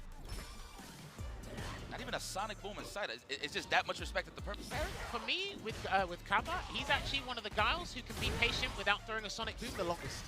Like, he can actually wait for a long time without throwing. Correct. That is true. He's most of a slugger. I guess that's the name sticks with it, right? The Juggernaut. Just plow through it for the offense instead of projectiles. I get you. Wow. There, just wait for a flash kick just in case. That's why they stand heavy punch and then a drive rush cancel instead. Which is pretty smart too. He caught him blocking high, so no real threat of the flash kick, right? That was very nice. Set the tone. This is the parkour tour is what I like to call it. There is the perfect parry. That is why he's more worried about throwing the sonic booms. I see. Okay, it's a great way to wake up. There you go. Good patience there as well. Got the maximum punish as well, because it was a punish counter, so you can go into lights, into heavies, depending. Gal has one of the faster heavies in the game with that 7-frame stand fierce. Let's go. Yeah, see, he just waits. No boom, just wait. Yeah, definitely the respect, either the sweep, jump in, or the perfect parry. So definitely got to cycle through those options. A bit of a rock, paper, scissors, if you will. There we go. We got the nice lead. This is where Guile strives. Nice perfection parry. The Kurt Hennings is in the building. We slapped the gum somewhere. The overhead, we blocked it. He goes backing off here at the moment. No stand heavy kick usage from Kaba thus far. Just making sure he stays in a nice comfortable zone. Not the danger zone. That's going to be big. No charge. He flopped the charge because he wanted to get the Sonic Hurricane after that. Very lovely answer there with the upside down kick. Oh, good call out. Back throw. I want all of that wind on my spinal cord, of course. Try and burn him out. Yes. Trying to invite the drive reversal as well. Wow, no anti-air. Interesting. Trying to get some space there. Wasn't ready. Trying to bait out a button or a flash kick, either or. Stand face for the pressure. We are hitting close for the close. Damn, he walked. I'm pretty sure he tried to walk up and block, but them joints is fast. Especially at that range, super close proximity, lightning fast sonic booms, you're not going to do it in time. And Kaba had no reason to not exhaust a level 2 and an extra 2 drive stocks on any sonic boom there. He does massive chip. The drive gauge damage is relatively decent. It's just a win-win situation for Guile. Great way to adapt though, Kaba. A little more patient. He really didn't change nothing necessarily. He just was a little more confident on the spacing side of things. Knew how to slow down Nephew. Didn't let those jump-ins come in easy, so I'm loving that from Kaba. Here's the thing, right? Because Juri's a character that's highly efficient, very good at monopolizing space, but then because the Sonic Boom is very good at just shutting down Drive Rush, and you got to respect certain things, it's Nephew has to play out of his element. But as Ringe has alluded to all the time, Nephew's one of the best at perfect parrying Sonic Booms. When you go up against a guy that can actually be extremely patient and not doing it, you have to find another way in. He's correct. Oh, out the range. Okay, what a way to space out. A little healthy here still. Nephew is down on the chips, but he does have great positioning. Hey, what a whip punish. I actually thought he was going to let it go and go for the bazooka knees to switch sides, but you know what? Hey, we got a lead. Why not? Oh, he wasn't ready. I thought we were waiting for a last-minute perfect parry there, but looks like Kaba had other plans. And then that's going to lose him the round, unfortunately, here. He has to exhaust all the options. Feng Shui, this might not actually do it because there's going to be a little bit of scaling here. Checkmate with the overhead. Let's see if he does it. Let's see. Oh, looking for the shimmy. Good defense. Wow, I forgot she got a double overhead. Flash kick. He can get the level 2 out. Yeah, solid punch is activated. And he can actually just make sure he puts a barrier of sonic booms here. I actually thought he was going to go for the overhead, but respecting the checks from Nephew. That was nice shimmy. The pixel gas. Very potent stuff. Damn, I'm not sure if that Feng Shui engine activation was the wise choice there from Nephew, but it puts Kaba at match point here, yikes. That happened so fast. On top of that, all right, there goes the counter poke to Stanfist. One thing I want to highlight, usually see it from the top level guys for sure, including Kaba and Knuckle. There it is, hold that space down. Hold the fort down. Yeah, see, perfect parry coming in right now, but what happens when he stops? See? Does he drive rush in or does he wait? Oi! He tried to drive rush in! I was about to say, he had a lot of acres too. I know. Oh, the trick. What? What, is that off a jab? I think so. Interesting. Oh, flash kick, of course, resets the neutral easily. No, what a bait. Yo! Don't make the same mistake you did before, Nephew. So he's actually going to go into the Super Art 1. Going to get a good scenario here, unless Kaba whiffs a throw. I thought he had other ideas here. That, oh, I don't know. Going into a final round from a whiff throw, losing that? I'm not sure, man. Mental game, where's it at? Yeah, respect to Nephew for ending that early into super to attack the drive gauge. Smart stuff there. All right, we take that trade. No, okay. Recovered in time for the parry, the back throw. Now we feel all that win on my spinal cord. Way upside down kick the Sonic Hurricane, sends him full screen, get a massive life lead here. And let's make Nephew work for that approach to get in and try and turn things around. Anybody that's a fighting game fan that actually really plays the game, you already know the despair here. How are we going to get in to finish the job or just to mount offense? Kaba has so much acres of land to work with here. Is it going to be a throw? He was anticipating the throw. That's why you see the jump strong. Perfect parry, almost got it, but Nephew was blocking well in advance there, and he's still got solid punches to activate if he wants to. And that was a massive gamble there from Nephew, and it will cost him not only the game, but a very detrimental position in the longevity of the group stages here. And Kaba takes it over Nephew 2-1. Plátano, salamis, eggs, onions. Love it. I'm going to put you onto that. We call that the tres golpes. I like it. Whoa. That is definitely not the winner. No, I'm just joking. There it is. Bandit zone, of course, man. That was a 2-11 in progress there from Kaba. No real robbery. I feel like he definitely earned that, but that was definitely a match at tit for tat. Who was the aggressor early on was Nephew, but who adapted well was Kaba. I see you. Shout out. Yeah, because Guile dictates a lot of what Jury has to do in that matchup, right? It's hard to kind of have a kind of consistent strategy, right? Because you need to respond to what Guile does. And if he's doing nothing, do you take the initiative? Do you take the lead in this dance sort of thing? And it's like, okay, if I misstep, am I going to make a mistake? Are we both going to fall over? And again, there were a couple of situations where, credit to Nephew, exceptional baits on the flash kick. Not many flash kicks, not many flash kicks connected, I've got to say. Yeah, we might see that highlight where he hit the brakes with the stand short of the drive rush. But no, I feel like what Kaba eliminated even more was the usage of the stand fierce. Nephew is very solid in terms of being in that range to get those whiff punishes. But Kaba definitely wasn't pressing buttons first, so I'm going to have to respect that from the lads. I actually spoke with him in the back, man. He definitely does feel very confident going throughout this tournament. So this group, I would say. Do you know what? That's what you need in these groups, right? Confidence. Yep. I know even if the results don't pan your way, it's like having the confidence just to go in, kind of calm the nerves when you're up on the stage as well. Understanding it's not just one day, it's over the course of 3 days as well. And some groups may be determined today. Other groups may be determined properly tomorrow. It's like just having that and sticking with that game plan and that belief you had coming into the cup in the first place is a brilliant thing to have. And then on top of that, of course, if you see people losing a 2-1, remember, guys, those rounds really matter towards the end of the overall score. Of course, if you are doing pretty solid throughout the tournament. But that's here nor there. What a classic matchup we got here. The Sunshine Star, Knuckle Doo Dang, taking on Xiao Hai, the King of China, a.k.a. the Kid. He is truly the King of China. I can't take that away. So, and with a wise choice, the Mai versus Guile, that is a possibility. We'll see. Well, yesterday in this group, if I'm not mistaken, Xiao Hai did pick Bison against Kaba. Yes. So remember, because there's two Guiles at an exceptional caliber here, if you pick a character against one, that's an indication against the other. Yeah. Obviously, if you want to go down to the nuances and the nitty-gritty, of course, oh, okay, Bison works against Kaba, it may not work against Knuckle-Doo. Only because Knuckle-Doo has a Kami as a backup, and his Guile style is much different. Yeah. And this a lot of lore here, man. For those that follow the Street Fighter 5 side of things, the old school Canada Cup. Shout out to Canada Cup, of course.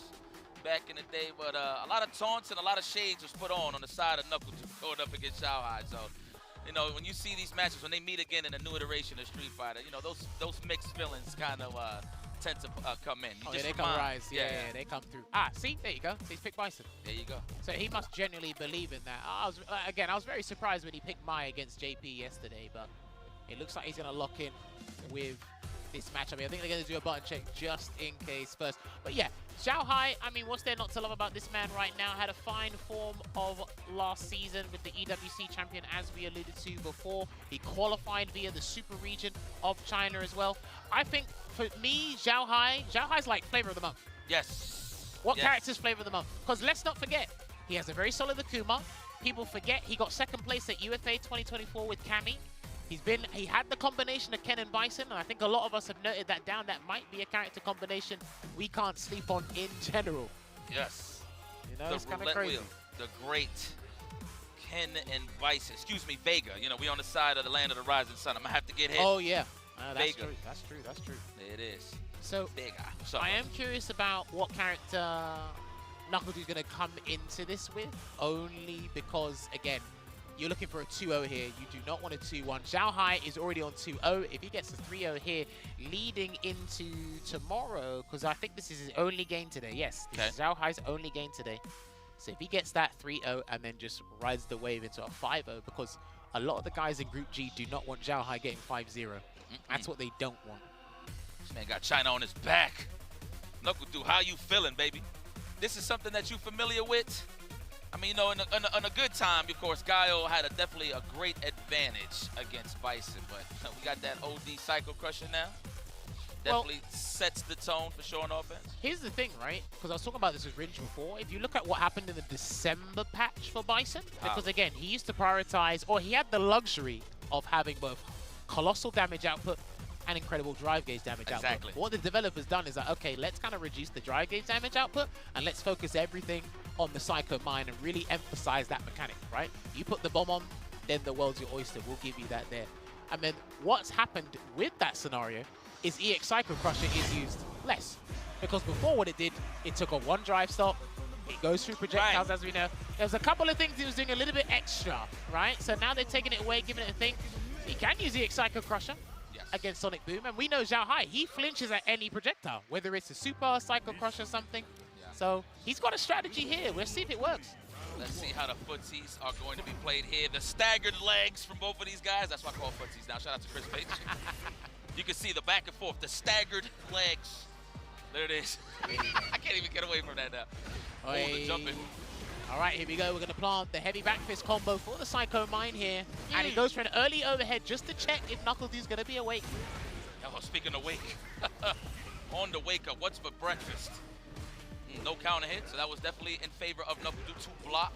Not really receive any more damage here, but we are stuck in the corner, suffering on the drive gauge side of things. So I feel like we're going to see more standing fierce in a minute. Or Psycho Crusher, I should say. He can do it, but you got to be super. Wow, that's going to be massive there for Knuckledu. He's not going to spend on the Sonic Hurricane extension there. Just go back to the neutral. Nice. You can do a jab back fist there, but sometimes you have to bank that it's counter hit. Though. That's that's what Nemo is very confident in doing, or was very confident in doing at a certain point in time in the competitive season before. Well, you can do it more solid with the drive gauge. That's guaranteed drive. Okay. Excuse me. But yeah. But let's see though. Xiaohai already very comfortable. Okay, Knuckledu looks like he's trying to download a little bit. I feel like he should just play his game. Oh man, never mind. That is his game. It's Sonic Boom, of course. There you go. Immediate rebuttal there with the flash kick after being countered with that EX Psycho Crusher there from Xiaohai. Gets this German suplex. Let's go. We got the lead. We're gonna sit here. Let's park. Yeah, he seems super comfortable. He's not afraid to use light scissor kicks, stand medium punch, or stand medium kicks. Try and trade with a couple of booms, maybe get some straight hits. No big swings just yet. Love that from Knuckledu to walk up, block, and fight the offense, and then go for the counter poke accordingly. All right, looking for that counter hit. No dice. Xiaohai, great defense, walking him down. That's what he's trying to snipe out. The low forward or the standing medium kick. That way you get a counter hit, punish counter, etc. It's a flash kick, reset the situation. I think that's good that he's able to walk him down without having to exhaust any resources, not to overextend there with a drive rush overhead or something. He's just cool, calm, and collected here. Knuckledu's kind of comfortable playing at this same pace as well. Right up the glutes. Oh, caught him moving forward just to hit him with some offense. 2 throws, get the 2 grabs? Yeah, 2 grabs. Oh, you've been in this vortex. Oh, of Many course. bites. Oh, a third one. Overhead? No, 4. Okay. This is the game we play. That's why you have to make those decisions in terms of the rock, paper, scissors. When are you gonna backdash? When are you gonna flash kick? But at the end of the day, I like how Shao Hai did not stop pushing the initiative. That is the best way to open somebody up, man, especially a character like Guile. Well, here's the thing.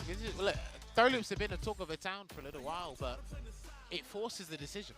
Whether you like it or not, when you're like, you know, I can take 1 grab, I can take 2, guess what? Still forcing a decision. Yep. You're not going to be, I'll make a decision after the 4th grab, because guess what? The 4th grab's got rid of you.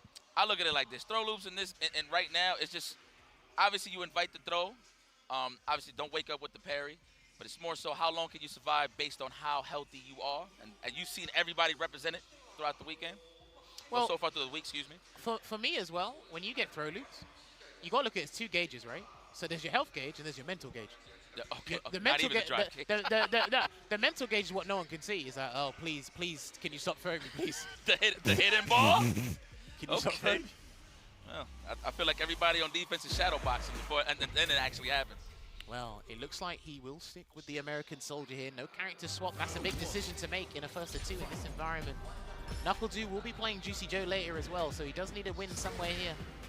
You know, I was about to say it wouldn't be a bad pick if NuckleDu picks Cammy here, but he does want a little more control and not take those risks against Shao Hai, because he will whip punish the hell out of you. And space out those dodge kicks. You can be offensive with Guile, but you can also have that passive approach. With Cammy, I think, like you said, he has to be a little bit more aggro. Oh, nice. Wow, okay. With the fierce, right. Nice. Okay, accomplishes the burnout and then get the stun as well. Looking good here for NuckleDu. All me to knock him down. Sweep ender. Sweep ender. There it is. Now we're going to go for the throw. Looking for the shimmy. Oh, that's enough cash. Level 2. Let's put on a show. Yes. 2. Wow, really? He's out. What? He's out. Wake up. This is and pop the bomb. Pop the bomb. Take a guess. Oh, and you know what? He didn't have a flash kick. I don't think he was expecting NuckleDu to do that either, because I think he was going to try and react after the throw was going to happen. So we're not scared of ACL meniscus? Back roundhouse? No. Wow. Why not? No, because you needed to throw before you kickstart anything. I understand what you mean, but he needed to throw to kickstart anything. That's true. That's true. That's facts. That's facts. Dash after the upside down kick, even though it's -8. There's the perfect parry. They're going to be a nice little combo. Didn't get the perfect flash kick there. Not like NuckleDu did not get that. Talk about making that decision. Ah, there you back go. roundhouse. Yeah. Heavy knee press on the delay, and then here comes the second bomb. NuckleDu, what's your choice? And he tries to run away. The up forward was denied. Back dash or up forward got clipped regardless of what was the option. Shao Hai. Match point. What I really don't like is when you think it's time to escape and the Bison blade catches you, and then you just go into Psycho Crush at the animation. That is the panic button, I will say. Background, well, background, there you go. Yeah. Nice. So was it counter hit? NuckleDu's just trying to find space. Nice conversion. I like that he waited just a second, a little bit longer, just to see what Zhao Hai would do, so he can get a punish kind of conversion on the whip punish there. Nice. Watch your legs. Good defense. Okay, my man Fuzzy did walking back. Yeah, nice! Got him. For my country. Oy, there you go. Exuding the patience. And when you do that, you get heavily rewarded, but that means you got nothing left in the super tank. So if Zhao Hai gets back in and plants a bomb, you're in so much trouble, young man. Here we go. Don't overextend NuckleDu. He does have healthy drive gauge for some OD reversal. Nice. Bazooka knee. No, not even. Oh, he wasn't in range for it. Oy. There you go. Stopped him in his tracks with the drive rush, with jab, and then the jump. I'm very surprised he got Zhao Hai to flinch in a situation like that, but boy, was he ready with the anticipation there, NuckleDu. And he's made it one apiece right now, Yipes. Yeah, we need more diapers, dude. Let's go. Well, infinite supply if he's first place at the end of the weekend.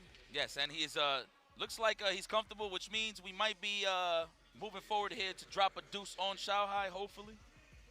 I'm just being biased here a little bit. That is my guy, Shopify Rebellion's own. This is historic, this matchup. This is why it's a treat for me. Let's go. What a way to meet up in this group, huh? Let's get it. One apiece. Breadstick. Let's see who's going to end it nice. So I think for me, what's letting Zhao Hai down, but it's also the nature of how NuckleDu is dictating the pace of the game is the jumps. He waits a little while on the ground. He's not close enough to get a trade with the stand median kick. So he's having to use Psycho Crusher, but when Psycho Crusher is not going to work or he's low on dry gauge, he jumps, and NuckleDu has identified that several times. Yes, sir. Bombs on. That's a throw. Oh, overhead. Okay, first one represented.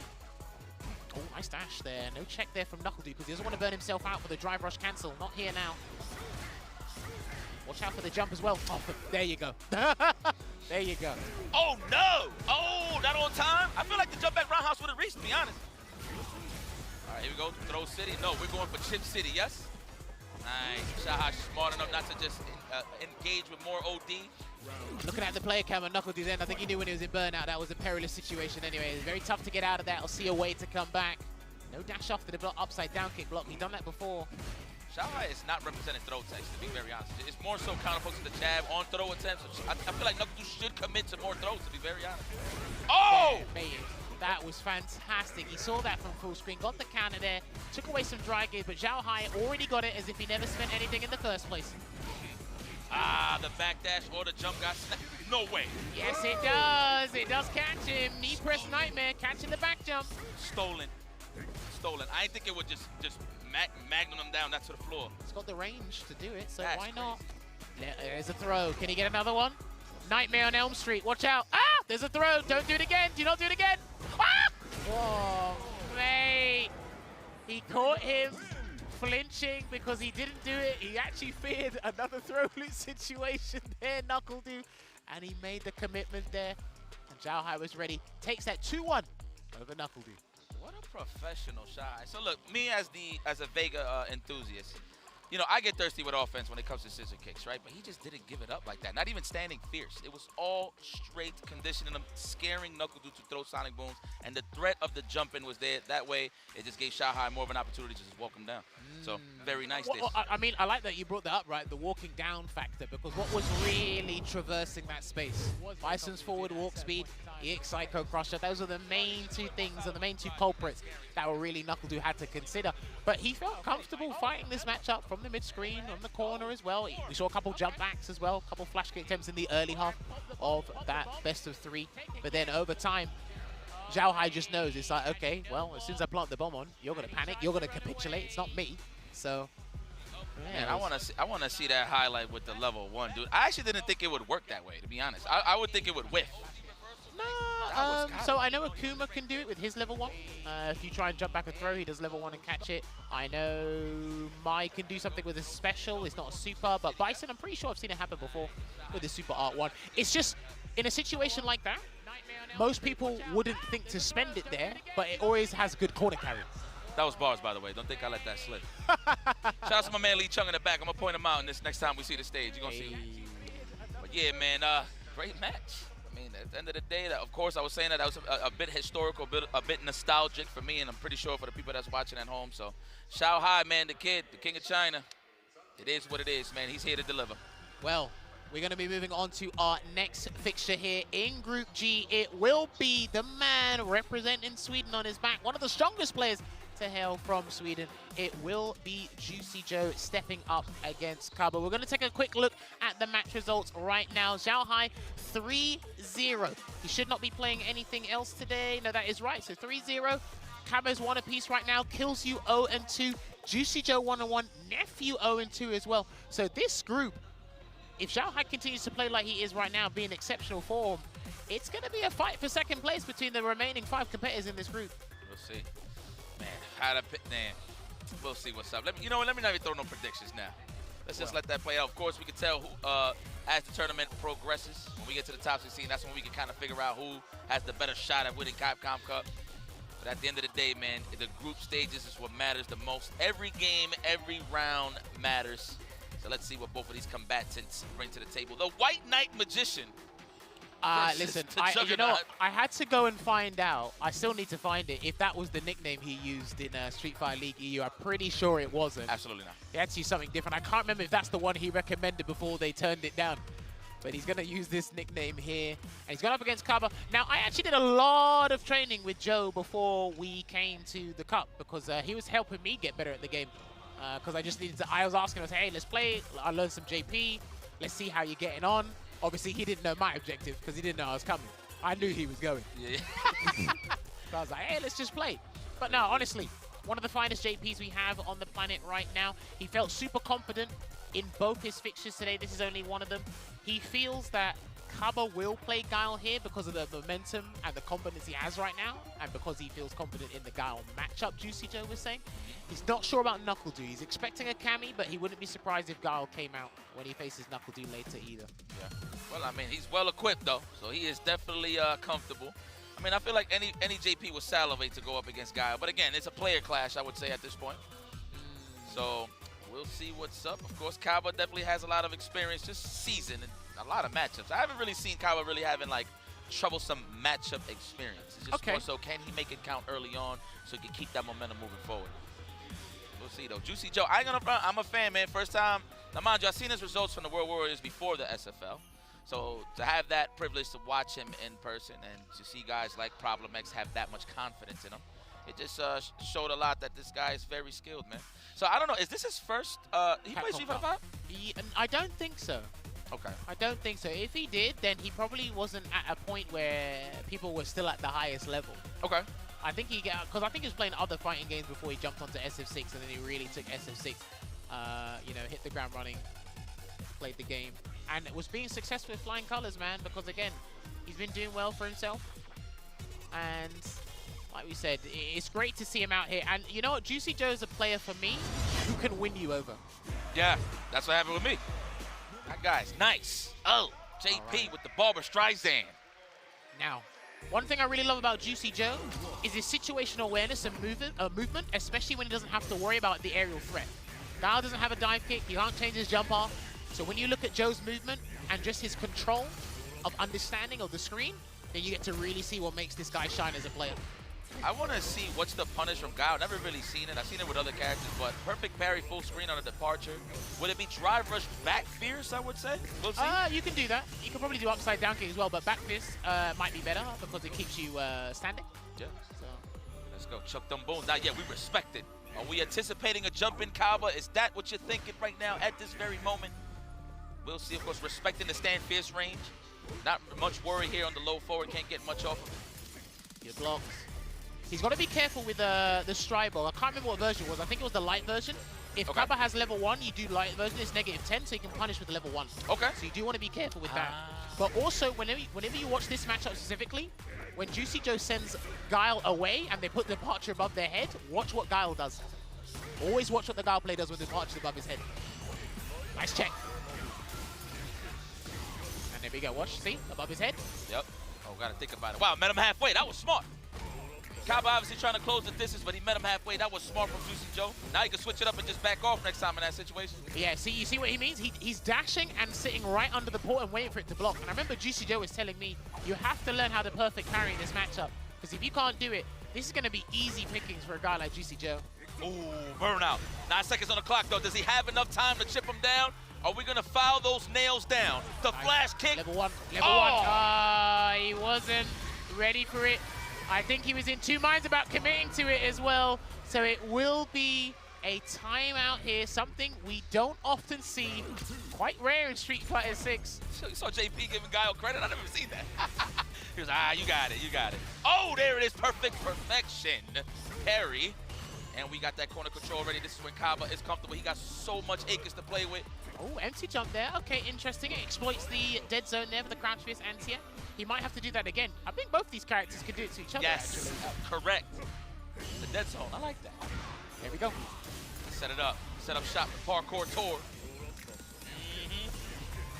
Because the respect of all the purple stuff. You don't see one sonic boom in sight. I like the bases there. Obviously, parry all day, build the meter. Because I don't want to give you free damage trying to throw a sonic boom and getting you to block when the departure's above my head. I don't want to give that free stuff to you. There you go. So you're just waiting it out. Super patient here. And patience is often well rewarded with a lovely conversion there from Kaba. He's almost about to build Super Art 3 as well. Oh, nice. The jump in. I think he's dead. That was a reaction for sure. I don't even think that's a guess jump. Level 3 for the finish, absolutely. For my country. Now, really impressed with how Kaba handled that matchup. Because here's the thing. there is a way you can defensively condition JP players, but you have to drill this matchup into your head, right? Because he was super patient, Juicy Joe's going to get comfortable. Throwing the Phantoms, popping out the departures, trying to really do something there. And then Kaba, all you have to do is pick one moment, whether it's one drive rush or one jump, and he's going to think, damn, like, why didn't I see that? It's because he didn't do anything before. Now that could be, maybe that will slow Juicy Joe. That's probably what Kaba wants, right? To make him think twice. Of course. So we'll see. Sometimes less is more, you know? I like that. Yeah, man. Yeah. Yeah. Watch the cabeza. Nice walk. And he was able to block the second part as well. Nice. Really good stuff there from Kaba. Ooh, wow, the clash. Okay, we'll take that. Look for that punish counter just to get a little bit of acres of land here. I like this carpet. Nice trade there into the flash kick. I'm surprised you have the charge for that there, Yipes. Oh, the anti-air, that's lovely. What a conversion, too, just to set up the departure. That was very nice. Flash kick. Let's start again. Looking for the shimmy, no dice. Juicy Joe is a professional. He don't take like that. There you go. He gets in there. Good throw break there from Kaba as well, not allowing that punish counter throw to happen. I'm trying to get in that stand fist. Now, the question is, what are you looking for? The low forward, the roundhouse, the Sobots kick, the old school way to call it? Well, I mean, I like that Kaba's not really utilizing a lot of normals for Juicy Joe to try and whip punish and catch for a full conversion. He throws Sonic Boom as an extra poking tool at a certain range, so Joe has to commit to a parry.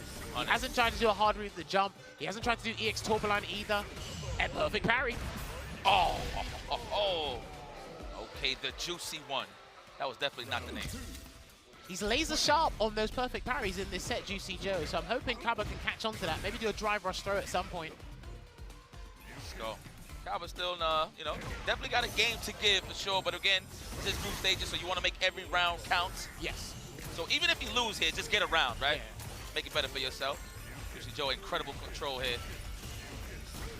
Nice. There you go, gets him to spend 2 bars here. And again, I'm seeing that tap parry there from Joe. Not sure what he's waiting for because no Sonic Boom came out. That's true. Oh, there you go. Now we're going to hold down. All right, there it is. I thought it was even Stevens at first, but we do have the lead now. Kaba, great control.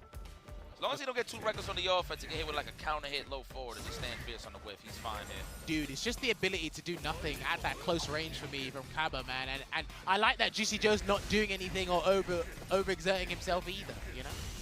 He's giving them mad looks. Dude, he's almost burnt out. What are you doing, Joe? I would have matched parry every single time. I'm gonna be honest, on Kaba's side. What a professional. Okay. I think I saw a jab. I think he tried to do Sonic Hurricane and it didn't come out. Okay. I think so. He's out.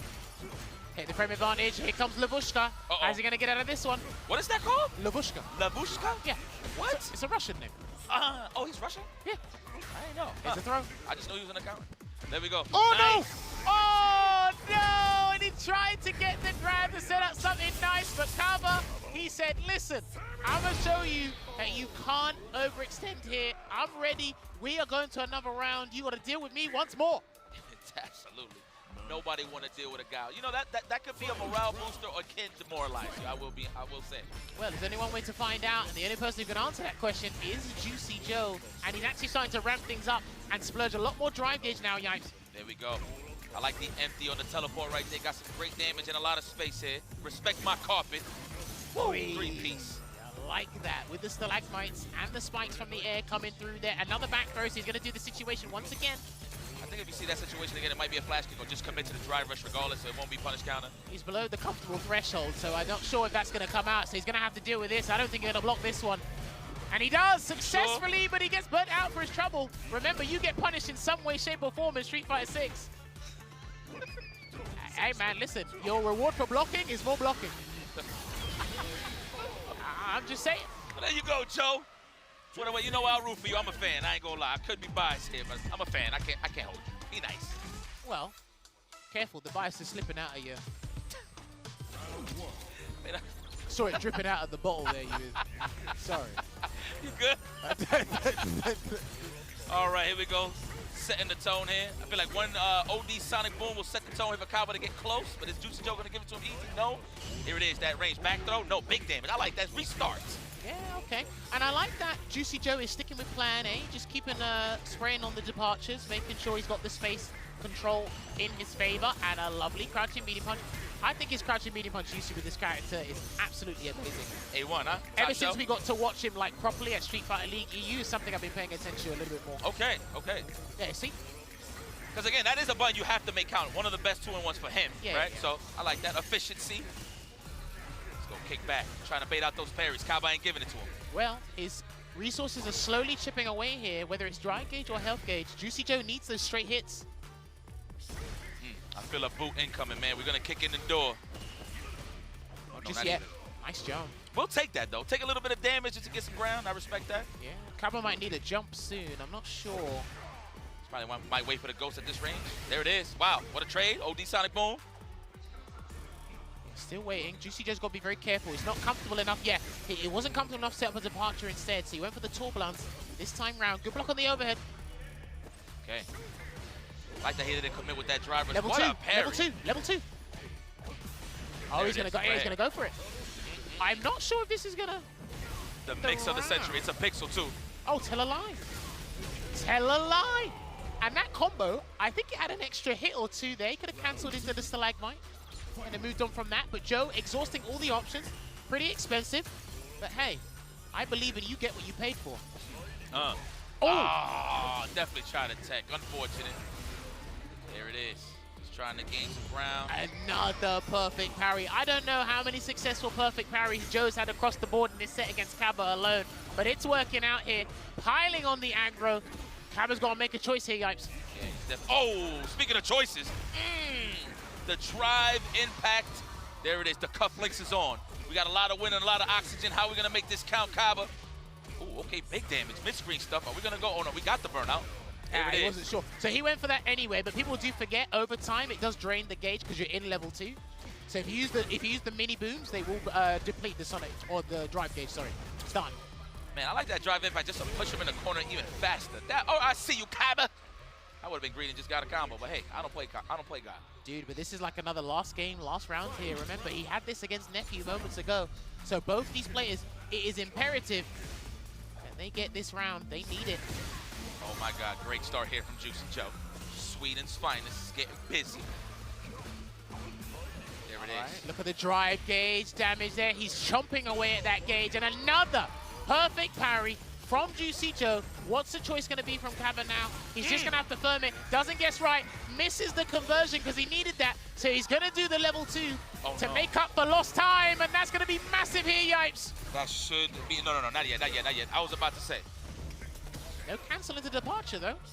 Oh, the trade. We'll take that all day. Sweden's finest. EU's finest moving forward here. What a banger of a match. I know Kaba did not like those results, but hey, you got some rounds off, but Juicy Joe is your winner. Proof in the pudding, check the paper. And he knows as well how big that is because, again, with how everything is happening from second place down to bottom place in this Group G, he definitely needed that dub. I know it was the 2-1, so Kaba can walk away with some consolation prize here. But again, he went 1-on-1 today, so no more matches are left for Kaba because he beat Nephew. Now he's lost to Juicy Joe. That's actually a good confidence booster for Joe going up against Knuckle, which will be the last fixture of this group here. But let's take a look back at what transpired. So this actually might have been our longest set of the tournament thus far. I think so. We got a timeout here. So. Yeah, naturally. I feel like, so Akaba trying to find the spots, but he was trying to get that go for broke jump in. But I'm going to be very honest with you, the way that Juicy Joe was layering his offense, it was kind of hard to even give that up. A lot of the feint ghosts was for that purpose, for the parry or the jump in, so you could recover in time and get a punish. But it was a bit of a rock, paper, scissors heavy throughout this match, especially once Kaba got into that low forward range. Yeah, but you could definitely see it, right? We could see Juicy Joe being comfortable with the departure setup, making sure he was comfortable. I think Joe's main way of setting up shop or getting damage, leading into greater damage, was actually perfect parry. I was very surprised at how many successful perfect parries on physical hits were coming around. That's where I was surprised that Kaba didn't go for a throw enough. No amnesia, because you didn't throw him. No amnesia, couldn't really trick him into doing something else. So Kaba had to, like you said, had to force a jump. Had to go and use the level 2 solid punch activations for damage. So it's very interesting where these guys are rooting their damage from, you know? Yeah, and you know what, though? To highlight that, I did not see an amnesia. We did not see one. So no, there was no need. That was credit of how solid the neutral was from that range, that you never even had to worry about a throw. So that's excellent control from both of those guys. Very nice stuff. But yes, right, up next, we are going to have Nephew going up against Kills You. So this is Kills You's only game of the day. Okay. Now, Nephew hasn't won. So this is important because if we look at the table right now, Kills You 0-2, Nephew 0-2, which means I got to put two peas in a pod here because you both need a dub. Yeah. Someone needs a win. You both need the dub. Some of the strongest jury players you'll see, these guys had incredible seasons throughout the regular season here. But right now, again, because you're going up against the creme de la creme, the finest of the Sharks in the Shark-infested pool, one of you is going to have to go down. And if someone gets 3 losses, you're very close to the depths of despair out of Capcom Cup. That is it, man. Well, we got a treat here. I've never seen these guys play. So this is a treat for me. We're definitely going to see the jury mirror. So, yo, the question, confirm this for me. In SFL EU, Kills You always play Cammy, so I figured that was his main, but it's jury is the main squeeze. So I'm not sure when he had this revelation because he was playing jury at the start, then he put jury down for Cammy because I think Cammy at the time had a better philosophy than jury did. Okay. I think she did everything jury does for better. And then I think when he went to Japan, he was just grinding out jury. He picked jury at Kings of the World for specific reasons, but then with this, I've just seen him use jury ever since he's gone to Japan. Okay. 50 stop. Wow. Oh, okay. That wasn't even a button check. They went straight to it. All right. We missed half the light ball, but it's okay. We've been here before. Wow. Yeah, I believe that round was actually legit. Yeah, for sure. Okay, well, you ain't missed much. Just half the light ball. But it's okay. All right, condition early Kills You waking up here. 1Z's on standby. All right, look, this has nothing to do with the match. Look at the man in the back with the toy. Tell me that's not Lucha, bro. Right here, look, see him? Nah, what are you doing? Come on, dog. Nah. You telling me no? You know what? I can't unsee that now. That's rude. Shout out to Lee Chung, by the way. Look Nah, at stop it. You know what? Watch. I'm going to show you some. No, I told you the joke the other day. You know what I mean. The Ben Stiller joke? Oh, yeah. Are you doing that block at any point in time? I will. Okay, so throw that out there.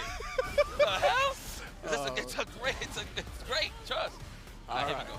Looking for that counter hit. No dice. Good defense kills you. Nice, gets out of there. And these two are going to be very similar in terms of how they want to escape, right? With the jumping heavy punches, maybe a dive kick out there, maybe an anti-throw tool, the jump medium punch. But right now, Kills You having a significant advantage here against Nephew in this final round. Oh my God. All right, looking for that punish counter to get some space. No whiff though from Kills You, very nice. That is the name of the game. Don't press those buttons first. Every button has a purpose. Whoa! Low profile? I don't know if that's intentional, but he does play this character, so very similar thought process. If it works, and that's going to be the game there for Kills You. And that is going to be game 1 to Carmine Corpse Kills You and Nephew. It is not looking good, man. It's like he's one of the smartest players, one of the best players in North America, but some of the strategies I'm seeing thus far, they're not working, Yipes. Yeah, it's definitely not working. I'm going to be honest. On No Neutral, he was my dark horse to definitely whoop some ass. I'm going to be honest with you. So this is definitely the Nephew that I'm not used to seeing. But again, the level of competition here at Capcom Cup, I'm not surprised. Of course. Damn! Another perfect on the board for Liquid's own Nephew. I need Dark Neff to show up, man. I need him here. He's going to miss. He's in the back of a milk carton right now. I'm going to be honest. Well, listen. Lost and found out here. We'll find his way back to you. But you got to find the victory first. Here we go. Going for the burn. I thought that's how he's sizing up. Maybe try to go for end-to-end, possibly, but a little too late on the reaction. Oh, beating stuff. I like that. Kill those frames. And a nice cross cut there, and he's going to try and burn him out, but Kills You done it by his own admission here. He still has a level 1 and level 2 to work with, but Kills You's going to try and be very slippery so he doesn't get burnt out too easy or near the corner for the burnout. Oh, sorry, the stun. So I feel like we're going to get a whiff punish. It's a level 2. No, immediately. Okay. Keep that cash. I agree. That's difficult. Concur. It's very hard not to tech mid-screen, but there's going to be times, and Kills You will always try and shimmy you, and then he'll walk back into space where he can get a full combo. Not just one button, he tries to get 2 buttons and whatnot. Okay. But he's feeling confident. He loves his movement. Immediate level 3. Good confirmation. Looks like he got his visa in time. Confirmed. We're gonna go for the overhead. Nice cross cut. And it looked like he walked backwards and forward just to adjust the space there before he done it. No double perfect there for Nephew, but Kills You still has a chance to come back. Oh my God. Suffering in terms of life bars, whatever. That drive gauge is very important. Whoa, the perfect parry. You know, sometimes I feel like that looks cooler than the actual freeze frame. Oh, the non-freeze frame? Yeah. This is an argument there. I can see that. It feels natural, you know? I mean, the game would probably go a little bit faster. As if it isn't fast enough. I was literally about to say that. All right. Here we go. Trying to anticipate a dash in, possibly. Just a whiff punish either or. First knockdown scored here by Nephew. I just thought that was going to be a stand fierce whiff punish there. Nephew's definitely known for those. Both of these guys, really. Yeah, but I like that over time. Nephew's been adjusting to Kills You, how he's trying to jump out of the corner, and he's been getting cross cuts. While Kills You's done the crouching beating kick we saw before. What a jump there from Nephew. And he's going to do the super up one and going to get the double dash Oki from this as well. Oh no, drive rush afterwards actually. That reversal was represented there. Love it. Oh, out of range. Whoa. You even heard her say, ha? Yeah. That's all I heard, ha? I mean, granted, when you're ducking, the hurt box is extended, but man, that was weird. Not looking good. Kills You was in pole position before, but Nephew has somehow managed to pilfer that position from him. Now he's in prime position to take this dub here. He needs it.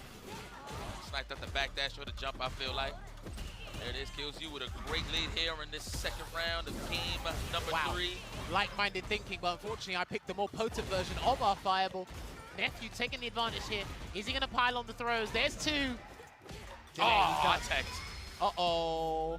Kills You knows this. Yeah, he's done. Oh, dear. That's a spanking. It's all red. My goodness. Nephew. What a way to boost up the morale. Finally, we scored the victory that we needed, so we could build off of that. So let's build it brick by brick. Kills You, though, having a tough time here in this group, unfortunate. He's 0 for 3 now, I believe, Kills You, which means that's very hot. Going into tomorrow, you're almost guaranteed to not make it out of the group, I think. If he's 0-3, then it's going to be very difficult. Because now your destiny is not in your own hands.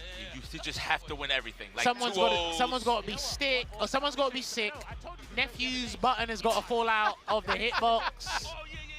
You're going to have to show up at 8 a.m. instead of 10 p.m. or 10 a.m. Like, you're going to have to wait for the stars align. That's tough, man. That's going to be difficult. I mean, what can we say about the mirror match? Obviously, spacing is key, but who can be the aggressor first? I feel like Jury can't even, like, check her own things, really. You know what I'm saying? No, I can understand that. I think for me was how they both handled the jumping heavy punch situation. Yes. How they handled that. There were a couple of situations where they were throwing out fireballs simultaneously. I think they both knew, because there's a... When you're thinking like-minded that understand the scenario, when you set up a strike throw, you both walk away. And they're using the same character, so you're going to walk away, and you're going to be using the exact same button, which was standing heavy punch. We did see that there from the guys, but yeah, I really got to give Nephew credit for the perseverance and not to be deterred by being one game, almost potentially losing the entire set there. And I think Kills You knew when that Feng Shui engine was activated off of that button from before, he knew that this wasn't looking too good. So Nephew, he should be 1-2 now if we can have a look at the match results for the round robin real quick. But because of that, he still has a fighting chance. Actually, no, I'm not sure if he does. Has Nephew got 1 game tomorrow? Nephew has played 3 games, which means tomorrow Nephew's got 2 games. Nephew's got to fight Zhao Hai and Juicy Joe. Oof. Well, that's your reward. Speaking of which, Knuckle Dutang versus Juicy Joe. Another banger that I never got to see. I mean, this is a rare occasion, but that is what's so beautiful about the Capcom Cup. Everybody gets to play, well, in terms of depending on the group, but, you know, you get some matchups that you really don't see. And this is cinema to me, to be very honest with you, because, you know, it builds up that little bit of a rivalry with the EU and the USA. I'm going to be honest with you, I feel like right now those are both of my homes. If I have to pretty much root for anybody, it would be EU or US. Very comfortable to say. Shout out to Dominion. I always thought he was part of the EU side of things. Honorary EU Honorary, member. We got a few of those. Yeah. But yeah, this is going to be a cool match, man. I think we're going to run that back on the Guile side of things. No, I think it'll be Cammy. Okay. Oh, yeah. Wow. Oh, yeah. So I actually was speaking to Joe about this earlier, and he said that it would make more sense for Knuckle to go in with Cammy first because just on paper, statistically speaking, it's actually a really good draw for him. Now, obviously, I think this was 2023 where we saw Knuckle qualify for Capcom Cup beating Banana Ken, Guile versus JP, but maybe just understanding Knuckledu's mindset and philosophy towards certain matchups. If I've got like, you know, a trio of characters, because remember he does have a DJ as well, I'm not going to pick the unfavorable character when I have someone else who can make my life easier. The less thinking you have to do, the better. That's what I was about to say. More solid, easier confirmed in terms of buffering, right? So I would like the DJ pick, but that's pretty much his weakness, right? Like if we had to pick one, is that he can't just buffer stuff easily. You actually have to commit, look for something. But so I like this for NuckleDu being the heavy aggressor. He's been like that with every fighting game that he's played, mainly on the Street Fighter side, of course. So I like that. This is a good draw. Good breakdown there from Juicy Joe. What a professional. Yeah, man. Honestly, he's very big with what he does, and I think he's got a super bright future ahead of him if he wants to continue to do this after the Capcom Cup. Yeah. And I like that he wasn't, because I know he's a little bit deterred or a little bit disappointed with his performance at SFL EU. And most of the guys are saying, listen, you actually did like better than, you know, probably we anticipated. And that's a good thing, right? But obviously as a competitor, you'll be disheartened when you know you can play your best or you can play better, right? Yep. And he had plenty of time to prep for this and get involved. But obviously, everyone had 2 weeks to understand their group. That's for real. Even no different here, but it will be NuckleDu going up against Juicy Joe with the JP here. Now, he had a good performance here earlier against, it was Kaba 2-1. Now he's going to go up against the Cammy. Got to watch out for the dive kick. Against the dive kick, you can air throw, but you've got to be on point with that, laser focused.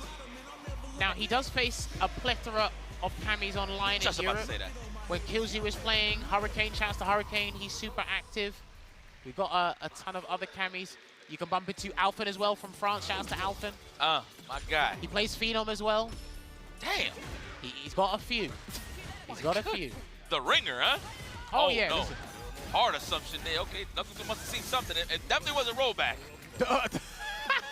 He definitely just committed there, my good man. There it is. Set it up. Shot. For 5 rebellions. All right, here we go. The back dash, I like that. He wants all the espacio. See the length of this carpet. Almost burnt out though. And he knew it. And he knew it. That should be the round. He's going to have to spend the EX bar on the EX trig lamp to close this out. He had an extra hit to work with, but I kind of respect that. He was low on drive gauge, throw out the DI. NuckleDu's not going to wait and do a DI back. So, very good choice there from Juicy Joe. We get a whip punish with that stand roundhouse, please. Okay, that is what's represented. He wants to knock him down and push it to the corner as fast as possible. I like that drive rush, pop that in the pots. I'm trying to leave tonight. My flight leaves at what time? There it is. Watch the curtain, please. Lead is very nice, but of course this is Cammy White we're talking about. Still got to be careful though. He had to try and get through the purple haze, but it didn't quite work out. So he got swatted with the standing heavy punch for his troubles. You like that album? It was good. Okay. To me, anyway. I like that. Oh, okay. Trying to force a dry gauge, but he actually burnt himself out in the process here, Juicy Joe. He can do a button into level 3. Oh, he's lucky that didn't combo. That's what you needed. And you got him in burnout, trying to avoid the throw with the back dash, but sniped with that crouch fierce. And there's the drive impact. Are we going to spend that cash? I'll do it. Everything, please. Let's acknowledge that this man is a killer. We need to go to the next round. Is that enough? Yeah, that should be. Should be, survey Yeah, says? it should be fine. Okay. It should be fine. Now, also, we got to give credit to NuckleDu in that situation because he walked forward to try and get as much dry gauge as possible so that when he gets the hit, he can do a double drive rush cancel instead of 1. Because if it was just 1, I don't think he would have got the kill. That's right. People do tend to forget. You walk forward, you do build that drive gauge pretty fast. That is true. That's why some people are walking forward more instead of doing a dash in a situation because the dash doesn't give it to you. Don't give you nothing. And you're inviting normals for the counter poke on top of that, right? Ow. Breakdowns. Drive rush roundhouse. Trapped in the corner here, not looking good for Joe, and he swats his way out, but no level 3 to generate some more space here. So it's going to be out of the frying pan and into the fire if you're not careful. Nice cross cut. We was ready for that. NuckleDu with a nice lead. Caught the recovery on the sweep. Unfortunate for Juicy Joe. Nice technical. Still alive in the game. Careful, there's a throw. He's got to be careful what to do next here, Joe. And he's deer in headlights. He's not sure what to do, and he tried a perfect parry. There's a throw tech. There's so many looks NuckleDu can give him right now, especially the fact that he is super healthy. The burnout on the side of Juicy Joe. However, we do have a chance trying to activate target combo to level 2, but NuckleDu is out of there. Low forward, he's going to chip him. Oh, wait, level 3.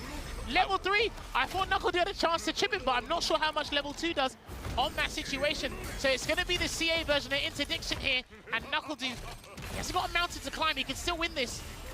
Oh my God, the burnout. Don't get too thirsty. No, he could have snapped the trick line again. Oh, brother. What are you doing? I know, where's the pickup? Oh, and he still had the discipline. He did not crack in that scramble situation. Knuckle made a choice, and unfortunately, it didn't come out in a positive manner for him. The pixel situation, I get it. Or the 25%, whatever the case may be.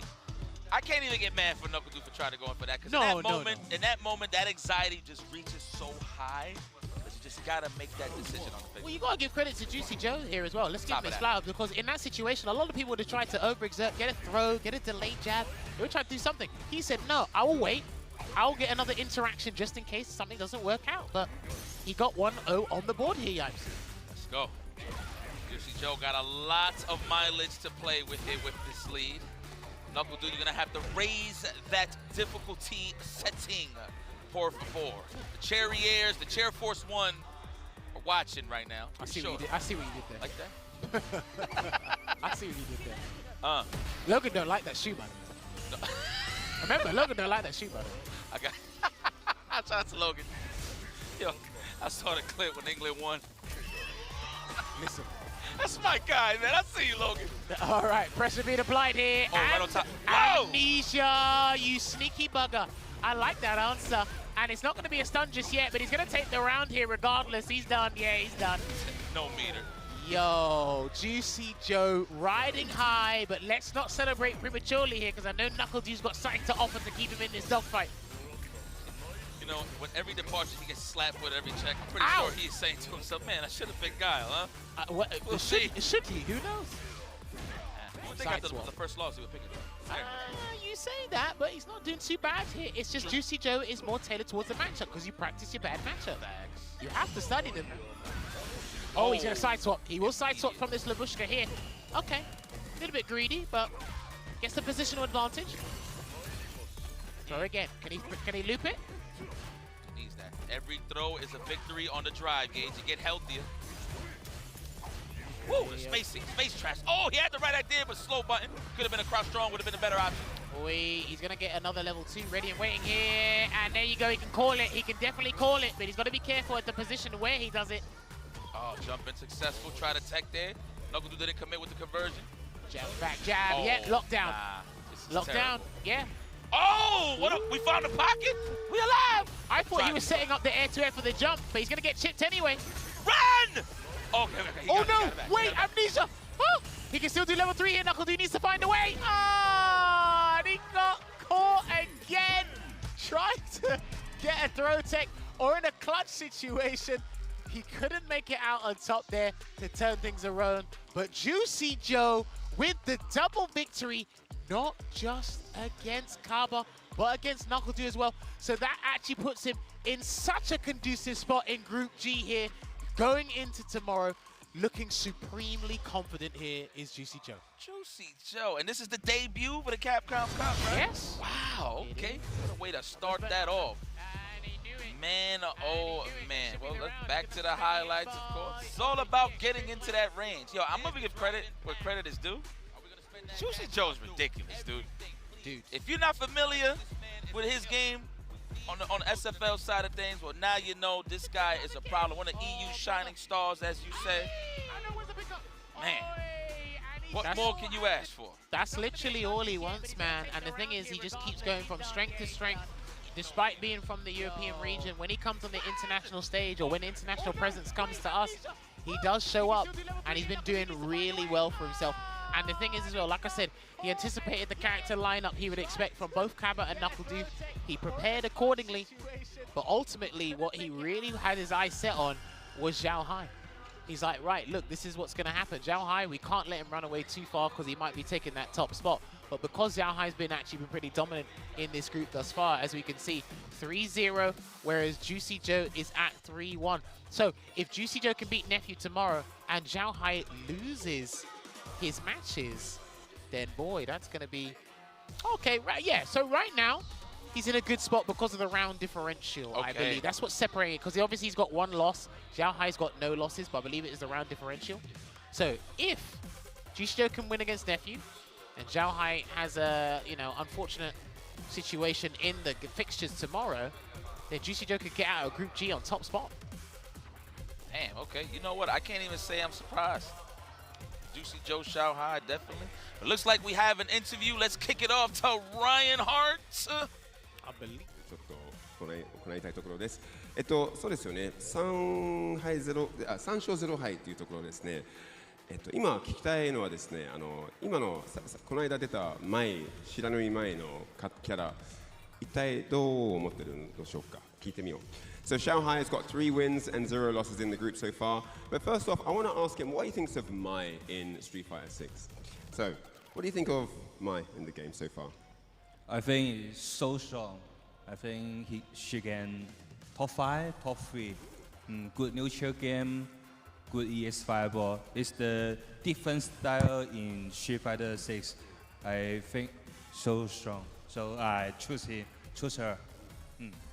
ですね、知らぬい前は、ともかくトップ5かトップ3ぐらいまで入る強さは一応あって、それですごい防御も硬くて、飛び道具、そう一応下挑戦出して追いかけるっていう戦術がすごい強いっていう形ですね。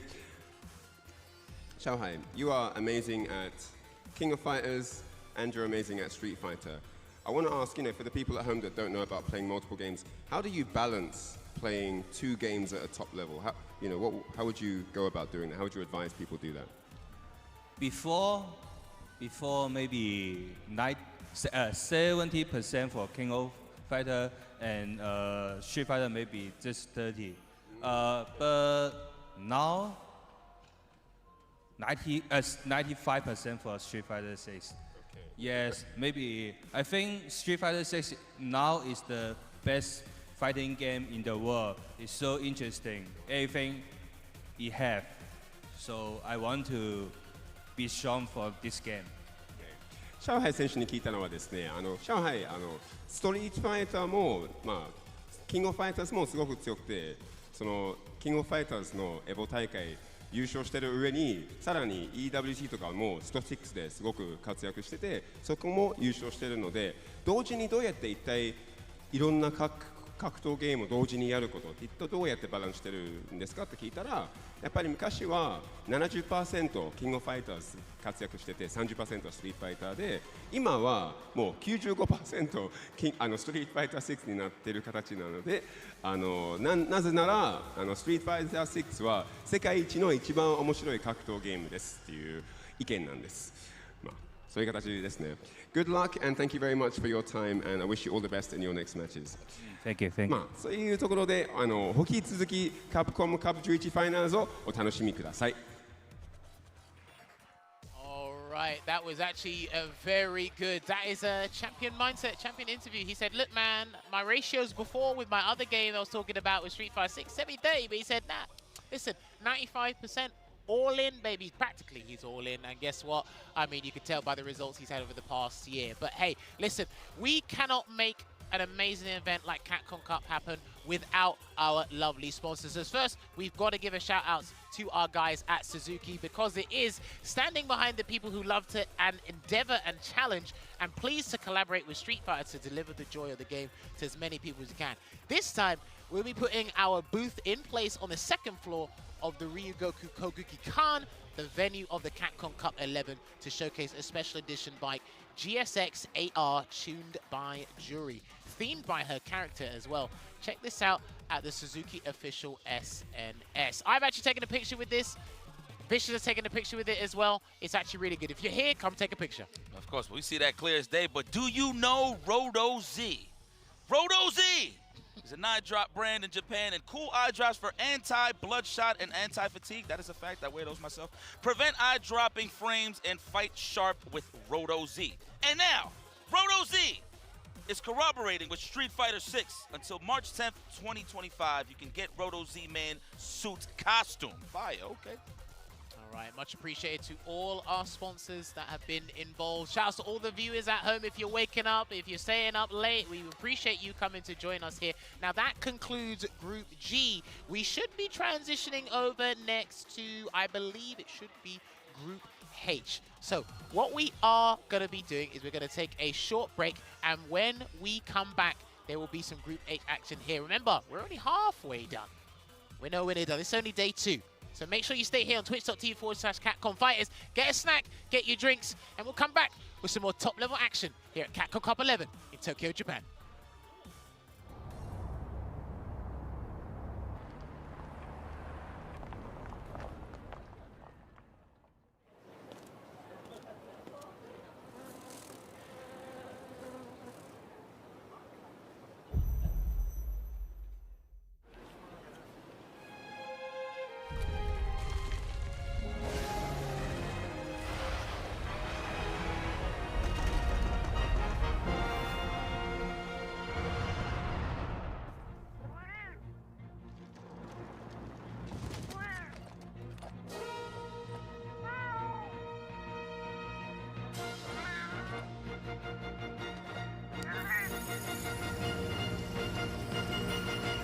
Where dreams become reality.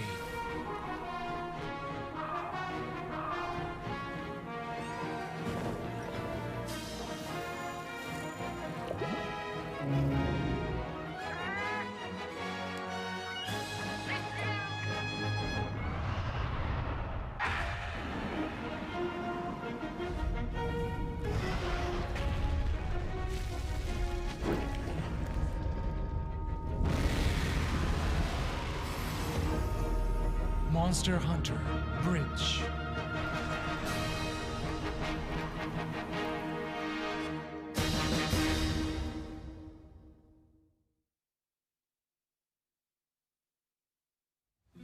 Show me what you have. What?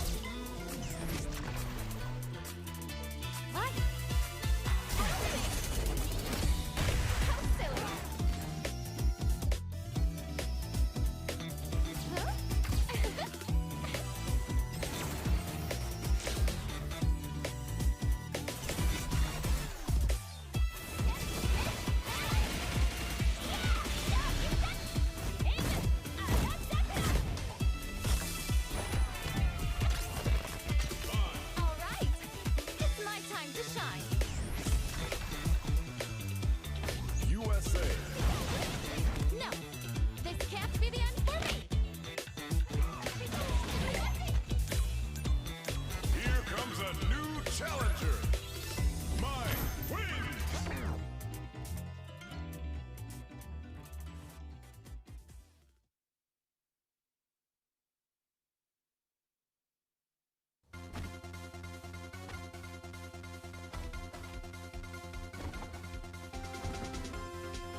カプコンカップ11、ここからはグループ H の模様をお届けしてまいります。Capcom Cup 11, it's now time to jump into Group H. それではグループ H、プレイヤー入場です。Group H, player entrances. まずはバウティストブラザーズ、鉄壁の弟、レックス。First up, for Group H, it's the Lexecutioner, Lex! My pride is out the roof, I get that grind in. So I'ma tell the truth, I get my grind on. You know the pressure make all of these diamonds. アラビアンストリートファイターマシーン、ハングリーバード。 The robot from UAE Abu Dhabi, the Evo Street Fighter 6 champion, it's Angry Bird!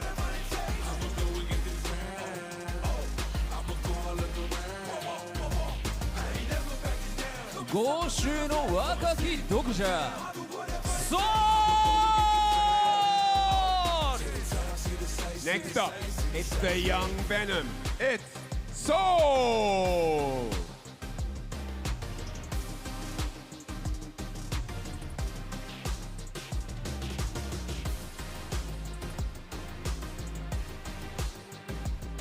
ブラジリアン土技術ラススタイル、ジェニーニョ・ラス。 Next man gracing the red carpet, all the way from Brazil, it's the Brazilian Shoto, Juninho Ras!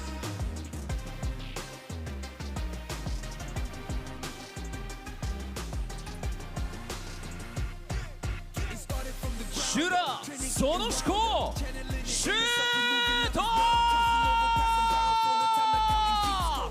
We saw his deadly Akuma on stage yesterday. It's the Asura Shuto!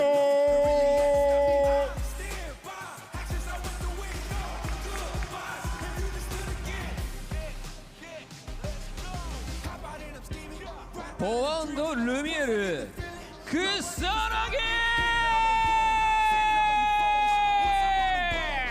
Last but not least for Group H, he's here from France, the UFA champion with Ryu, the speedster, Kusanagi!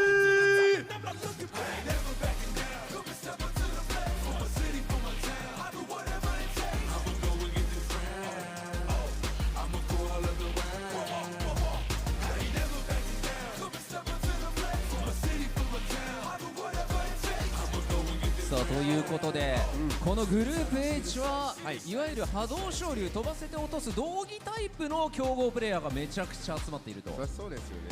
ちょっとキャラなんか全員いますよね。同期、剣、竜も。そして育ってますんで。あれもいますからね。新しい主人公ど忘れした。ルークね。ルークもいるということで。さあこちらの6名のプレイヤーによって。 総当たり戦を行い、このグループ H 上位2名のプレイヤーを選出していきます。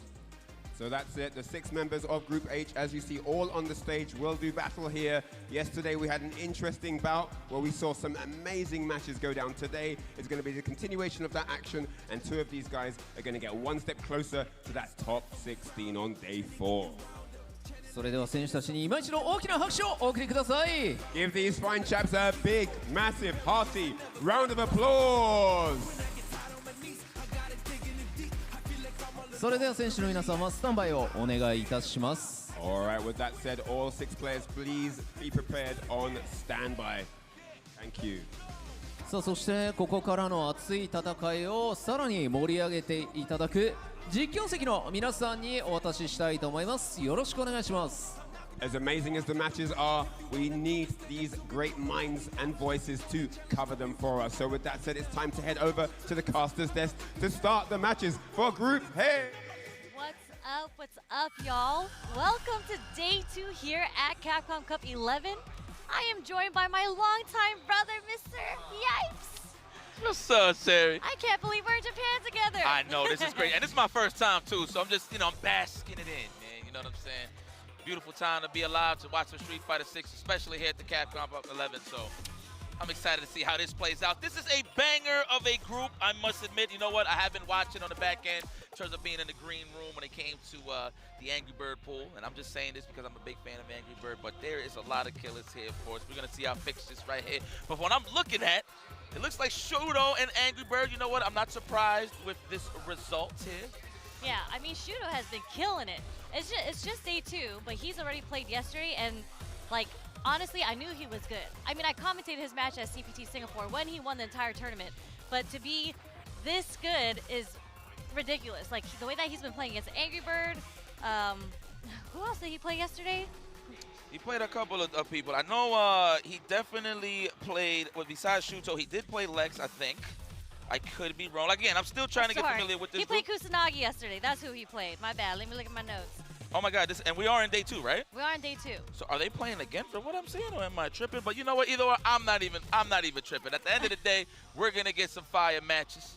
Lex, of course, so proud of this brother, SFL delegate, of course, Angry Bird, SFL delegate. Soul is somebody that I'm still trying to get familiar with, so I'm excited to see this match. And Juninho, of course, I'm hearing that this man is a Shotokan warrior, Shuto, no stranger to danger, and of course, Kusanagi's my personal favorite. And here are the tale of the tapes. We got Kusanagi versus Juninho, Raz, all right? Want to see that one? Looks like we're going to get a Shotokan battle with that one, so that's going to be fire. Then we got Shuto versus Soul. Lex versus Juninho, so it looks like Juninho is going to be playing twice today, which, you know, I feel like that is the best way to go to stay warmed up. And, of course, Kusanagi, Angry Bird, okay, playing against him as well. So he's going to, so Kusanagi's playing twice as well. And then to round that up in match 5, Shuto versus Lex. Okay, I don't know if Lex have ever had that experience playing a god like Shuto, but that's here nor there. We're going to see as it plays out. But tell me, how you feel about this, Sherry? This one, Juninho Ross versus Kusanagi. So obviously, you know what character I play. I've actually went through a couple characters in this game, but Luke is my character that I ended up landing on.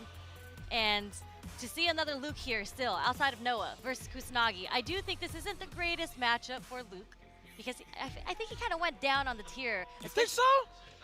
I know so. All right, so I look at it like this, Sherry. Any character that can instill a throw loop, I feel like it's top tier in this top game. tier? It's obvious, there's different. I think there's top tier, and then there's like mini tiers within the top tiers. Do you see the level of play Noah brings to the table, Sherry? Come on! I do. Come on, Sherry. I'm very curious, obviously. I'm very curious how this matchup is going to go, because I think Juninho does have a little bit of aggressive style like Noah does. I think he's more happy with the jump-ins, though. At least the way that he played against Soul. There was a lot of jump fierces that connected against Soul yesterday. Man, that's the flagpole right there. You talking about Luke jump fierce? Yeah, Luke jump fierce. That's a potent jump-in. I'm not mad at that. So okay. But you know, Kusanagi doesn't really let that rock. That is a Ryu player. That man is a Ryu player. He will DP that. 211 in progress when he's killing those frames or stealing some turns. It's definitely a guy like Kusanagi. So let's see how Juninho slows down one of the killers of the EU side of things. France in the building. Shout out to everybody that's watching. Wesh Mungar to all of my French delegates watching. You already know that's my second home now. All right. Okay. He started off the round with drive rush crouch jab. All right. Trying to get that counter hit early on. I like that beautiful space forward roundhouse. You saw the screen shake. That does imply that the buttons are plus on the block. Yeah, something that Juninho Ross does a pretty good job of is sprinkling in that roundhouse that not a lot of people use too often. Okay. There's that DP that we were talking about coming from Kusanagi as an anti-air. So Plexus, get off of me with the OD reversal. Look for that whip punish, okay? That's good. That shows signs of life there. They got the right idea. Can they get there fast enough is the question. And a couple of perfect parries. Okay, spending the meter. How dare you call Luke low tier? Oh, no, you didn't say low tier. You said he's on that tier of, he's in the top, but like top mid. What was that? I get you. Well, I wasn't sure what that punish was. I think he had missed his drive rush punish there. Accidentally got parry. Coming from Kusanagi. Okay. There it is. He's trying to definitely range out something with the fist. Nice. Fully charged. Well, not fully charged. Uncharged for the finish. Juninho, all right. What a way to score first blood against Kusanagi. In my opinion, one of the favorites. I know on the scoreboard side of things, it looks different, but definitely one of the strongest players in the building for sure. Oh, the roundhouse, the igloo button. That foot is cold. You might be onto something. There's something in the Shota matchup that Juninho Ross is doing so well at, which is sneaking in the drive rush normals and is stopping the startups of like Kusanagi's buttons. Yeah. And fireball. So I'm not tripping, Sherry. I don't know if you know. He plays Ryu as well, right, Juninho? I think he's been on Luke this whole time. This whole time? Okay, so that's my bad. I don't want to give guys fraudulent information. He was in Capcom Cup last year, too, also playing Luke. Okay. Oh, so that's his man. We get the counter hit into level 2. Let's go. That is going to take the first game for Juninho Ross. Man, Kusunagi's going to have to find a way to slow this momentum because who's not showing no fear on the offensive side of things is Juninho. I mean, are you really going to try to check that drive rush? Maybe round start again? No. A little more patient this time. I mean, that's how it is, opening gambit, right? You got to give him different looks. Oh, yeah, that plasma chuck. You know, I don't really see Kusanagi represent fireballs a little too much. Obviously, it's more so the Hoshigeki feints, just pressure in general. Very aggro with the character. Speaking of aggro, the wake up, that is definitely what I like for breakfast. An OD Shoryuken. Nice confirmation from the hit of the crouch jab after drive rush. Wasn't even a counter hit. The low forward, okay. The delayed wake up crouch strong is going to connect with the counter hit. I love the beach. My goodness, all sand. Oh, you had the right idea, but out of range there with that roundhouse. Shoryuken. That is definitely the logo of the Capcom Cup. I want to see that represented a little more. No brinca, Juninho, no brinca. You know what that means? No, tell me what that means. Don't jump. He has gotten consistently anti-air, but there's that drive rush crouch jab once again with the counter hit. We're going to go into the level 1. All right, that should be enough. Absolutely. Wow, this man is putting on a clinic. Kusanagi, I'm going to need you to wake up. Man, I think he's got to do something about these neutral drive rushes right now. Okay. It's like, I'm not too sure what exactly he's looking for. Because sometimes you just get lulled to sleep just looking for that one thing. Maybe it is the drive rush, but taking advantage right now is Juninho. Brazil in the building. Damn. Man, that roundhouse is doing so much for Juninho Ross right now. No! Oh, no. Damn, he got washed. This is not a good look. And listen, I know Kusanagi is better than what you see right now, but a little shaken up there. Yeah, I was going to say this is the first match of the group, and unfortunately, you know, it's only a first of 2. You only get so much time to warm up. I felt like we didn't really get a true display of kind of how Kusanagi typically plays, but that's a testament to how strong Juninho Ross is. He didn't give him a chance.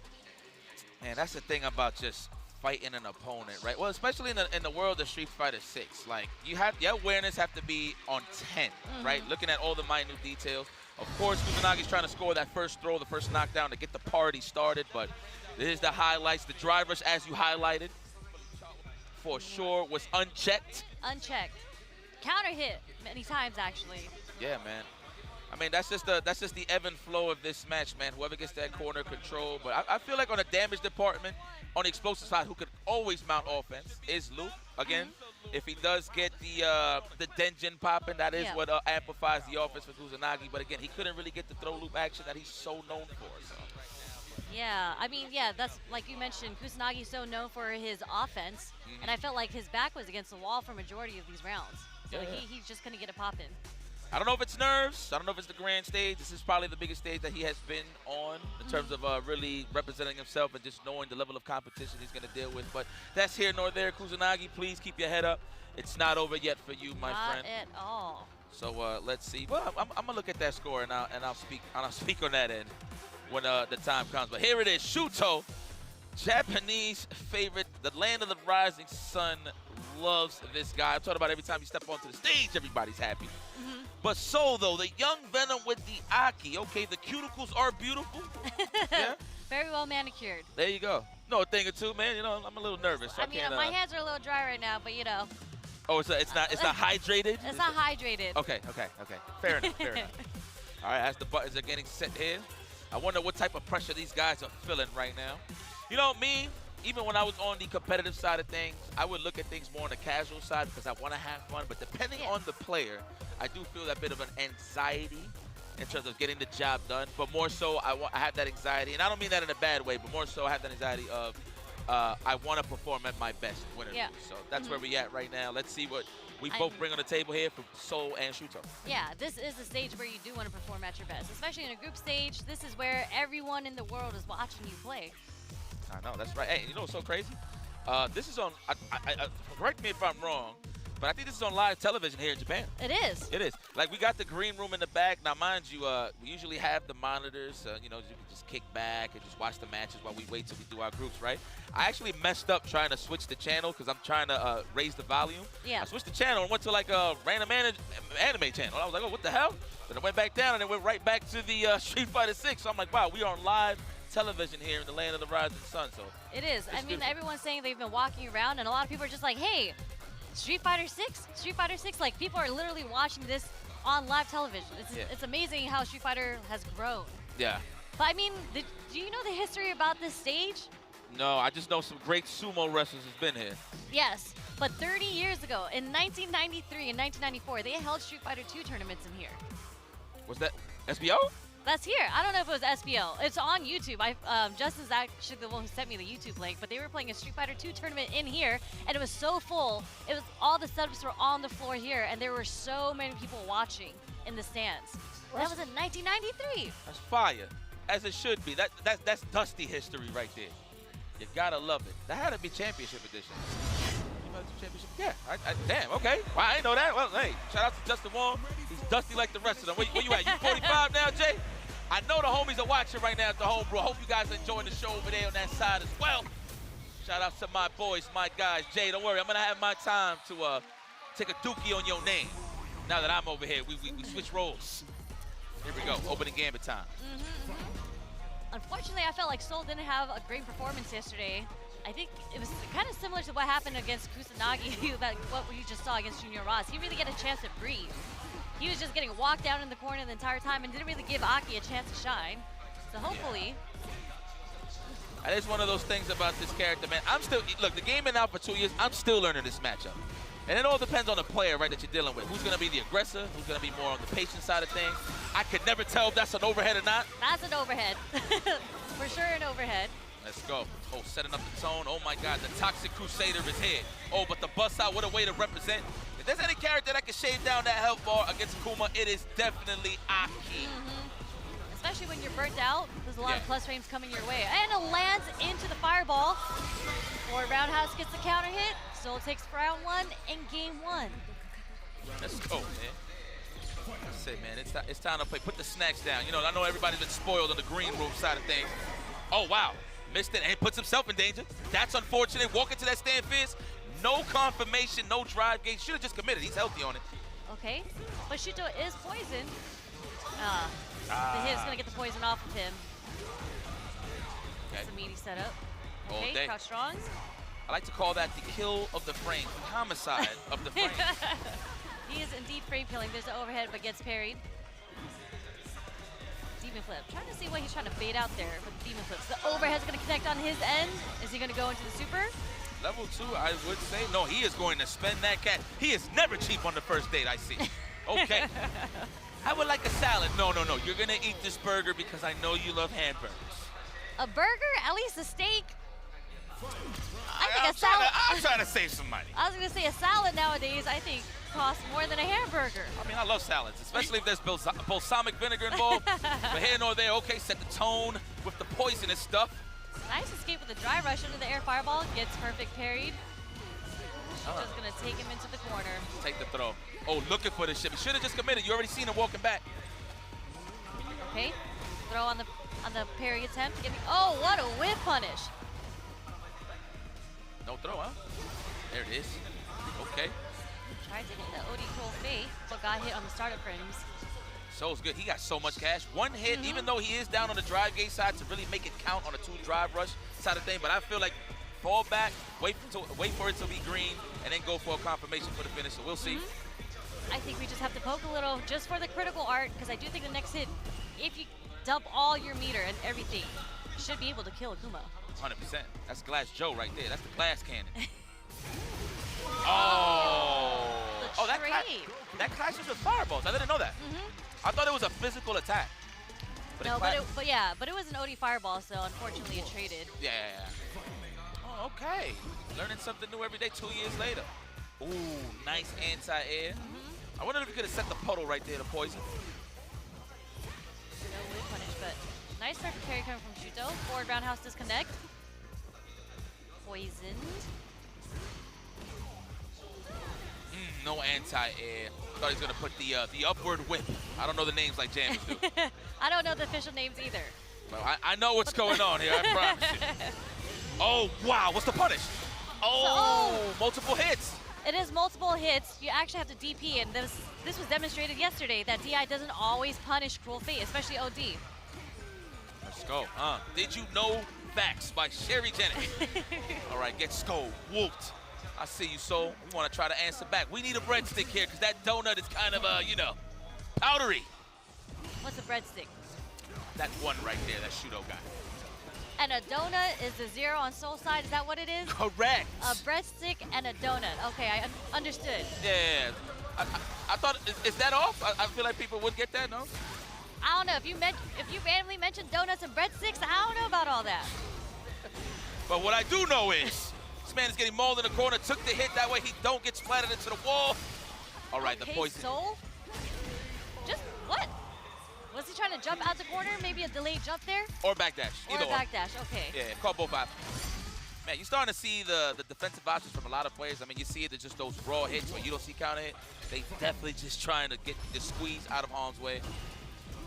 Actually very surprised. This is a really great performance by Soul, and there's some things that I think Shudo maybe doesn't have the matchup knowledge yet. I'm very surprised he went for the DI against the OD Cruel Fate. I'm telling you, man, this is a character. I know Shudo has a lot of experience going up against Aki out here in Japan, but like, again, it's not necessarily the character matchups, it's the player matchups at this point. Very true, very That's true. how I feel like. Let's go. All right. Oh, no. Yeah, gets hit by the second hit of the OD Fireball, but doesn't matter because Shudo recovers, gets the hit, closes out the first round. It is set point for Shudo. I wonder if Shudo thought that it was just a regular fireball from Aki. He was just trying to perfect parry and demon flip out immediately, but it wasn't OD. So it's a possibility. Try to air, try to hit him with that ghetto hell attack. I don't even know the name of that. Let me stop exposing myself, you know? Who needs official names if we all know what you're talking about? Thank you. I feel so comfortable. Thank you. Thank you. No, but I need to step it up, though, for real. Let's go. Oh, the shimmy. Big damage. Wasn't even a movement shimmy. It was just a delay. Okay? Get the poison off. Wake Up Super is going to connect. So you're in a prime position. You could make this man bleed. He bleeds just like you. Is this enough? Oh, he don't got no ball. Actually, he built it. Oh, he didn't need it. He was poisoned. Do you know how much damage poison does in the combo extensions that it gives you? Seriously. Who does your nails, girl? Sheesh. Oh, nice anti-air. And we apply the poison. No antidotes, of course. There ain't no centers for you. Here it is, the throw. No, wow, and that's what Shudo was trying to bank on, was the shimmy attempt from Soul. So that was a great wake-up option. That's the rock, paper, scissors right there. With the wake-up low forward, that's a hard commitment. Hard. Great relationship. Double overhead. Oh, wow! Air to air, into air, fireball super. Oh, my God. Level 2? He still can extend this. This is death. This is death. Let me see. Not yet. Not yet. Okay, dry reversal, get off of me. I wonder if EX would have killed DP after that. Oh, we close to the wall? Don't jump. Don't jump. You got to do something. Just stay. I respect that. And puts him in burnout. We got a chance, though. We still dehydrated on the side of Soul. What we got? Ah! That was ridiculous. Oh, my God. What a hard read on that. What a reaction. I know. She's excited. I'm looking at production in the background. She was even shocked. Wow, good stuff there. Like I said, everybody's such a big fan of Shuto here in Japan, so it might be an upset. I don't know. I mean, I don't have too much data on my man Soul, but what I do know is that he put his soul on the line going up against Shuto, and he takes the victory. Very nice. Excellent performance. Hold on, Chandra. I see the bars you got over there. Okay, but what situational awareness that Soul had, because that was the leaping attack was the only thing he can do against Fireball, especially from a full screen. And as a Shoto, I get it. You're like, oh, you're full screen, you're burnt out. I'm gonna throw a Fireball. And that's what led to his death. Insane situational awareness by Soul. He was just so aware that he had to do leaping attack in that situation. Yeah, no, 100%. Could have said it better myself, man. It's just at those moments, you just don't want to be stagnant. What's the point of sitting still knowing that your fate is sealed if you're just going to sit there and block? You might as well do something to maneuver out and slither your way out, and that's what Soul did. The match was a little bit tip-for-tap. Again, it's not about matchups at this point. I do believe all of these guys are very prepared on the matchups. It's just how are you going to open up your opponent mentally? It's the player versus player matchup, and that's what tournaments is all about, especially on the grand stage. For these M's, that's a mill, son. Solid. Incredible play from Soul. Yeah. I like seeing that. That is a strong start for him today. Yeah, man. That man is representing. I would actually like to know, let me look at the data. I will check. Shout outs to James Chen and Ultra David. What data you need? I got all their data in this notebook.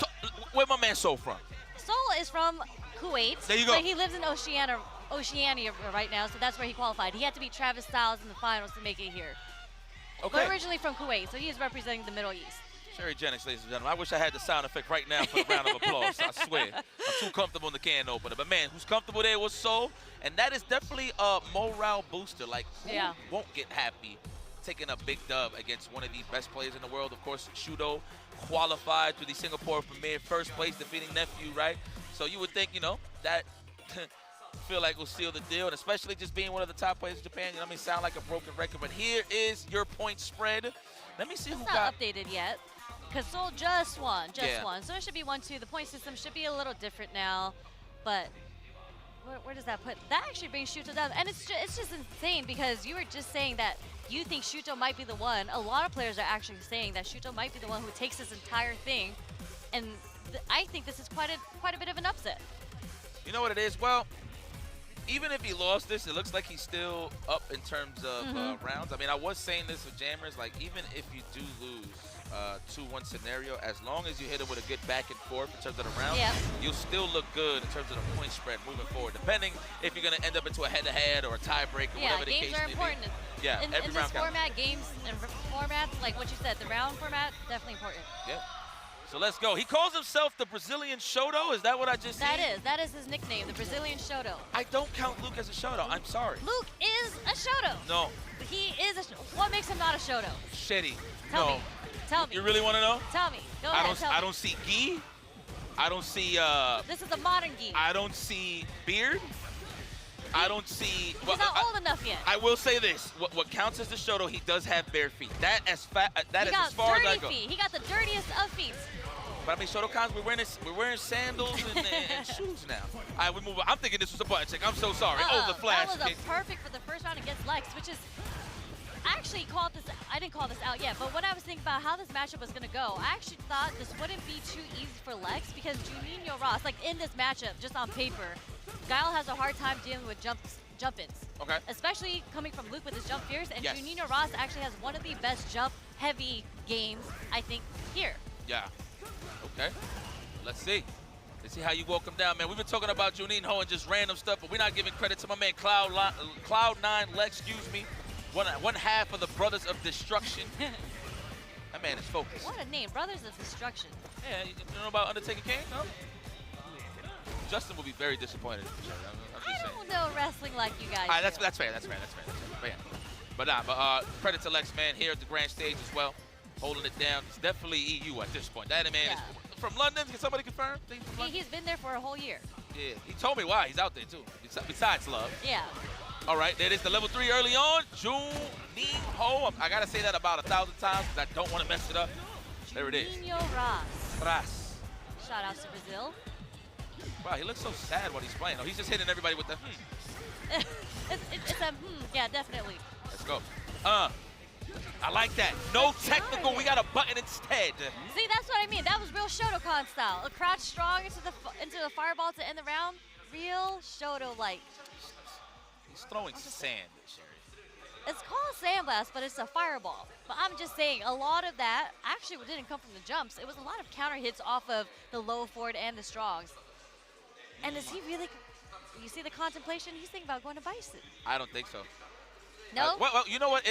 He has a month Bison. So it's not like Lex Bison is whack. It's just, do you know all the matchup spreads with Bison solid? And Lex is known for the explosive OD reversal to throw off offense, right? And Bison, we don't have that option. We don't have a reverse Sal. So I think Lex should definitely stay here and get the kettle cooking. I think so. Nice. Could have got a crouch face at the flash kick if he really wanted to, but you know what? The safer route, just to make sure. That way he don't challenge the jump fizz. Okay, there's the OD fireball, but Juninho on a little pixel drive meter left. You know what? I feel like anybody that deserves to be dehydrated at the highest level is definitely Luke. But again, it all depends on how you can react with everything. A powdery donut on the level side of things. So he is definitely can get smoked with a drive impact in the corner. And there it is. Please explain to me what a powdery donut is. Look at it right there. Look, when it's 0, it's all white, like powder. So it's not because he was burnt out. It's just because the super bar was at 0. Yeah. And when I say dehydrated, it's because, you know, he looks thirsty. Okay, I understand the dehydrated part. Okay. I like that. You trying to get your balls up? I respect that. Here it is. Trying to kick the front door in. ATF. No one home, though. Good blocks. Yep. I think Lex is starting to find a bit of his rhythm better because in the first game, he didn't really get to get his fireball game off. Like, he's starting to get a bit more sonic booms, less counter hits coming from, oh, there's the jump fierce. You called that earlier, Sherry. I understand. I concur with that. It's that early jump fierce, too, to interrupt those anti-airs. And look what we got. Great offense. Damn, that hit the ankle. None of these are plus. Like, recognize when it's not plus, but he might get perfect parry next time in a -2 situation. We'll see. No, that's fact. That's a rock, paper, scissors. He's going to jump to level 3 here? No, level 2. It's just enough. Yes, I like to call that wet-ass punches. Wet? Ass punches. Why are they wet, though? I don't know, man. I just freaked out. Sweaty, I sweaty. Yeah, that's it. There you go.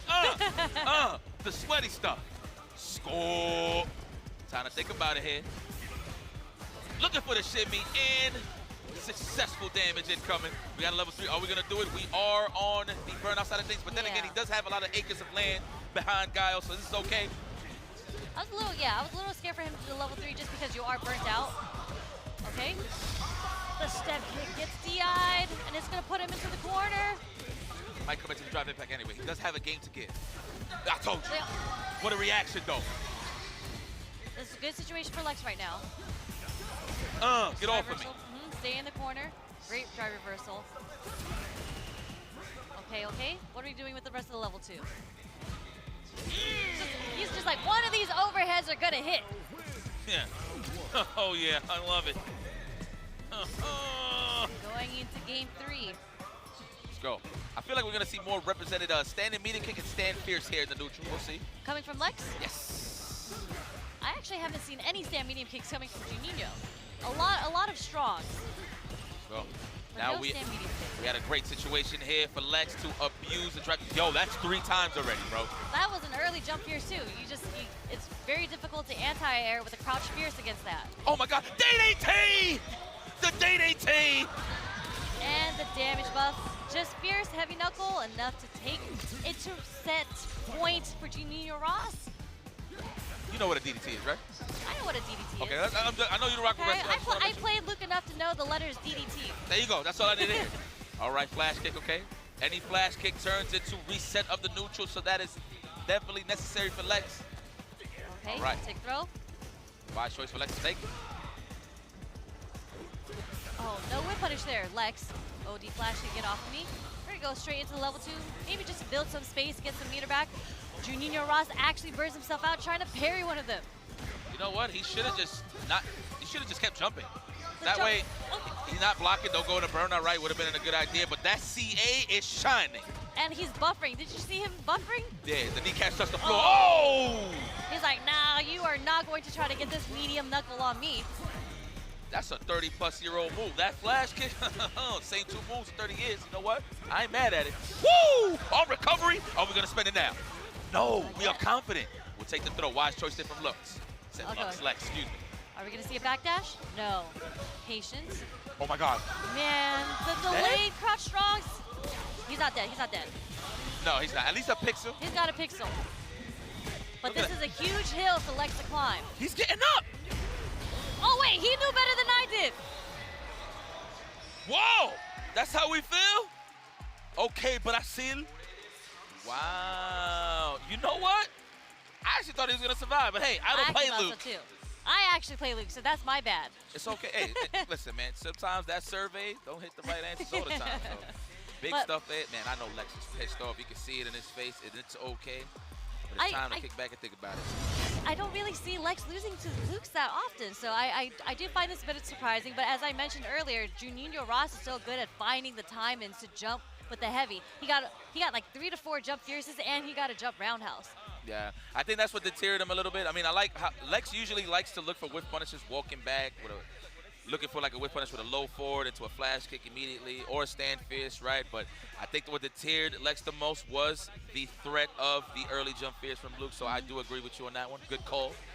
Yeah, I actually think Junior Ross had a pretty good number on when Lex wanted to hit his buttons too. Yeah. Because I think in every single one of these rounds, Junior Ross got a lot off of counter hit crouch strongs. Yeah. Like delayed, meaty, whatever it may be, he just kind of had a good read on when Lex wanted to press his buttons. Correct.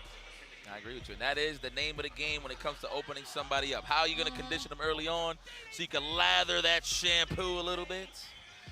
But, man, credit to Juin Ho. He's having a blast. You see him doing the Luke's level 3 on the stage. He's having a blast. I'm pretty sure this is his first time here.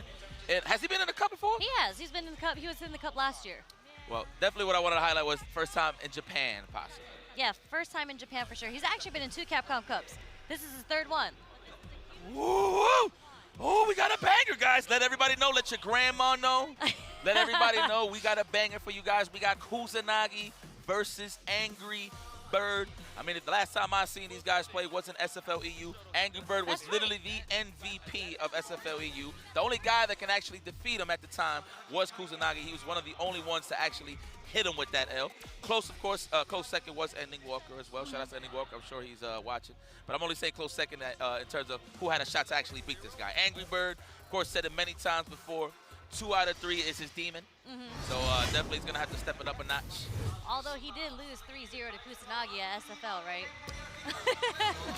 it was a little bit of a wash. You got to commentate that match, right? I had a great time with that. And to me, they both play pretty similarly, I think. I think it's just literally a battle of the Shotokans and who's able to get it off first.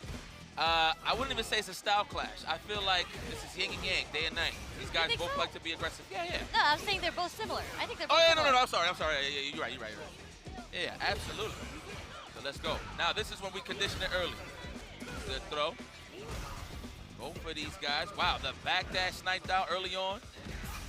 There's a low forward counter hit. Stump all the meter. Take first round. Going to Angry Bird. Like, check. First game, Angry Bird, my Habibi, one of my favorite players in the world today, best can in the world, and I stand on business with that one. For sure. When I was asking a whole bunch of players what they who they thought the strongest players were, similar to what they already did when they posted on Capcom's Twitter, like who the best, strongest players are. Angry Bird's name came up quite a bit. Yeah, man. I mean, look, he just got picked up by Team Reject, so he is going to step it up a notch even more. So definitely look forward to him making some frequent visits here in Japan. But who's visiting the lands of the Shoryuken and the Shotokan right now is Kusanagi. They are trading some buttons right now. He's trying to confirm something into a level 3. But speaking of level 3, what a finish. The General Rai sensation himself, Angry Bird, closes this out. And he takes a sip of water with confidence, which means he finished the job. 1-0 for the obvious. Angry Bird. Habibi. Kusanagi, though, how you feeling? Wesh, baby. He went straight into it. I was thinking maybe you should go to character select and take a breather, but, you know, start off strong with the counter hit stand jab against the step kick. Yep. There's that meaty Hoshugeki pressure that Kusanagi is known for. Wow, what a way to set your plays and count out and counter that poke with a parry, excuse me. He punished the shimmy with a crouch fierce. That's how you knew he was ready. I don't know if he was looking for a delayed crouch fierce or just a shimmy or a DP, but regardless, nonetheless, he finishes the job. Nice quick round for Kusanagi in the second game. Let's go. We're going to see some stand short Jinrai shenanigans from a great distance from Angry Bird. No, we bust out. First one represented here. Walk back, tried to get the shimmy. Didn't connect, but he was still able to get the hit off the target combo. Okay. Kusanagi doing his own OD reversal.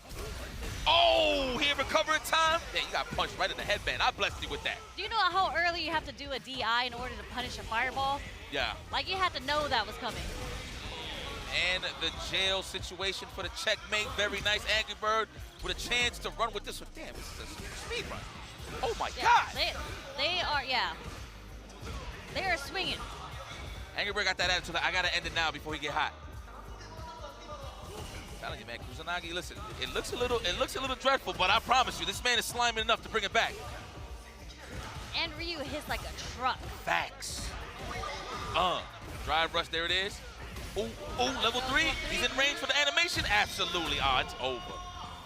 Dominant. That was like 13 seconds. Yeah, BA. Maybe BA. 23 seconds. 23 seconds. Yeah. My math was a little off. Yeah, but that's each all right. round was, I felt, was that quick.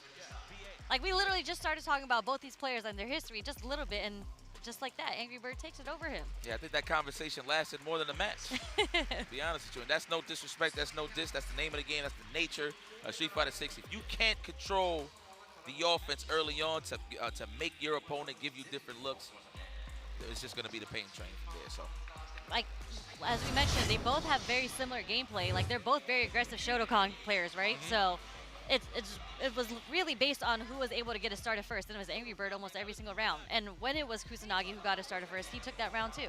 there was a point in time where Kusanagi had control of the match, but I feel like he second-guessed on his offense in terms of how he wanted to open up Angry Bird. Threw him off a little bit. But at the end of the day, it's just more so, what's the look that you're going to give Angry Bird? Because he's just so good at walking it down. It's like, what are you going to do under neutral to make something count? Because obviously the throw is very heavy in this game, and that's what gets it started, mainly for Ryu as well. Meaty Hoshigekis as well. But Angry Bird, man, he just managed to stay on his feet. No knockdowns, really. Clear as day. Angry Bird was the stronger player in this set. Credit to Angry Bird. My Habibi. Moving forward, never backwards. Incredibly strong player. And I do feel so happy for him because when Street Fighter 6 first dropped, he was one of the strongest players in the world for sure, right? And I think he had to take a step back, personal reasons for a little bit. And I don't want to say his performance went down, but he just wasn't able to dedicate as much time to Street Fighter 6. And I think he has come back fully. Yeah. And just to see him back on this big stage and performing just as well, shout out to Angry Bird, man. That's a good guy. That is a great guy, great human being. And look at, he's going back to form. You can see that he got a little mid. So he was already 2-1. Is this the updated one? I think he was already 2-1, right? No, it was 1-1. No, it was 1-1. So he just got the W. Okay, yep. Yeah, so credit to him.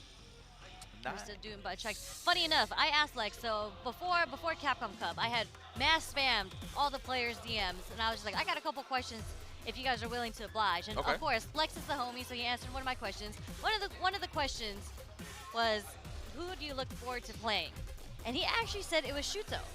So I'm glad that I get to commentate this matchup specifically because he said most Akuma players actually thinks it's in Akuma's favor, but he's played against Akuma so much, he says he knows this matchup in and out that he actually thinks it's in Guile's favor. Okay, Lex. Well, you're in the grand stage to prove it now. So we'll see. This man is a is a crazy raccoon, right? Yeah. That's Shuto, baby. Formerly known as the modern Marisa. Indeed. In the early stages of Street Fighter 6. Yep. This guy's it, man. Shuto found his comfort zone with Akuma and garnered great results. That's why he's on this stage today for a quick M, possibly. Let's see. It's only day 2, by the way, ladies and gentlemen. Please tweet it out. We live Sherry Gen XIFC. I told it down here, Capcom Fighters. Capcom Cup 11 has been a slobber knocker, a banger, if you will. I hope you guys have been enjoying the show. So many incredible matches. Definitely, fantasy brackets are all messed up, per usual, of Capcom Cup. So many great players right now. That flash kick hit from so far as an anti-air. Okay, back into the neutral. I wonder if delay flash kick just beats every... Well, I feel like flash kick in general just beats every option on the demon player. Because you think if he demon flips, his hurt box just gets so much wider. So if he does a delayed flash kick, it'll hit most of the time. Is that what you're thinking? Well, it's more so because Akumas could switch options in the air. So I feel like just to catch all of them, just delay flash kick possibly. Yeah. But yeah. Level 1, yes sir. Flex those. Off the crouch strong. Lex right now. First round of the first game. Oh! That is a great opener. I've seen Lex do that many times, but credit to Shuto for blocking that. Okay, there goes the dive kick pressure. That's what I mean right there on the delay. Because it could have been a fireball, right? Still would have hit. That's right, that's right. Let's go. What does he say? Shorty? Shorty? I hear shooting. Shoot things. Shooting. Shoot things. Oh! Set the offense and take it right back. This is supposed to be a one-player game, says Lex. Oh, burnout. Man, he's proving you right. He knows this matchup, and you can tell. He's not giving Shuto any chance to breathe. Wrong cancels. He did cancel lights. I'm wondering if he thought he could cancel into critical art, but just didn't get it. 100% trying to do it. A little bit too late on it. It's so much and nice. Like, you would have think right then and there he was just going to drive impact. The mental stack. Exactly. Exactly, Sherry. Which Lex is, if you give Lex a chance to be on the offense in that way, which is also a very good strength of Lex's, I feel. Like, he's just not an offensive player. He can switch it up between defensive and offensive. Yeah. But when he's got you in that situation, especially as Guile, you're about to take a whole bunch of pressure from the normals, from the spacing, and the sonic booms, and what he does right behind him. Break that down. It's how can you hold the real estate? Now, Shuto, how you feeling, my boy? Okay, that's how he's feeling. That's how he's feeling. Wow. All right, the OD stuff. Oh, no. That's how he's feeling. That is a Lex kind of special, especially when he has the lead. He does tend to bust those out. He does the OD Sonic Flash Kick just to try to get some pressure off of him. Putting all of that pressure in his back pocket, trying to regain some of that control on the drive gauge. The DP, there it is. Back throw. Tried to, but we wake up super. What a scumbag there, Lex, and I mean that in a good way. Here's a Sonic Boom game. Back into the neutral fireball game. Okay, what are we looking for here? Sweep? Oh, whip punish. There it is. That was such a far whip punish on the stand medium kick, too. You know what? Seeing these guys play, they make me feel more like a scrub because I don't really see these guys throw sweeps like that. They really care for their life bars. I'd be throwing some sweeps sometimes. Me too. That's how I feel like I'm a scrub watching these guys play. You know, when they start moving forward on you, you kind of just want to clip them with the low, you know? Right, and then you right. want to disrespect them a little with the sweep. Yeah, right. And you get a nice little Oki. Yeah, why not? But these guys, they don't really show that out here, man. For real, for real. Unless, of course, it's a raw whip punish. Shuto using even flips to maybe try to bait out something coming out from Lex, but Lex not biting. Okay, counter hit, fierce. Properly spaced, too, at that range to take his turn back. Whoa! That flash kick is potent. Okay! Caught him on the way. Oh, it did say punish counter, so that's possibly a tap parry there. Sobot, okay. Match point for Lex. You know, I ain't gonna lie, man. I think Lex is pissed that he lost Centurino. So, like, that's why he's in prime form. I mean, you can tell by his face right now. He is not having it. Yeah, he is in serious locked-in mode. As you should be, though. Yes. Right next to the crepes. Let's go. Let's throw him over there. Let Akuma have a taste of those crepes in that corner. Oh, pooch. Nice block on the overhead. Looking for that counter hit. Shuto, no dice. Oh, that's enough. Okay, excuse me. That was a proper, I should say, not enough. Oh, excuse me. The anti-air DP into level 3, leaving Lex with only a little over a bar. Okay, jump back. No, he's going to build to the level 3. Oh, no, he dropped it. And that's crazy because that was the right idea for Shuto, but credit to Lex for the empty jumper. Both of these guys are just dropping the potato hit. That's a hot potato. Exactly. That's enough? No. Okay, next hit wins for both. If they get it off a normal. Oh my God, are we gonna confirm a boot into level 3? I feel like that's the option, but you know what? You're down this much life. Okay. We're gonna try to burn him out, maybe? Work those arms. It's arm day. Scope. Can't take no more throws. One more mix-up. Oh! Walk him over.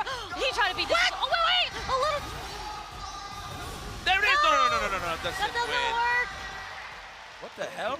You're gonna put it all out on the line with that, Lex? Yes! Come on. I get it, though. Sometimes you just feel it in your heart. He felt it in his soul that he was going to press the button after that blocked overhead. Oh, it's an M, though. It's an M, Sherry. And honestly, it was fine because Shuto didn't get the punish anyways. Yeah, okay. Fair enough. Because he felt that was so unexpected. They were both surprised on both sides. And plus, to be fair, that was the first one Lex did for real. So, in that scenario, so I can't blame him. An offensive OD splash kick, yeah. It's just that money. That was for $1 million. Imagine. You're gonna see, and it's only day 2, guys. So we're gonna see more of those decision making down as we break down these groups. But full control here is Lex. Jump right over the Sonic Booms. We're going back to a full screen fireball game. Oh, I thought that was a whip punish. I thought he was looking for it. There it is. Speaking of which, there's that whip punish. Just the walk back speed from Akuma. Okay, backdash read, gets the punish counter. Switch sides. Okay. Oh, no more throws. Oh. We could do a DI, unless you think he's going to perfect parry there. What do you think is going to happen? Okay. True. I knew it. That was the only option. You're burnout. I get it. Trying to mount offense somehow. Lex at match point. All right. First blood. Next. Walk him over. I actually think Shuto is the only player I see that does that many overheads, just like raw overheads, not even after drivers. Just between block strings, he just sneaks in a little damage here and there, and it builds up. And it's more of a snipe out tool to see if he really likes to delay tech, right? So get that counter hit, of course. Oh man, speaking of which. Level 2? Nah, we're gonna save that cash. I agree. We need this for the next round. We want to finish the game properly. We need level 3, and there it is. Breadstick each. Woo! Oh man, can I be biased in this broadcast? No. Here we go, Shuto. I've been biased, so I think it's fine. Yeah? No punish, but he does get the shimmy straight into level 3. Big damage, low meter on Lex's end. Oh no. But Okay. I mean, Lex is almost at his own level 3. He could get a critical art. Burns out. Yo, but did you see the range he did the drive rush though? Oh wow. Oh, now I thought he no. was gonna checkmate him with a stand fierce early on, but there you have it, Shuto. Wow! What a way to end it with a Kurt Hennings, White Ocha. Shuto, the crowd favorite. で練習してて、で勝利を目指すんじゃなく、ボタンの練習をしてる。台形、この試合は台形だけとか大パンだけとかドライブとか、なんかそうやって練習してて、大活躍してるんですけど、ランクマッチで。で、What is your community like, and do you get to play much offline sets with your community, and what is that like when you play together? Brazil community is big. It's a big country. We have some majors offlines. We have great players. They are all friends of mine. I can say some names here. Dark, the Zangi Bolado is here on Capcom Cup. I'm sure he's going to make a great. He will play greatly after. Yes, we have some offlines. We have the online. We're expecting maybe a CPT event some in the future. That would make us very happy because everybody could go there, not only experience the fight, but also Brazil, which is a very beautiful country, very good food. You guys are gonna love it. Okay.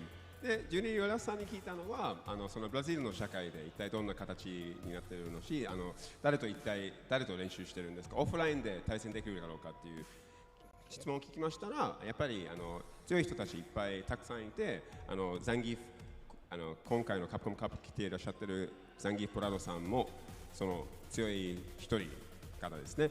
あとなんかいろんな選手たちもいて、一緒にたまにオフラインで練習したりとかして、国自体もとても綺麗ですし、ぜひ来てくださいっていう形になってるんですけど、最後に聞きたいのですが、If you win this tournament, what would it mean for you? You know, obviously you come from a community that traditionally doesn't have a lot of footing in the fighting game community, but coming here, such a prestigious offline event, what would that mean for you personally?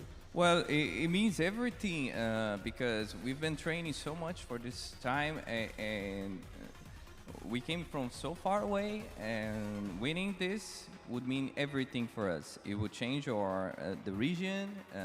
Everybody will come there to play, so everything will change. It's not only about the prize money. Much more will be generated if some Brazilian wins this tournament. So we're training. We're doing our best to get the farthest as possible. I just cried when I saw my name on the first place here. I know there's still matches tomorrow. It appears I need to beat one of those monsters, right? So I can qualify.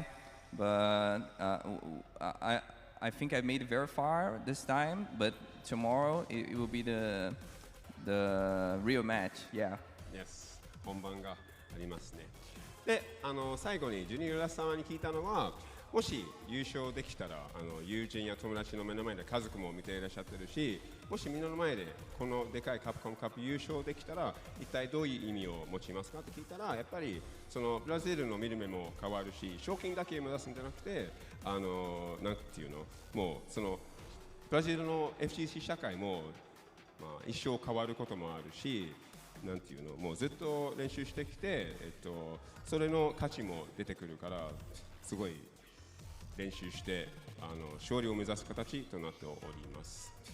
ということでインタビュー終わりですね。これからもカプコンカップお楽しみください。Well, listen, man. Credit to Juninho, of course, and shout out to Brazil. I know that is a long troop, so I like that he's explaining that, knowing what's on the line. It's not really about the money; it's what we could represent and put ourselves on in terms of the region. And he's just trying to put Brazil on the map, man. Everybody's friendly. But speaking of friends, we're not trying to make no friends over here on the Capcom Arcade Classics Fighters Pack. Yes, hit your friends with a punishing Shoryuken in our Capcom Arcade Classics and Fighters Pack. Dive into a robust collection of Street Fighter titles, including Street Fighter V Championship Edition, that is a classic, and Street Fighter 30th Anniversary Collection, and fantastic arcade titles like Mega Man and Final Fight. I'm going to have to get this. Get hyped for tournament season, test your skills, and help support the Children's Miracle Network hospitals with your purchase. Wow, nice. Love. And not only that, we have SteelSeries. Whether you're on PlayStation, Xbox, PC, or mobile, SteelSeries has you covered with unbeatable software and hardware options so you can pursue glory at the highest level. The SteelSeries Arctis Nova Pro is the official headset of Capcom Cup 11. Premium high-fidelity drivers and sonar software make the Nova Pro ideal for any fight you take on. That's right. There's going to be a lot of fights moving forward. We're going to be moving over to Group A. First match that's going to be setting it off is Salvatore versus Punk. So stick around. Don't go anywhere. We're going to take a quick break, grab some snacks. Just kick back, Sherry. It's been a pleasure. We'll be right back with some more Capcom Cup. Lock in.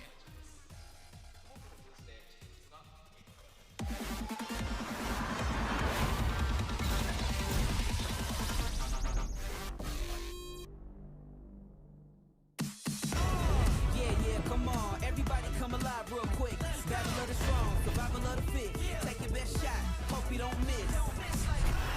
Yeah, come on, everybody come alive.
destination is Osaka.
カプコンカップ11、ここからはグループ A の模様をお届けしてまいります。 Here we are at Capcom Cup 11 and now it's time to introduce Group A. 会場の皆さん、疲れてませんか？盛り上がってますか？ Are you guys excited for Group A? Let's get hype in here. こっからも熱いぜ。それでは参りましょう。グループ A プレイヤー入場です。 Alright, with that said, it's time to introduce the players from Group A. まずはノルウェーの怪力フェノー From Norway, it's the Moose Phenom.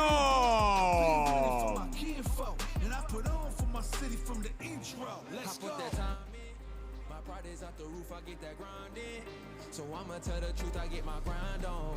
You know the pressure make all of these ブリュッセルの静かなる鷹高浦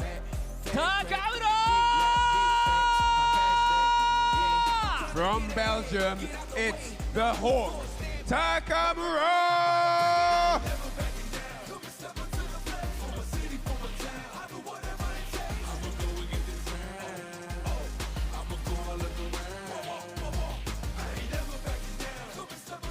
香港の熱き負けホットドッグ From Hong Kong, it's the Infernal Hound, Hot Dog!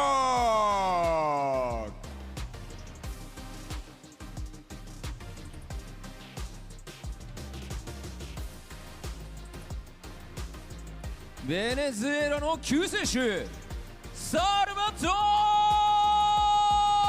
ーレ Next up, it's the savior of Venezuela, Salvatore!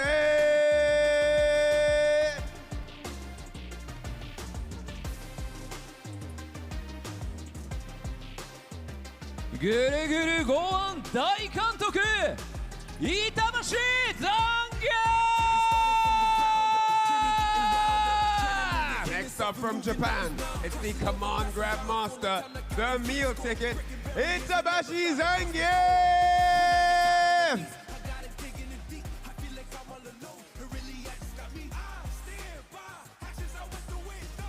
C Alpha back!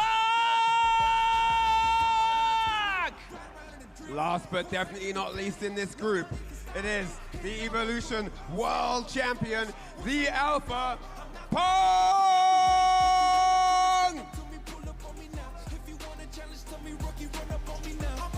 さあ昨日初日レイワンはこの A グループから始まったわけで、いろいろな、ね、緊張感もあったと思いますが、今日 Day2 はこの夕方からの登場となりますね。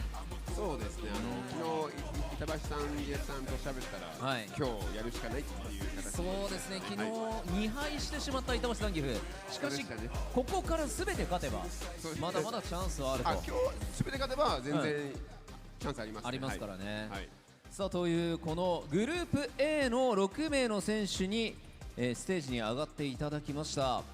さあこの6名によって総当たり戦を行い、上位2名がトップ16のトーナメントに進出となります。皆様大きな拍手をお送りください。 Alright, in this group, all 6 players are on the stage. They have mixed results. Some have 2 wins, some have 1, some are yet to put that notch in the winner's slot. Today they know exactly what their missions are, and it is all to play for. 2 of these guys will move into that top 16 slot gradually. So here we go, and now to call the action, it is time for the casters momentarily. さあそれでは選手の皆さんはスタンバイをお願いいたします。 All players, please be prepared on standby. Thank you very much. そしてこの熱い戦いをさらに盛り上げてくれる実況席にお渡ししたいと思います。実況席の皆さんよろしくお願いします。 That's it from me and R here down at the stage. All that's left to do is have the players get seated and set up as the casters call the action. Let's take it right back to the desk to get started. What's that smell like? Group Stage A, aka Ass Beings, on the way. My name is Nicole. I'm joined with Sherry. How you doing, sis? I'm good. How are you? I'm fantastic. Because the match that we are about to see, some of these players got to step it up. Some of these players are sitting pretty right now, but we'll see what happens, what could occur. We could see some blow-ups. Salvatore, for me personally, has been a explosive one. Only playing 1 game, but to his name, to his fame right now, he is cooking up the competition. So is Punk, as we expect. But again, we could see some shakeups. Who knows? I mean, it's only day 2, right? So there's still a lot. I say today is where you kind of determine the trajectory of where everyone's going to end up. Today is where players are walking away knowing whether or not they have a chance of making it into the top 16 or they don't, but they have the chance of messing up someone else's chance of making it into top 16. That's true, that's true. Look at this list of absolute titans. Phenom, Takamura, Hot Dog, Salvatore, Itabashi Zangief, and of course, the Alpha Punk. Yep, and we go as we're going to the first match. I don't know if you guys saw who came onto the stage. We're already starting it off hot. Yeah. Going to the first match is going to be Salvatore versus Punk. Ooh. Right? Look at the scoreboard. We got Phenom with a +1, Takamura with that +3. You see Hot Dog on the -4 though in terms of like the total tally though. Yeah, Salvatore with the +2 we saw. Itabashi -4 so far, and Punk with a +2. In terms of like the wins and losses, you can see on the other side of things, but that is the total in terms of matches, everything together as mentioned. Yep, and again, today is kind of where we determine definitely. Look at these matches we have lined up. We have Salvatore versus Punk, Itabashi Zengi versus Hot Dog, Phenom versus Salvatore. That's 2 Cammy mirror matches already. If they are sticking with their Cammy, we have Punk versus Takamura, which is what I'm super excited for, and then Itabashi Zengi versus Phenom. Yeesh. Weak gourmet games all the way. Starting off with that Cammy play. A lot of Snow White on the ground. Salvatore versus Punk. You know, as you mentioned, Punk can play a lot of characters, but I think he'll stick up with the mirror match. We play a lot of that over in TNS. Casa, can opener, when he has to play, he'll run the mirror match if he has to. But Salvatore, it's one of those players that you don't get to see a lot of, get to study a lot of. Scene ain't always out there, but you're coming out here in full force. You have to get ready for him. I think a lot more players are looking at him after how well he did yesterday and being like, this guy's a threat. He's a real one. For sure. I mean, you know, again, we don't really see a lot of play coming out from South America unless you are like focused and highlighted on their scene. Yeah. But I do want to give a shout out. So I mentioned to the other blocks that have commentated so far, I sent a survey out to a whole bunch of players just to get some more background information on them. So I definitely want to highlight Salvatore's background. He is from Venezuela, so he did have a lot of help from the Venezuelan community, but he does live in Argentina now. Okay. He's got a lot of help from his team, Unga Bunga Gaming, so shout out to them. And funny enough, they said he does play like Unga Bunga, right? So he lives in Argentina now. He also wanted to give shout outs to the Brazilian community for helping him get this far. And this man, he's still young, but he said he's been playing since he was 12 years old. He started in Street Fighter 4. And to this particular match, I know he's so excited to play because I also asked him what player he was looking forward to playing. Yeah. He said he's been a huge fan of Punk since Street Fighter 5. Word. So just imagine how far you had to have gone playing Street Fighter 4 when you were 12 years old. Now you're on stage at Capcom Cup 11 representing Venezuela, playing against your idol, Punk. Yes. It's all about meeting your idols and defeating your idols. Salvatore Punk is our first match of Group A. Let's go. Oh, the shimmy already, the finesses. This is how we start things off. Salvatore now getting hit with the TK dive kick with the OD, get some distance. Back to mid-screen. Punk. And in this mirror match, we're going to see a lot of dive kicks. We're going to see a lot of strongs, a lot of whiff punishes, because that is just what Cammy is just so good at doing, right? And again, with the shimmies, just the walk back and the crouch strongs, I think if you establish this game early enough, you're going to have Punk kind of question how you want to approach this defensively. True. Get through those. Stan Fierce does get the burnout right here, and the throw right after. East power arrow, dive kick will hit, and you see the counter poke with the crouching medium punch. You can't do that anymore with the nerfs that have the Cammy. Bad idea to kind of throw that button out and about, and Punk, he knows it, and he's abusing that with the dive kick, killing that button continuously. Yeah, so Salvatore is going to have to kind of change the time that he's trying to counter poke because the dive kick is getting the punish counter on the recovery frames from the crouch strong. Too much. But perfect parry as an anti-air, that is a thing in this game. And oh, okay, full punish with a dry rush. Fierce, okay, taking Punk to the other corner. Punk just blocking it out. Gets the jump over the stand or jump like kick. Wasn't able to get the full conversion. We'll get this though. Light in the spiral arrows. What we like to see. Go for the empty throw. The jab was there from Salvatore. Yeah, tried to walk back, I think, to set up a shimmy after the dive kick, but Punk actually was able to get the throw. Salvatore actually burns himself out. I don't think he meant. Whoa! Sharing a brain cell. Sharing a brain cell. Both did dive kicks at the same time. Exact frame and trades straight into the level 3. Wow, very expensive. Spin the win. But you know what? I get it. You had to spend all the meter to get this round off the counter hit crouch strong, but you just don't want to give Punk that chance to come back on you, especially when you're burnt out. That's true. Maybe something more optimal. Regardless, you spin these situations where it's so tight. But Punk does have 3 bars to his name. I'm telling you, if he gets that hit, unless you to finish it, the rest of the people will be calling for level 3. He gonna find it. Likes the Punk, great footsies that he has, paired with good walk speed. Yeah. Another perfect parry on the anti-airs, but a little too far to get the full conversion. Yeah, there's that whip punish from Punk. Back medium not working out, unfortunate. Jump fierce this time, the dive kick is fine here. Salvatore. Answering with the regular dive kick on the throw, not even OD dive kick. But Punk using the OD reversal to get off of me. And okay on that, so Punk just kind of holds tight right there, trying to walk his way in, inch his way in. Air throw. These are my skies. Uh-oh. Stan Fierce whips, and now Punk in the corner, but not out of options. That confirm could have been into something significant to end the game. He's got the bar to use. Not at all. If Punk gets one hit and he gets it, he's going to cancel straight into critical art. The shimmy, oh! No shimmy's coming here. This one's Salvatore. I thought Punk was going to go for like a low forward to catch that shimmy scenario, but Salvatore is too close for comfort. Shimmy's Punk, which rarely ever happens. Salvatore proving that what he did yesterday was not a fluke. Takes the first game so far. Yeah, against Punk. Incredible play so far. And again, Cammy is so good at establishing like, it scares you from wanting to press normals or wanting to do throws in that range because you're scared of the dive kick, which is why I think he got conditioned to do a throw there. You're right. I agree. Bow arrow, back rise still there, no surprise. That's Oki. And too short, unfortunate. Look at the air throw, though. Punk still has the corner position. Now listen, counter poke happens here from Salvatore as I'm trying to, you know, spot up Punk here. Salvatore's answering back continuously in these scenarios when he finds a gap, when there's a lull in the action. I'm wondering if Punk's going to recognize that this is a pattern that Salvatore's been doing, where he's pressing crouch strong after Punk presses his medium, just to kind of steal his frames back, because, again, he is plus. Get a little bit of damage there with the crouching leg kick as Punk tries to walk away. Punk just kind of cooling off, letting the bar come back as it should. No anti-air, surprising. Oh, that was such a high dive kick. That is going to get punished, but again, Punk is able to bring it back into neutral with the wake-up ODDP. Starting to recognize that Salvatore is an anti-air with DP. He is trying to perfect parry. One more touch. They'll take that trade any day of the week. The transaction is clean and pristine. Punk staves off set point. But you're right, like calling out that perfect parry attempt. Salvatore's going to have to go for those anti-airs back medium if he wants to, or a DP. The dive kick will hit here, though.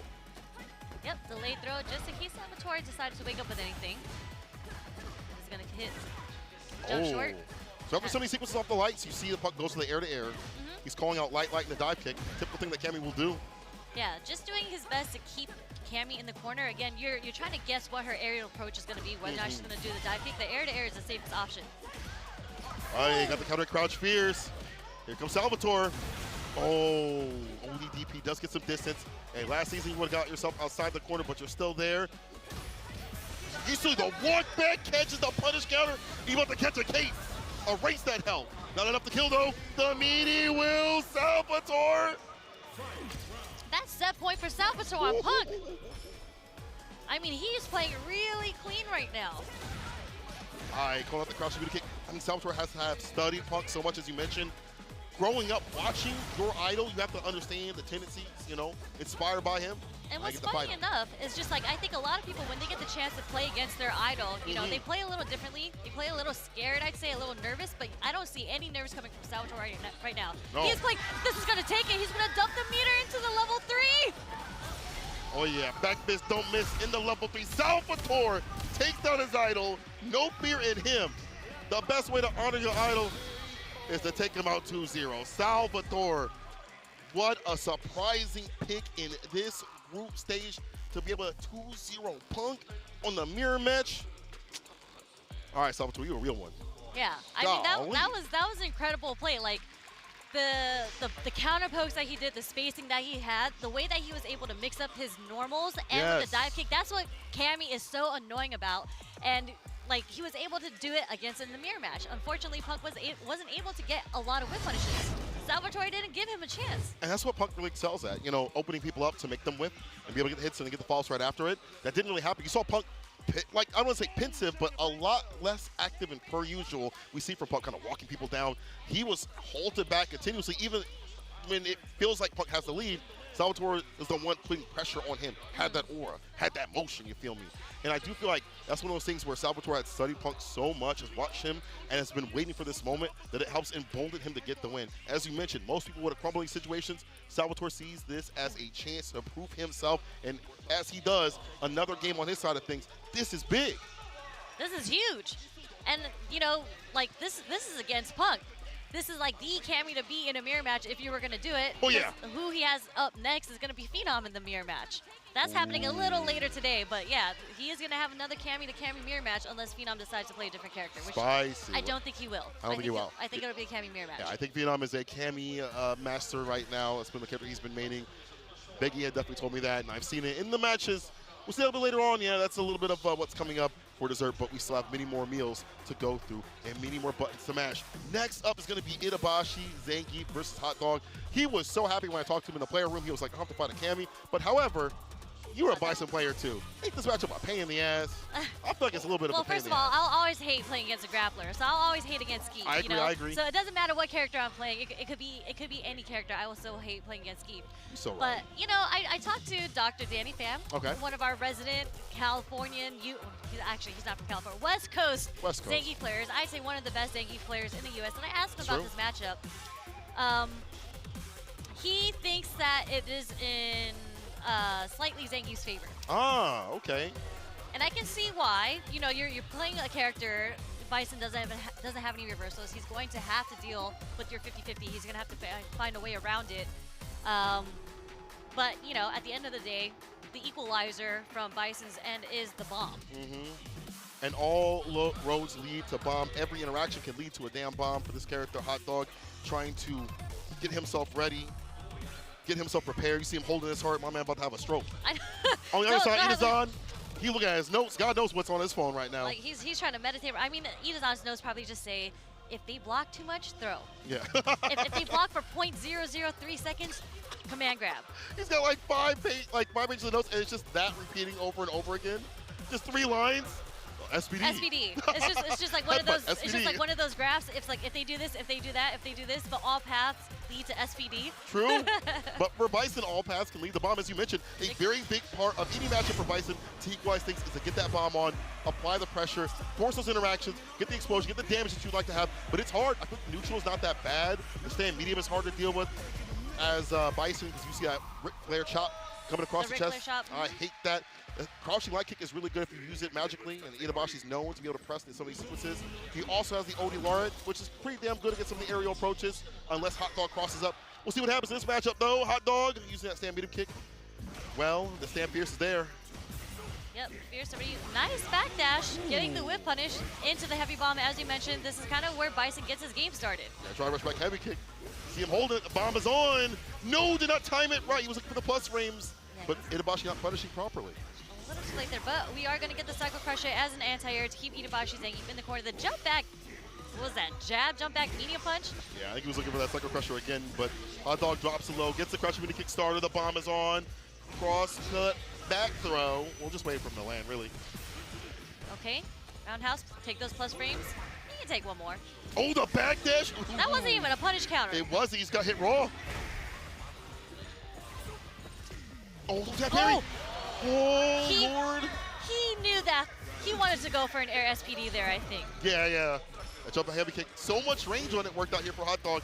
Makes the first round too close to me. SPD. Okay, the defensive SPD, we like those. Sprinkling the headbutts. Doesn't get the conversion off the strong. Uh-oh. Stripping away the drive gauge with most interactions, what he's looking for the most. And with that drive reversal, Hot Dog is burnt out. This is the worst situation to be in against Zangief right now. Just being burnt out. Uh-oh. Close to the corner. Yeah. Do have bar to work with, but Hot Dog's looking mad spoiled. And not even going to attempt an anti. Wait for him to land. You have him up in the corner. A one-touch scenario. Even take a trade. He's back with bar, but it doesn't matter. Where's my hug at? Itabashi Zangief. He's laughing. He's smiling. He's jovial. And Hot Dog is looking like someone holding his family at ransom. I'm just telling you, all paths lead to SPD. You ain't lying. I don't want to go there. Turn the car around, please. He's a 10 fierce to drop impact. You can't do that. You can't do that. It was just a little too late. You can do, but it's just a little too late on Hot Dog's end because he canceled it from a drive rush. Yeah, but the timing is just so difficult, and to risk that level 1 coming through, I mean, yeah. half health, look at that. That's just the worst situation to be in because now you are burnt out in the corner. You're going to have to find a way to do critical art. But Itabashi Zangief is going to take the first game using a whip punish to off the stand short that you had mentioned that he uses so much. I mean, that character really has some of the longest reach in the game, if not the longest reach, I think, with the stand line kick. So it's going to be an appropriate whip punish tool. When you're backed up in the corner, you're expecting that desperation, defensive crouching medium kick into scissor kick or whatever it may be to get outside. It's an easy tell right there. Itabashi in the proper range. Not strange to see it. First game for him. Oh, that kind of came from that one wrong decision to DI back the charge fierce. You're right in the intention of the timing was better, but in these scramble scenarios, it's hard to get that proper timing for that to happen. And man, what a risk with no reward. Itabashi, first game to him. We'll see how Hot Dog adjusts. He needs this. He hasn't really had a win on his belt. Something significant. Yeah, he's going to find a way. Oh, wow. The body splash is going to beat the head press. Okay. Not even head press. What is that thing called? Why can't I think of what it is right now? It's the, as the Ipes call, the moon boots. The head stomp. There we go. OD head stomp. There we go. Sorry, I paused for a second because I was trying to figure out what the word was for that. Okay, but bomb on Itabashi Zangief. Like that. Go to the side. The bomb goes off right after instead of going for it right on time. Okay, Hot Dog looking a little bit more active and neutral right now, using a lot more stand medium kicks and stand fierces. Trying to stop the pressure. First jump in. Itabashi Zangief does anti-air with the lariat. Okay. super, get off of me, and it's going to burn out Itabashi Zangief. Don't be too obvious. Drive rush, he breaks a little bit. Don't get too close, so the Psycho Crusher will steal it. Yeah, any movement there, the OD Psycho Crusher was going to come out, because I think even if he had blocked that, he was going to take his plus frames. Oh, 100%. Still my turn. No, crouch fierce, anti-air. You see the sensitivity. I feel like Hot Dog is one of those types that likes to go for the anti-air Psycho Crusher more often than not. He's not ready to hit that crouch fierce when it comes time to be able to let it rip. He had the distance to do it, the timing, but now he's in on the ground with the drive rush throws. That medium kick as well, as you mentioned, poking away. Uh-oh. The leg crouch strong into the SPD. Yeah. Just a dash up, just to close the space. Didn't get the whip punish from the sweep. I was trying to find a button for that stand medium kick. Preemptive sweep would also be nice. Jump light kick, jumping in again. Mount Man splash into SPD. Pulls it up to kill. That was a heavy SPD. Well, and so the fact that he knows which ones to lead to death is fantastic. Yeah. That was actually close enough for the punish counter. Okay. A little bit of nerf there coming from the Bison catch. Beautifully done. Expecting a crouching meter kick, gets a whip punish right after. Set up these spacing traps perfectly. Itabashi finds a stand fierce. He's got the bar at the bottom. Do for the fans. Level 3 needs to land. Level 3 needs to land. Or just a normal SPD. OD would have probably killed right there, but one touch will. A sneeze, a breeze. You can bump into this man and he will die. Literally anything, like a light, a jab, whatever it may be. Okay, DI is also a very viable option because he's not looking for it. I thought trying to survive. Got bar at the bottom. Don't die with the bar at the bottom. I mean, he's going to have to find a way to do it, and there he goes. This is his opening. Are we going to see him come back with this? Got the bomb on. Doesn't go for a combo, just gets a throw right after. That's fine, though. Bomb goes off. Itabashi wants a reversal. He just chills. He can take these throws for a while. Throw? No. OD plus frame city on the OD stomp. Another throw. This man's going to throw the grappler, the backdash to avoid the level 3. He's in with the heavy. He's able to kill with the crouch fierce. Beautifully done. He's on the grappler now. How's it feel? Oh, is it not fun? Hold that. The throw loops, indeed. That is M. Bison's game plan. He's going to try to get the bomb on you, and he's going to find a way to throw loop you. And he threw him at least 4 or 5 times. I lost count, but enough to not let the level 3 come in from Itabashi Zangief to connect. He was able to backdash out of that. And it's just really, really smart on Hot Dog's end. And he's taking a breather right now, too. He's thinking about, how did I just make a comeback from that?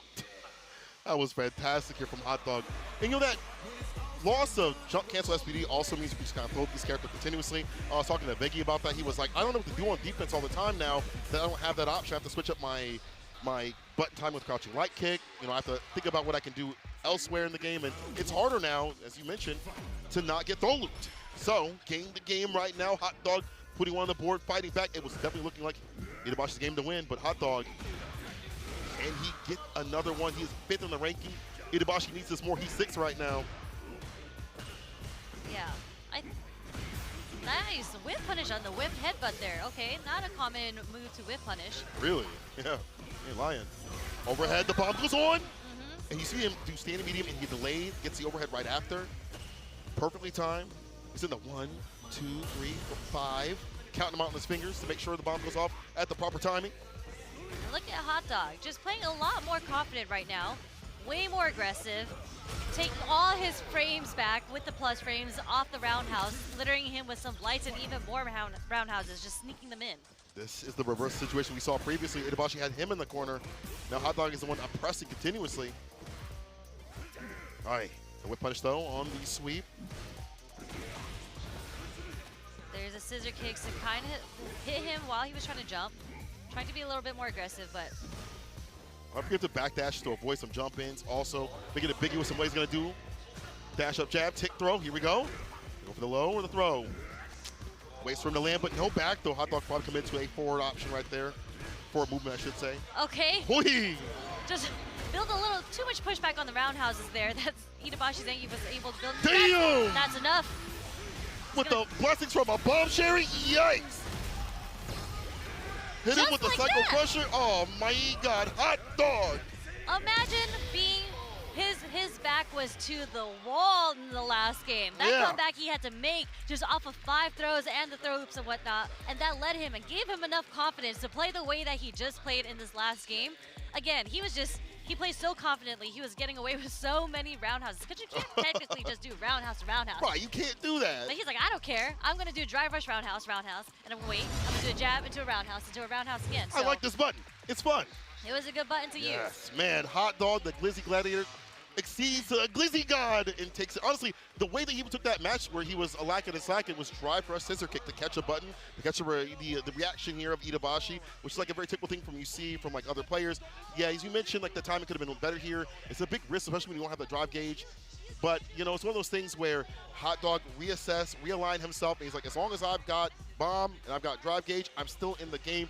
Being able to survive and bring it back from the brink and put the pressure on Itabashi and keep himself where he ain't got the defense to play with. Love to see it. Itabashi bringing it back a little bit in the neutral, but Hot Dog was able to reassess and realign himself again. You see, like right there, great SPD. But as we move on in these brackets, or move on in the replay, I should say, you see the throw loops. You see him become a grappler. You see him back off, waste the bar. Yeah, he was like, I'm tired of taking these throw loops. And, you know, both these characters don't really have reversals outside of super. So that's what Itabashi Zangief said. He was just like, I'm tired of taking 5 throws. I am going to do the super here just to try to get you off of me. It was a 50-50 situation anyways in the end. Flip the coin, and then we saw this, the Psycho Crusher into level 3 Hot Dog, moving up in the rankings. Well done, well done. Poor Bison doesn't have a reversal. Maybe we should give him one. But neither does Zangief, so, you know, it's fine. Well, I was trying to buff our character. Relax. I don't play Bison anymore. I'm okay with M. Bison getting nerfed. Okay, let's meet her mic. Anyway, Hot Dog would like that too, but I mean, he's 1 and 2 right now, looking way better than what he was yesterday. Some on the board. This moves on now to Phenom and Salvatore. Another mirror match. I think they're still doing button checks, but if you look at this, Salvatore is leading the scoreboard. Yes. +4. That means he's a chance of making it out in winners. And right behind him is Takamura, who hasn't played yet. But Takamura is playing today against Punk. And you saw Phenom was 1-1 right now. Needs to get a little bit more loose. The Moose is looking a little bit dicey right now. He's third, but need to go a little bit higher. And as you mentioned, will probably be the mirror match. He has other characters, but are they as in form as his Cammy? Probably not, so he'll probably run the mirror match. Unfortunately, last year he ran a mirror match and had to fight another Ken, and that was kind of his demise. So we'll look the same way out here in the group stage. I mean, we'll see. I actually think Phenom and Punk have pretty similar playstyles. They're very slow. They're very, very heavy on the, I don't want to say the fundamentals of Street Fighter, but basically the fundamentals of Street Fighter. They're very, very good in the footsie game. But Salvatore, again, we've seen the results on Punk. He kind of counters that because of how Cammy plays. It's kind of how Cammy beats like Shoto characters. Shotos love pressing mediums as counter pokes, and Cammy destroys that, and that's what he did to Punk. I feel like he's looking for certain moves and hyper-focusing, and sometimes it led to his demise, but more of the time, more often than not, it felt like it was taking away the options that Punk was trying to use. And then Punk was like, well, what do I do? If I can't hit my button here or hit my button elsewhere, what am I supposed to do? So you're limiting options, making them feel uncomfortable, which is a big, tall order. Let's see if we can do it against Phenom, who plays in a similar fashion. But I think Phenom also plays a little bit on the lamer side, a little bit less in the wrist sort of style. Definitely works out. You see him, again, inching back and forth, looking at these dive kicks. He's like waiting for the person to make a mistake, and then whiff punishes in kind. Yeah, I mean, that was a really good read on Phenom's side, because that was the perfect spacing to do a safe dive kick like Salvatore just did there, and he was able to walk back and make it whiff. But look at this, Salvatore goes straight into it. Starting with the offense, off of one shimmy. That's all it took to get Phenom into the corner. Back throw. We switch it up, though. Drive rush medium. No anti-air right there. Phenom not going for it. Try to go for a dive kick, interrupted with a drive rush jab. Preempted with Salvatore. The juggle off of that, the situational awareness, okay. Yeah, Salvatore is just on another level right now. I'm telling you, man. Some of these players, quick with it, quick witted. I'm telling you. Throw? No, we're going for the crouch 3C. I would have got blown up. Okay. That is a plus dive kick. Burns himself out just to keep the pressure on. So Phenom, although he has a lower life, he does have a chance because he does have the bar. That's true. Possibility. Okay. Might have to hold a few throws, though. Nice. Stuck in that DI. Just like that, Phenom takes the first round in the first game against Salvatore. All right, first round to him. Bar at the bottom, all juiced up. Salvatore almost on that level 3. Poked him with the stand medium kick. Trying to set up some space traps on both sides. She has to stand like kick every so often, trying to come out. Toss him. Okay, standing roundhouse, just keep him in check. Crouch strong does get the punish counter off that parry situation there. And here we go with the throw loops. One touch scenario right here. Dive kick, yeah, medium and the crouching medium kick. Even if it's on block, you're looking to catch some standing. Able to get himself outside. Perfect parry on the way, even with the scaling. He's gonna dump it out. No! He didn't dump it out! He tossed it in the wrong garbage bag. What do you mean? What do you mean? The drive rush jab, the pickup, the drive impact, not gonna happen. It was too raw. Gonna cook that sucker. Nope, Phenom's gonna just try to play it lame right here. Not press any buttons that could get counter hit or DI'd. The jump in. Was able to get his meter back, okay. Selvator has to make some decisions. Am I gonna spend a lot of bar here to win? Oh, there's You're a gonna have punish to. counter! This is gonna take the round because he's gonna go straight into critical heart. 100% spin that bar ASAP. Immediately to stay in. Had he not done so, it would have been dicey. Boy.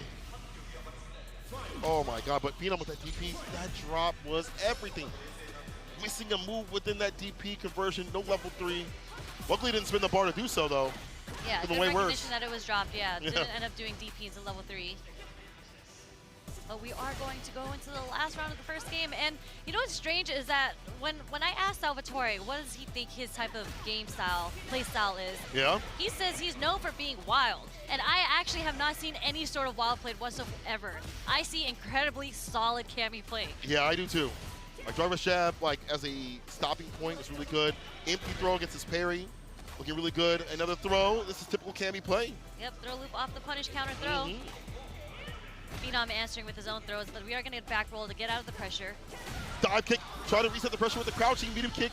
What a call out. Phenom's starting to get a handle of when these crouching medium kicks want to come out every so often. We'll dump with the level 3 here, won't kill, but it will put him in the driver's seat in terms of health. However, Salvatore has bar to work with, has drive gauge as well, backs off. Looking for no anti, wait for him to play the grounded game. Okay, one more guess. Doesn't take the throw there. Die the low again. Phenom is not only good about sniffing out when the lows want to come out, but also catching him walking back and using his lows properly. Yeah.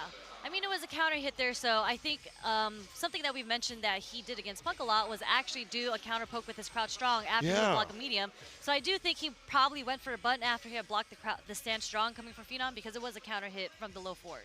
Yeah, he probably tried to hit that crouching medium punch a little bit, maybe thinking there was going to be a gap. We've seen like heavy kick or button delay a lot on both sides, so Phenom with the good reads. I'm sure he was watching that match previously and I'm like, okay, let me write down some notes. Yeah, so good stuff on Phenom for keeping his string tight there. Right. Getting the counter hit and securing him the first game because it was very, very close for the first game. Phenom, first game, but Salvatore can definitely bring this back. Nice and close after that dive kick. Walks back, maybe expecting a bust out, but Phenom, I don't think he's the type to hit the reversals that often. Yeah, interested in seeing what Salvatore basically. What? Whoa. Okay, he didn't mean to do that. He didn't wake up roundhouse on purpose. As a punish counter, nah.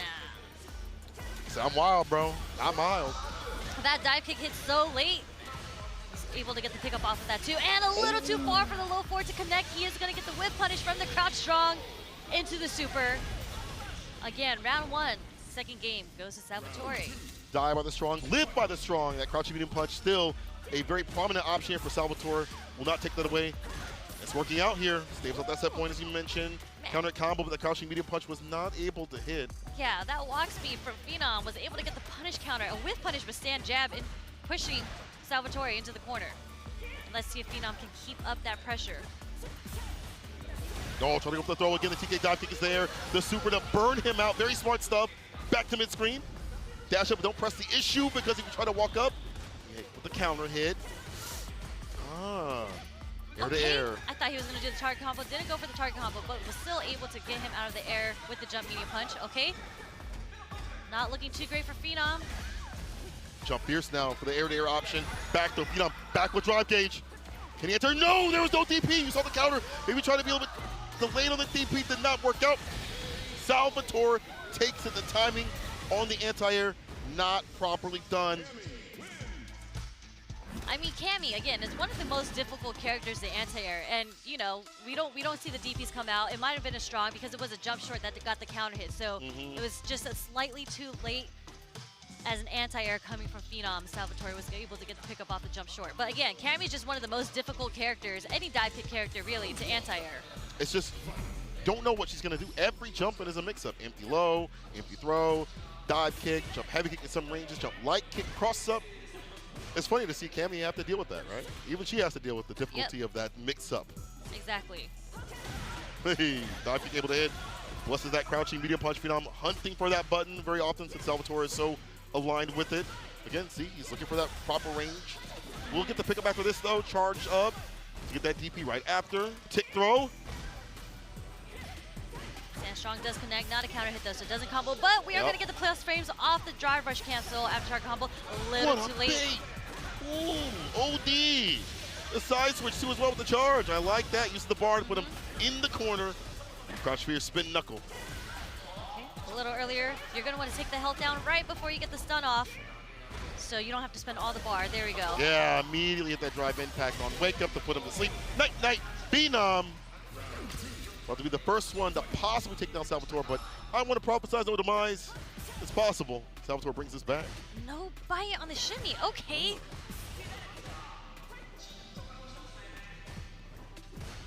Bringing sort of anti-air tip again. We mentioned how difficult it is to anti-air this character. Phenom willing to wait for him to come on the ground and fight there. And the medium hits, the flip out, waits for him to flip out, gets the throw right after. I like that hit for Phenom. Yeah, sorry I'm so quiet. I am so focused on this neutral right now because it is insane. It's actually masterful class to be able to like hide your buttons and your intentions every so often. Ooh, back medium. Of all things, of all anti-airs. That is the first anti-air we're actually seeing coming out. But again, Salvatore finding the punish counter on the strong with the dive kick. Back throw. Switch it up. Bar at the bottom. Can Phenom find the finish? It's a one-touch scenario into level 3. What's the access point? The dive kick again. Medium into crouching medium kick. Will get dive kick. He tried to go for the hooligan, but it wasn't wild enough. He didn't go for the command grab for nothing. And Phenom, the most phenomenal one, will get it done. The first one to take down Salvatore. It was not Punk. It was Phenom in that 2-1 scenario. I feel like, again, he watched that match previously. He was like, I know what you like. I know what you're into. That crouching medium punch is disgusting. I will take care of that. And then when you eliminate that option, you put Salvatore in a similar situation than what Punk was in. Take away your options. What can you do? Yeah, I would say incredible play from Phenom because he just played so solid, and it was just like a battle of the Cammy fundamentals, right? But even at the end, that was the first time that Salvatore introduced that he was going to do an OD hooligan. He bet it all on the marbles, and Phenom didn't flinch. He stayed grounded, stayed crouching, and did not get hit by the OD hooligan. I'm cooling. I'm chilling. Honestly, I feel like that kind of wild style works a little bit well against Phenom. I would have liked to see more of that from Salvatore. Maybe if they have to fight later on somehow in these brackets, that could happen. But right now, Phenom has been so lame, but also looking for certain buttons continuously to put Salvatore off his game. It's a long con game. You can't do that immediately and expect to win. You know, you're probably going to take a loss here and there. But as it works, you see Salvatore slowly get more and more pensive, not as active with the jump ins and the dive kicks. Things aren't hitting as much, and he's not dealing as much damage as he'd like to. He doesn't have the drive gauge after certain scenarios and things like that. It all led to success here for Phenom. Yeah, I mean, shout out to Phenom. I know we were hyping up Salvatore going into this, as he deserves, but Phenom played so solidly. I honestly don't know what it is exactly that he changed in his gameplay. Just things started working out a bit more in his favor, but maybe I can ask Phenom what his thoughts were going into this, because I wasn't able to necessarily recognize a pattern in what he changed. I think you were with the crouching media punches, though. I think that's a very good and solid point in terms of sniffing out what a player wants to do. Sometimes a player will have a comfort button or a button they initiate with, and a lot of times that button, you work around a game plan around that. So if you take that off the table, what else is left? Yeah. What's left right here is our bracket. Look at what we have. Oh, Phenom with a 2-1, Takara with a 2-0, Hot Dog with a 2-1. 2-1 now, Salvatore. Itabashi with 0-3 and 1-1 here for Punk. He needs another point. He's right now in 4th. Takamura in 1st so far.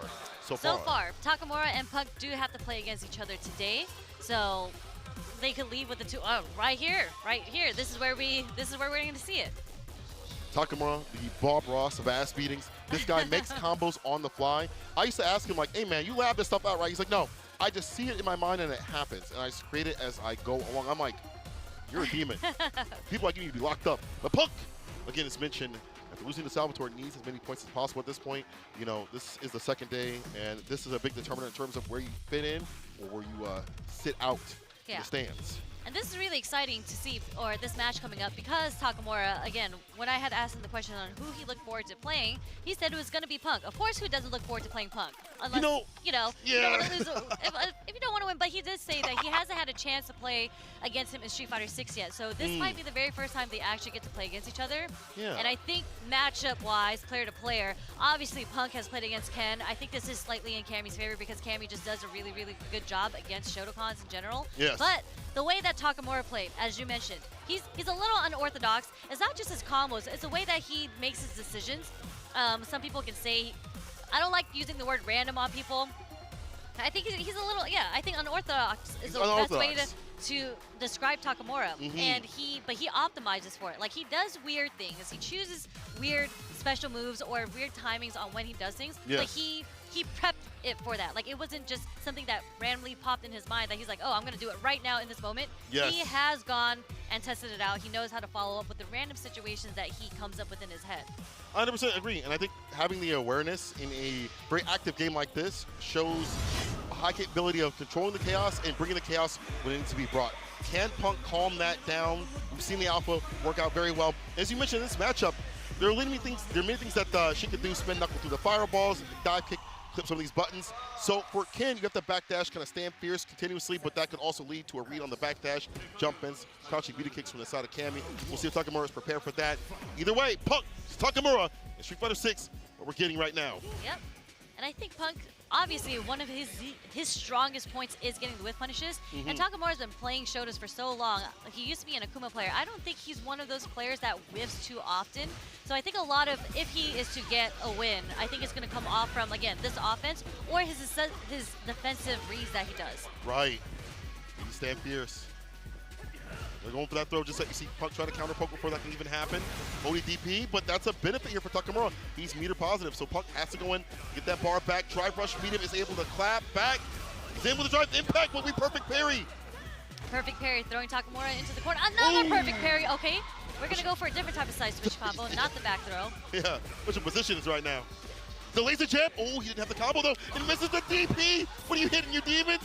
Nobody's up there. Help. Okay. Okay. Doesn't get the pick off at the stand strong. But the low doesn't cancel. Didn't believe. So many perfect parries. This is what I mean by his defensive options. Like, really? You went for a perfect parry there? At that distance, at that range? That's you understanding what Punk wants to press in these scenarios in the corner. Properly done. Turning blue. Takamura, the Smurf master. First round to him. I mean, it's wild because he hit like, You see what I'm saying? He's searching for certain timings for Punk. Yeah. And unfortunately for Punk, he wasn't able to get the punish, and Takamura was able to whiff punish with his stand roundhouse there. Okay. Drive reversal to get the Dragon Lash pressure off. Yeah, he committed to a pair right there, had to drive rush up. Punk interrupts that, takes a bit of bar with that super. That's a whip punish! Shibujinrai Takamura! I'm This guy telling is you, how does he come up with these decisions? Yeah, these decisions make, like, you whip punish with a super, and then the way that you're taking back the neutrals through perfect parrying, what's happening right now? My God, okay, drive rushes in with the jab. It's not over, yo. Punk can definitely take this back. Deep with the dive kick by the feet. Definitely very doable here for Punk with the ODDP. Takamura spent too much bar right there. Punk trying to press the issue. As he walks forward, he gets more bar. The jump light kick calls out the timing for the heavy. And the super, all that cool stuff may not even matter. Oh, my Lord. To confirm the bait. Easy bait up in Takamura. What a whiff punish off the low forward, run into the DP. Even though he was burnt out, he was so ready with the whiff punish. And Punk goes straight into it. Man. This is what I mean. Like, it's so hard to read Takamura, even in the neutral, because look at him just whiffing crouch strong. He's did it 3 times in a row. We don't know what he's looking for. Only he knows. Only he sees the frames. They're different frames, but they're on point right now. ODDP. Punk trying to find those proper timings against him. A perfect parry. Caught him ducking so you get a little bit more damage. He actually goes for the back though. See, most cats would have went for a hand Tatsu towards the other side. He goes for the back throw reset. In the same light kick drive impact gets a split. What is this man on? Okay, what's the mix-up? Just a walk back jab. Staying at a range where he's not allowing Punk to jump out of the corner. Punk did try to go for the parry. Super is going to beat the DI here in this situation, but Punk can't put his back into the corner anymore. He doesn't have any meter. The overhead gets challenged by the crouch jab. Nice. What a read with the neutral jump. That was the only way to punish wake-up drive reversal. And for him to look out for that, again, shows that Punk is on the other hand now understanding the tendencies of Takamura. When you want to do this on defense, I got that. Lock that down, crouching with a kick as the whip punish. Yeah, don't whip on Punk. Okay. Attack on drive gauge. I like that. Starter with the DI. I thought he was going to go for it again. I think so did Punk. That's what he did. Oh, Oh, wow. the bait using the Jinrai. We all die to Jinrai. Enhanced Tatsu, Punk, and Burnout. Takamura with level 3 on his side of things. The delay jab does get the counter hit, tick throw. Are we Yes, going to sir. see throw loops? Tick throw, counter. You see here, Punk trying to get active. Drive impact, gets a splat, wipe him down. Takamura going to take the round with the run DP. Puts himself on set point against Punk. They're both sitting on 3 bars going into this last round, so I mean, Punk's going to have to find a way to kind of neutralize what Takamura's been doing. It's just so hard. Again, what does he want to do after Jinrai, after a button press, even off a jab? ODDP again lets it rip. Takamura, no fear on the stage. Seriously, it's so hard to read him on the defense. That is a punish. Yeah, but meter positive is Takamura. You see that stand fierce, built some bar back up, blocks out the go ride kick. See how Punk didn't want to do a button there just in case Takamura was going for the perfect punch there, and that is going to counter hit. This is going to be the match. Yes, sir. Back fist into level 3. Punk brings it back, and I feel like his timings, now you see Punk adjusting what he's doing. It's not really like the tap parry attempt, but I think Takamura's like, well, what do I do now? If you're not running the script that you used to run, what do I do now? And Punk taking pure advantage of that. As you mentioned, don't win in front of Punk. That crouching meter kick we saw, that Takamura put out, got clipped immediately. Yeah, definitely. And Punk showing just how strong-willed he is as a competitor, because those wake-up DPs did not deter him from putting those meaties on, and that's how he's able to get that counter hit, stand fierce into the level 3 in the last match. Stays about the meats. Heavy kick trying to look for a punish counter. Hunting for that option that Jinrai is able to hit. Drive impact. You see him trying to sneak those in every so often. Punk wise to the game. ODDP will hit. Takamura has to be careful. The drive gauge not looking so good, but the shimmies are looking real strong. The crouch fear starter. Jinrai DP ender. Tick throw. One more guess. The shimmy is too strong in this game. So many options that Takamura is presenting in the corner. Crouching medium punch. Crouch fierce. What he's doing on wake up. It's so much just mental noise. Nice check with the stand jab. Okay, again, here we go with the whip punish that we were talking about. Jumps out the corner. No Using punish on the Tatsu. jump Tatsu. Okay, perfect parry. No back throw. We're actually going to go for the damage here. Yeah, forces Takamura to jump back. Back to mid-screen's fine here. We'll take that as Punk. In that range, we can watch for a button, whip punish, a stand fierce, crouching meter kick, perfect parry as well. Need to get in the proper range, perfect parry, drive rush jab. This is really good here for Cammy. Drive rush, crouching light kick to start things off for Punk. ODDP again. Takamura letting that rip when he could have maybe not died, but close to, but you can't whip again. We talked about this. Punk is Yeah, ready. whipping a fierce too. And there's a wake-up super. Just so many different reversal options on wake-up. Doesn't really matter, though. Punk's still in the life lead here. So I could throw out a fireball. Level 3 would have caught that immediately. No real Oki on that. Oh, he had the combo, but too short with the buttons. Drive impact kills the drive gauge. That one combo may have sealed his fate if he land a drive impact. Takamura puts himself in the corner. Looks like the stand fierce with no whip punish. Oh, I'm clinched. Busts up the overhead. Oh, the counter hit. No shot. Side switch Dragon Lash, but he didn't get it meaty enough. It was too vegan. It was just a little too early on the Dragon Lash there, and that was going to be so scary because once Punk blocked that was a gamble on whether or not Takamura was going to drop that super on block. Who knows what would have happened if he had blocked that Dragon Lash. That's a different universe I don't want to be in. Final game, final rounds, what we get right now. Bar at the bottom, Flash and who lasting. Oh yeah, level 3 now here for Takamura. ODDP Punk, want to let that rip, get that punish. Punk standing in the perfect range, looking for the low forward or the strong for the whip punish, but the dive kick is going to get it. Crouch fear thought was a throw. No go, bozo. Ends it with a DP, level 3 on the side here. Punk, the walk back to bait out that crouch meter kick, the anti-shimmy tool, getting anti continuously by the Alpha. Punk for the level 3 takes it back from the brink of the beat. Bow!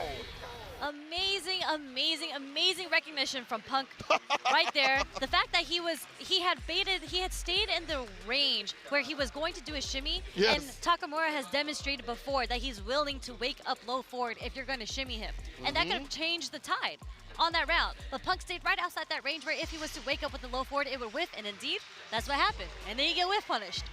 That is a marquee match right there. That was insane. There was a world where Punk would have lost if that Dragon Lash would have hit. Let's take a look at the replay here. Again, the variance in terms of defense and offense, Takamura seeing the draw gauge every so often has been absolutely fantastic in terms of putting Punk off his guard. But eventually you have to go for other options to kind of seal the deal or get things going. Stand fierce, crouching medium kick, especially crouching medium kick. Punk's like, you'll eventually do that. You a Kim player, it's in your DNA to throw out that 7-framer, and Punk was ready and waiting. Even things like this, the go right kick, ready to interrupt that, and calling out the drive reversal with the neutral jump. That's one of those also player reads. Like, I know what you like to do. I've seen how you play. I've been watching you. Very fantastic stuff for Punk to route this back from the brink. Yeah, I think the way that Punk kind of switched it up was a lot of the first game, Takamura got a lot of mileage because he kind of understood when Punk wanted to press stand strong. He was able to perfect parry in neutral so many different times. And I think Punk kind of stopped allowing that to happen by just not pressing any buttons. So what he would do instead is rely on movement versus pressing buttons. Yes, right. Like, that's your bait, is using your movement, your walk speed that the character has. That she like sells that. Look at that, the walk back, and even the slight duck and delay. Like, just in case that would have hit, he was ready to block it out, regardless. So that was definitely the intention right there. You see the punish right after the reaction, and Punk even kind of patted himself. He was like, "Oh God," because definitely he got close, brother. Yeah, I would actually like to see the last interaction again because you just mentioned how he crouched and he stood. Yeah. I actually think he stood at the point that Takamura did the low forward because I think if he had crouched, he Yeah. actually would have, because his hurt box got expanded, he actually would have blocked and he wouldn't have been able to whip punish that. So I actually think he stood there to make sure the low forward whip punish, and he was It's able almost to like a crouch bait to do afterwards. that. He got up to bait it out even Exactly. better. Ooh, and then he covered his bases by just doing it a little bit earlier and then waking up with it, or standing up with it. That's a good point. That's a good point. So I would love to watch the replay on that. Yes. Once again, just a little slowdown. But moving on, again, incredible match. Takamura, Punk taking it down so close to each other. Last match of this pool, we're going to see Itabashi Zangief versus Phenom. Itabashi definitely needs to get some games in his pocket right now. It's looking along for him. Phenom, a lot better. We saw taking down the very strong Salvatore. And we'll see if he can have that same sort of momentum against Geef. Now, with Cammy, I feel like Cammy does a really good job. Her neutral is so good. Stand medium kick, dive kicks, things like that. There's some tools that Geef can present in that matchup, like stand medium. I think his light buttons are good. I feel like the exchange rate in terms of like the reward on hit is so good for her and the Oki. And now you can't jump cancel SPD. So in terms of defense, you suffer even more the throw loops. Yeah, but I actually think on paper this is a bit more in Zangief's favor. Word. Okay. Talk to me. Because you can't really do dive kicks against Zangief. Like jumping in on Zangief because Larry is such an easy way to anti-air. You kind of negate the aerial approach that Cammy is so strong with. So a lot of your focus has to go down into the ground game. That Zangief actually does a pretty good job in with punishing, whether it's with stand short, as you had mentioned, or even sweep. The thing is, when I talked to Punk about this, because Punk did play against Itabashi Zangief yesterday, and he did so well. Yeah. His main tool that he used in this matchup, which is what I'm wondering if Phenom is going to use or not, is actually roundhouse. Yes, heavy stand kick. roundhouse, Yes. yeah, because you can't get punished. It's not that fast, but if you're with punishing monster like Punk is, and Phenom is very, very capable of doing so as well, it is going to be the stand roundhouse here. Geef can't do anything about it. Other characters could. It is minus. Actually, I think they buffed -3. it. Yeah, they buffed it to -3. Zangief really can't do anything about it, and it's a low. So if he's charging fierces and whatnot, you're getting hit. I'm pretty sure it beats that. It is a low, right? What's also good about that is even if it doesn't, the crouching medium kick could counteract right after that. -3, if he tries to dash up, bam, crouching medium kick. We saw that yesterday. That heavy kick as well is like routes at the ranges you mentioned for staying medium and other buttons for the character. So as you mentioned, a very prominent tool to see if Itabashi can work his way in, try to go for the running bear grab. Did not work out, but we'll get the 3-piece off. Yeah. Wow, that was pretty far for the connection for the fierce to hit. Okay. Double dash throw. Wake up charge fierce is going to beat the meaty. There's that crouching medium kick low, though, as we mentioned. If heavy kick don't work out, I got a crouching medium kick to do so right after. And that stand medium kick also makes us a pain in the ass. The neutral jump against the fierce, too many of those. I got an option for that. All that range. So not strange to see that as a neutral jump opportunity. Yeah, neutral jump round has been working out really well for Phenom. And thank you, Dr. Danny Fan, for correcting me. That indeed is not a low, so it does lose to the Charge Fierce. Ah, okay, okay. Shout out to the Seattle scene. Hi, Danny. How you doing? Drive reversal. Phenom and burnout. But not out of options. Get about half health. Can maybe hit level 3, get it back. In terms of his drive gauge, the knockdown is there. Nice. Whiff punish. One of the easiest moves to whiff punish in this game. Uh-oh. Equalize with the SPD. But Phenom's able to get his meter back. Okay. OD dive kick, not getting much from it though. And trying to catch the Stampede kick. There's the anti right there. OD Lorient into level 2. Dash up. OD SPD is enough. Yes, sir. Itabashi. With a bit of bar at the bottom.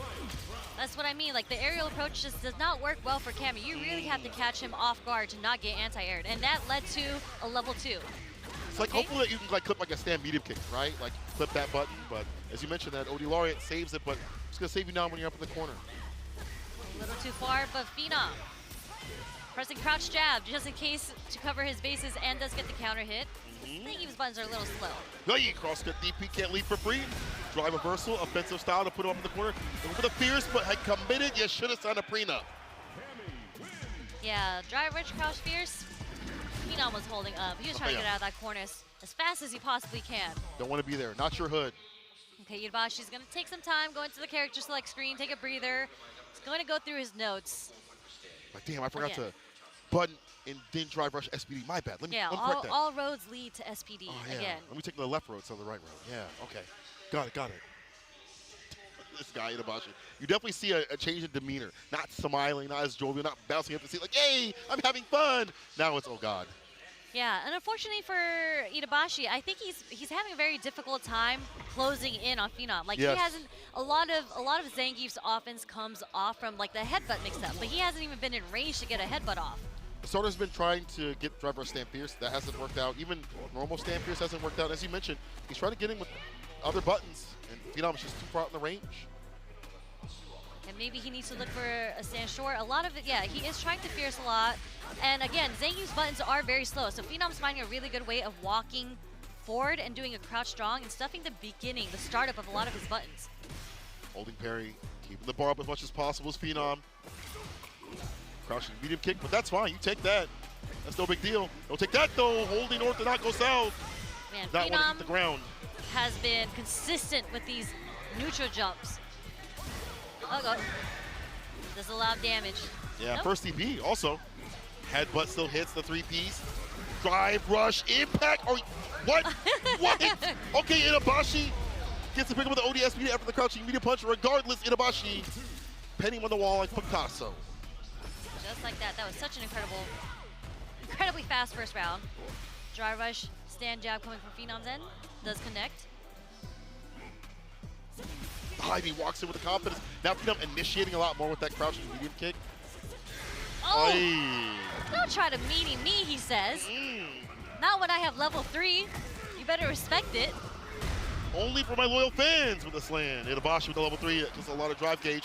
We're going to collect the rest with the drive rush mediums, the stand fierce. But Phenom, again, too far out the distance. Gets his hard knockdown off the sweep. Sweep right back at him. Janitorial dudes are being done from Itabashi. He is wiping this man on the ground continuously. One more touch. One hit. Slow, yep. He's just walking forward, walk block. Oh, he went for the hole again. Phenom! This isn't enough yet. I've never seen this cat run that.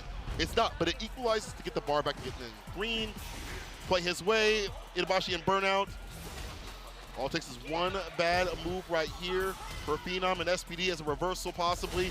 TKOD dive kick deletes the armor of the stand fierce. Phenom on set point. Yeah, with no meter, with no drive meter, it's kind of hard for him to anti-air, especially Cammy, because you can't rely on OD Lariat anymore. True. Thought that on the option on the table. It's looking long for you. Set point. Phenom. Empty jump throw. Tech. Charge fierce. No anti-air there. Oh. But the SPD in between the block streak. Yeah, you're too close to me. Get away. Throw? No, it's a crouch fierce instead. Resets the pressure with a TK dive kick. After a few presses the buttons, you see them reset that pressure, get that punish counter, that follow-up, the stand fierce as a defensive tool.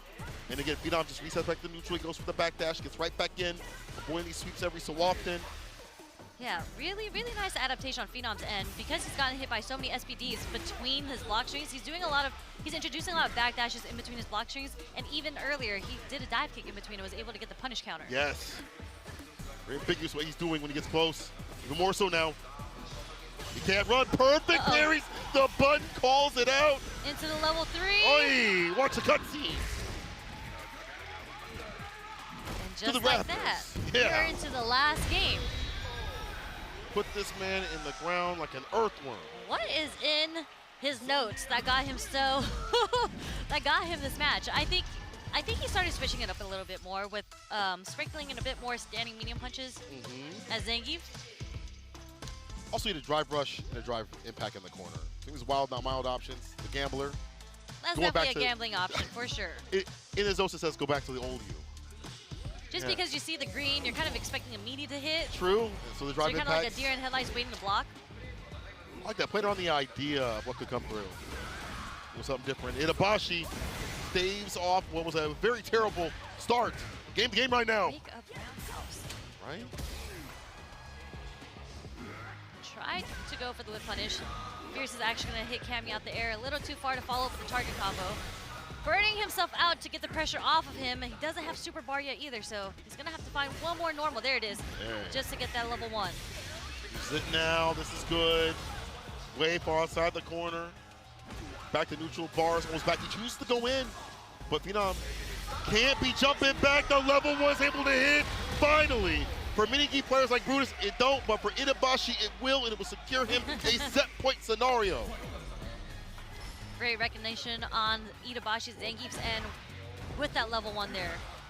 Because you definitely don't want to be anywhere near Zangief, especially when you're burnt out. Oh, yeah.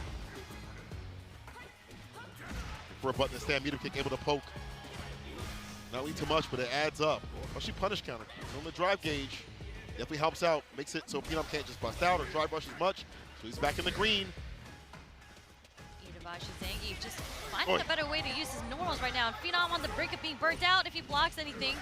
Uh-oh. I like that. Spin the super. Don't use the ODDP. Close up burnout. A little bit nasty. The raw sweep on the feet. Itabashi, one more guess. Flip the coin. He says it's heads. Because I'm coming for that neck. Itabashi. Chopping him down. Hell stab. 2 games on the 1 of Phenom. Wow. Yeah, as I mentioned, I think the struggle in the first match for Itabashi Zangief was he wasn't able to get any pressure started. Like he had to deal with a lot of Phenom's game, but all he had to do was get the headbutts in, and then it's really, really a 50-50. It doesn't matter what character you are. And Phenom, you know, to escape the pressure, he had to do a lot of OD reversals. Spent the bar, unfortunately burnt himself out a couple times just to get that pressure off of himself. That means not being able to ODDP, but also drive rush jab or, you know, expend with a drive rush right after you get a confirm. That means less pressure, less Oki scenarios. And it sounds simple to say, but it's like if I add more of these things that strip away the drive gauge, then I kill this character better. Right? It's a typical thing for Street Fighter 6, but to get that to work out, Itabashi had to earn that right, had to slowly get in there. After he put some wild stuff in there, the drive rush impact, as we saw, other options that didn't work out, it allowed him to get in that mid-range and work his way to success. Yeah, moments like that definitely helped, where Phenom was able to jump outside the corner, too obvious in the entry point. Like, that was crazy, though, but Itabashi turning up, going that gambler style, definitely put Phenom off his game. Yeah. And I say even in the first round, Phenom, he did a really, really good job of reading when Itabashi Zangief wanted to do the fierces. That's why he got a lot of mileage off the neutral jump roundhouses. I didn't see that too often in the last game. True.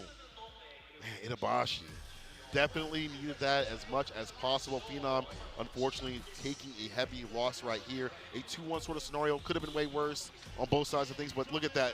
Catching the jump back with the level 1. You rarely ever see that get done, right? I feel like a lot of things get whiffed for that. And fortunately, as I mentioned, some of the other key players doesn't work out, but for Itabashi, had the proper spacing and timing.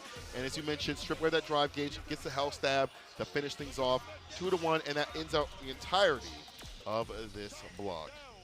Indeed. What an insane, I mean, there really hasn't been any group so far where we're just like, yeah, there wasn't many exciting moments boring, there. Yeah, there's been upsets left and right all day today in every single group so far. And I say the upset today, I mean, just Salvatore taking on Punk. Yes. And was able to pull the win there. But look at that. Now we have Salvatore as leading in winners in this group at +3 points.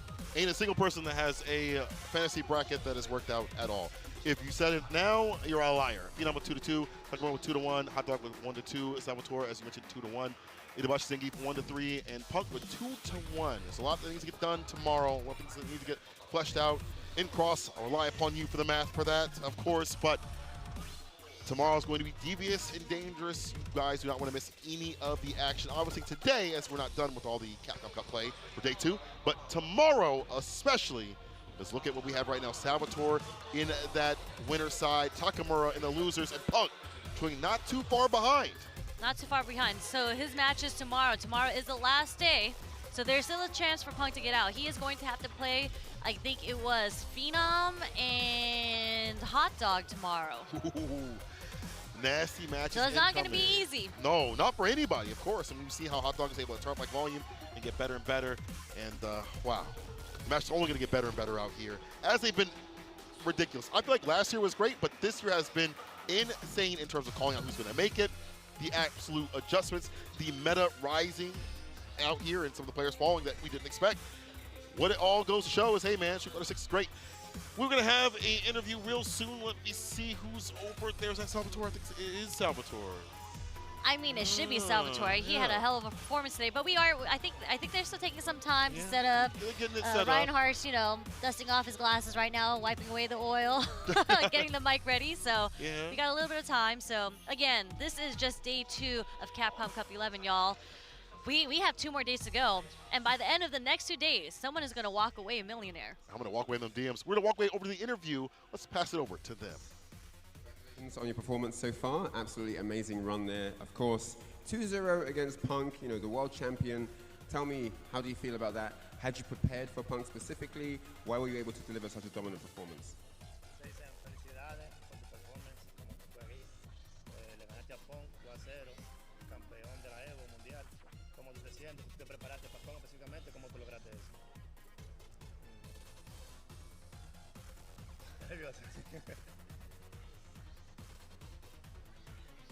Tranquilo, habla conmigo. Háblame en español, háblame yo. 緊張してます。少々お待ちください。Es muy importante esta victoria porque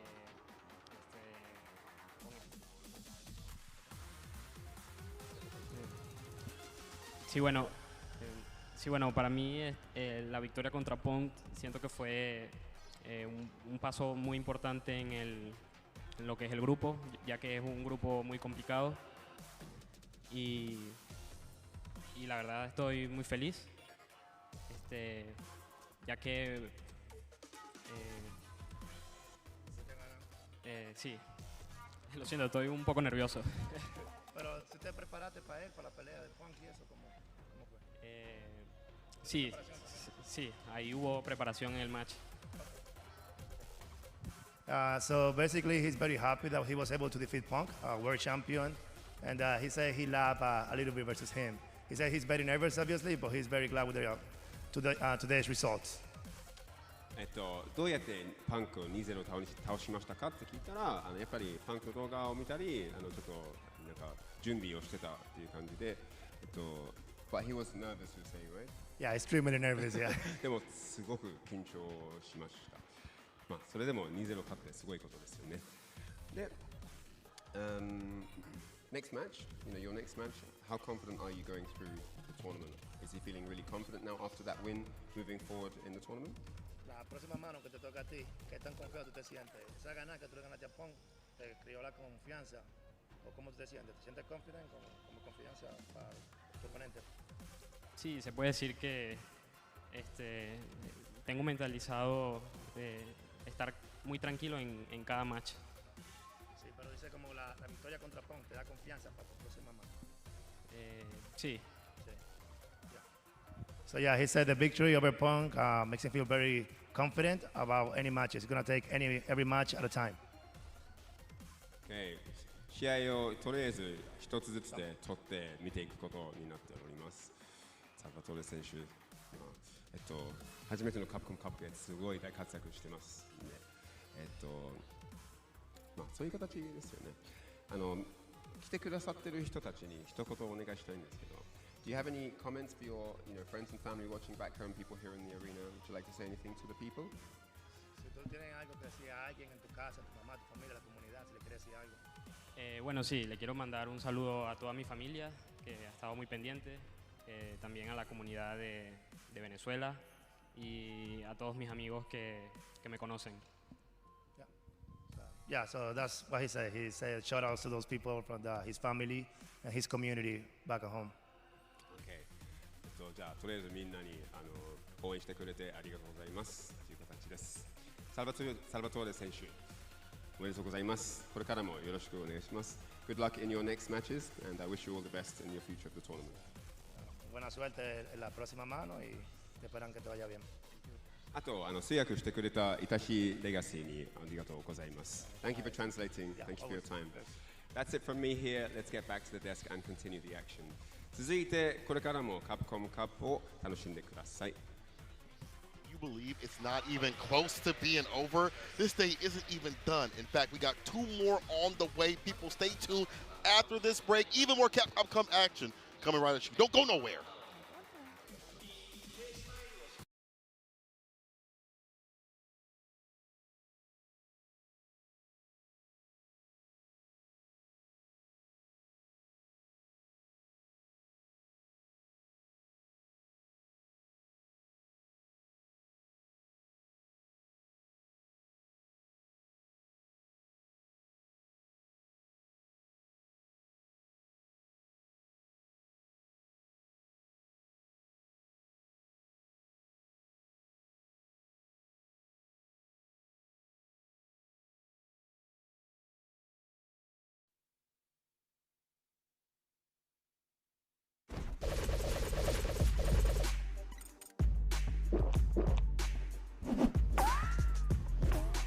Red Bull gives you wings.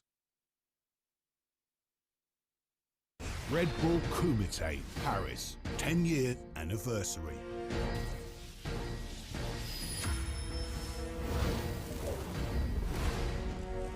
Who is next?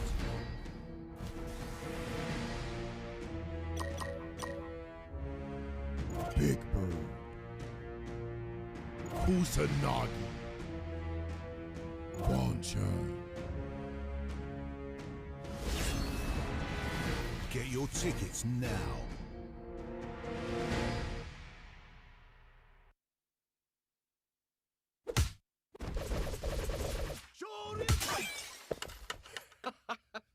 Red Bull gives you wings.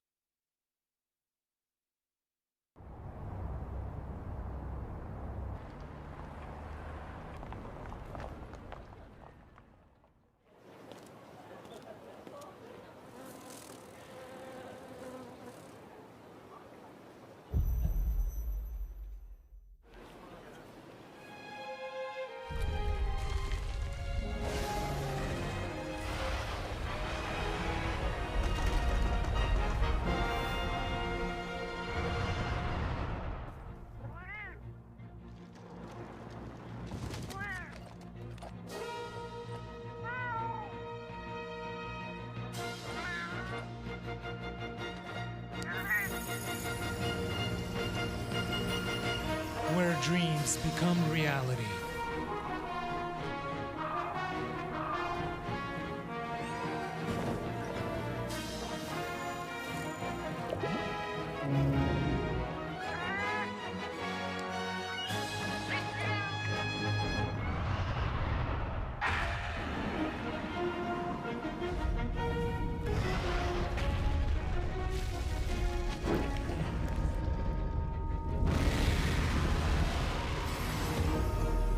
Monster Hunter Bridge.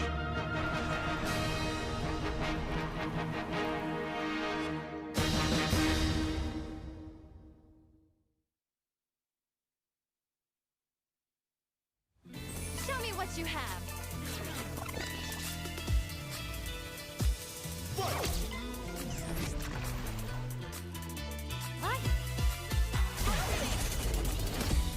How silly. Huh?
カプコンカップ11、ここからはグループ B の模様をお届けしてまいります。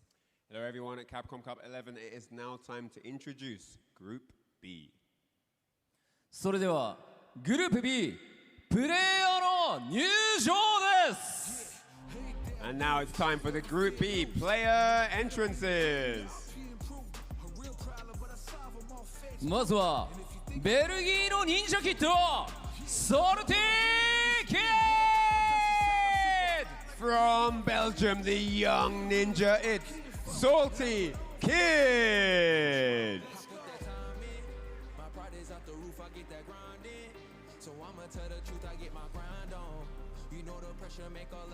Bangladeshのトラサイハニック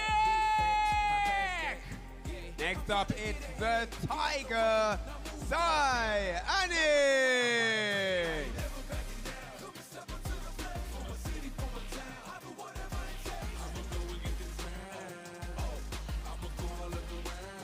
The Strength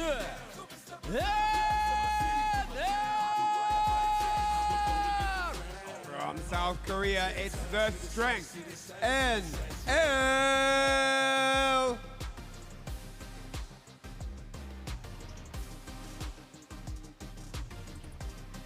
パナマの偉大なる闘士グラントナカイ Next up, the Great Will, Gran Torakai.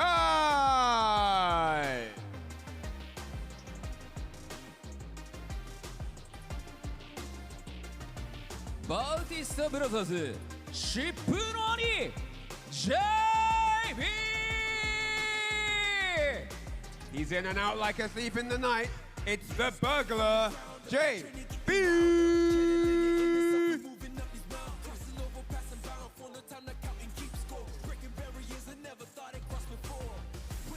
California の白い暴走特急ノーザプロセディ Next up, the young man who won't be denied. It's the Burn Express. It's Noah the Prodigy.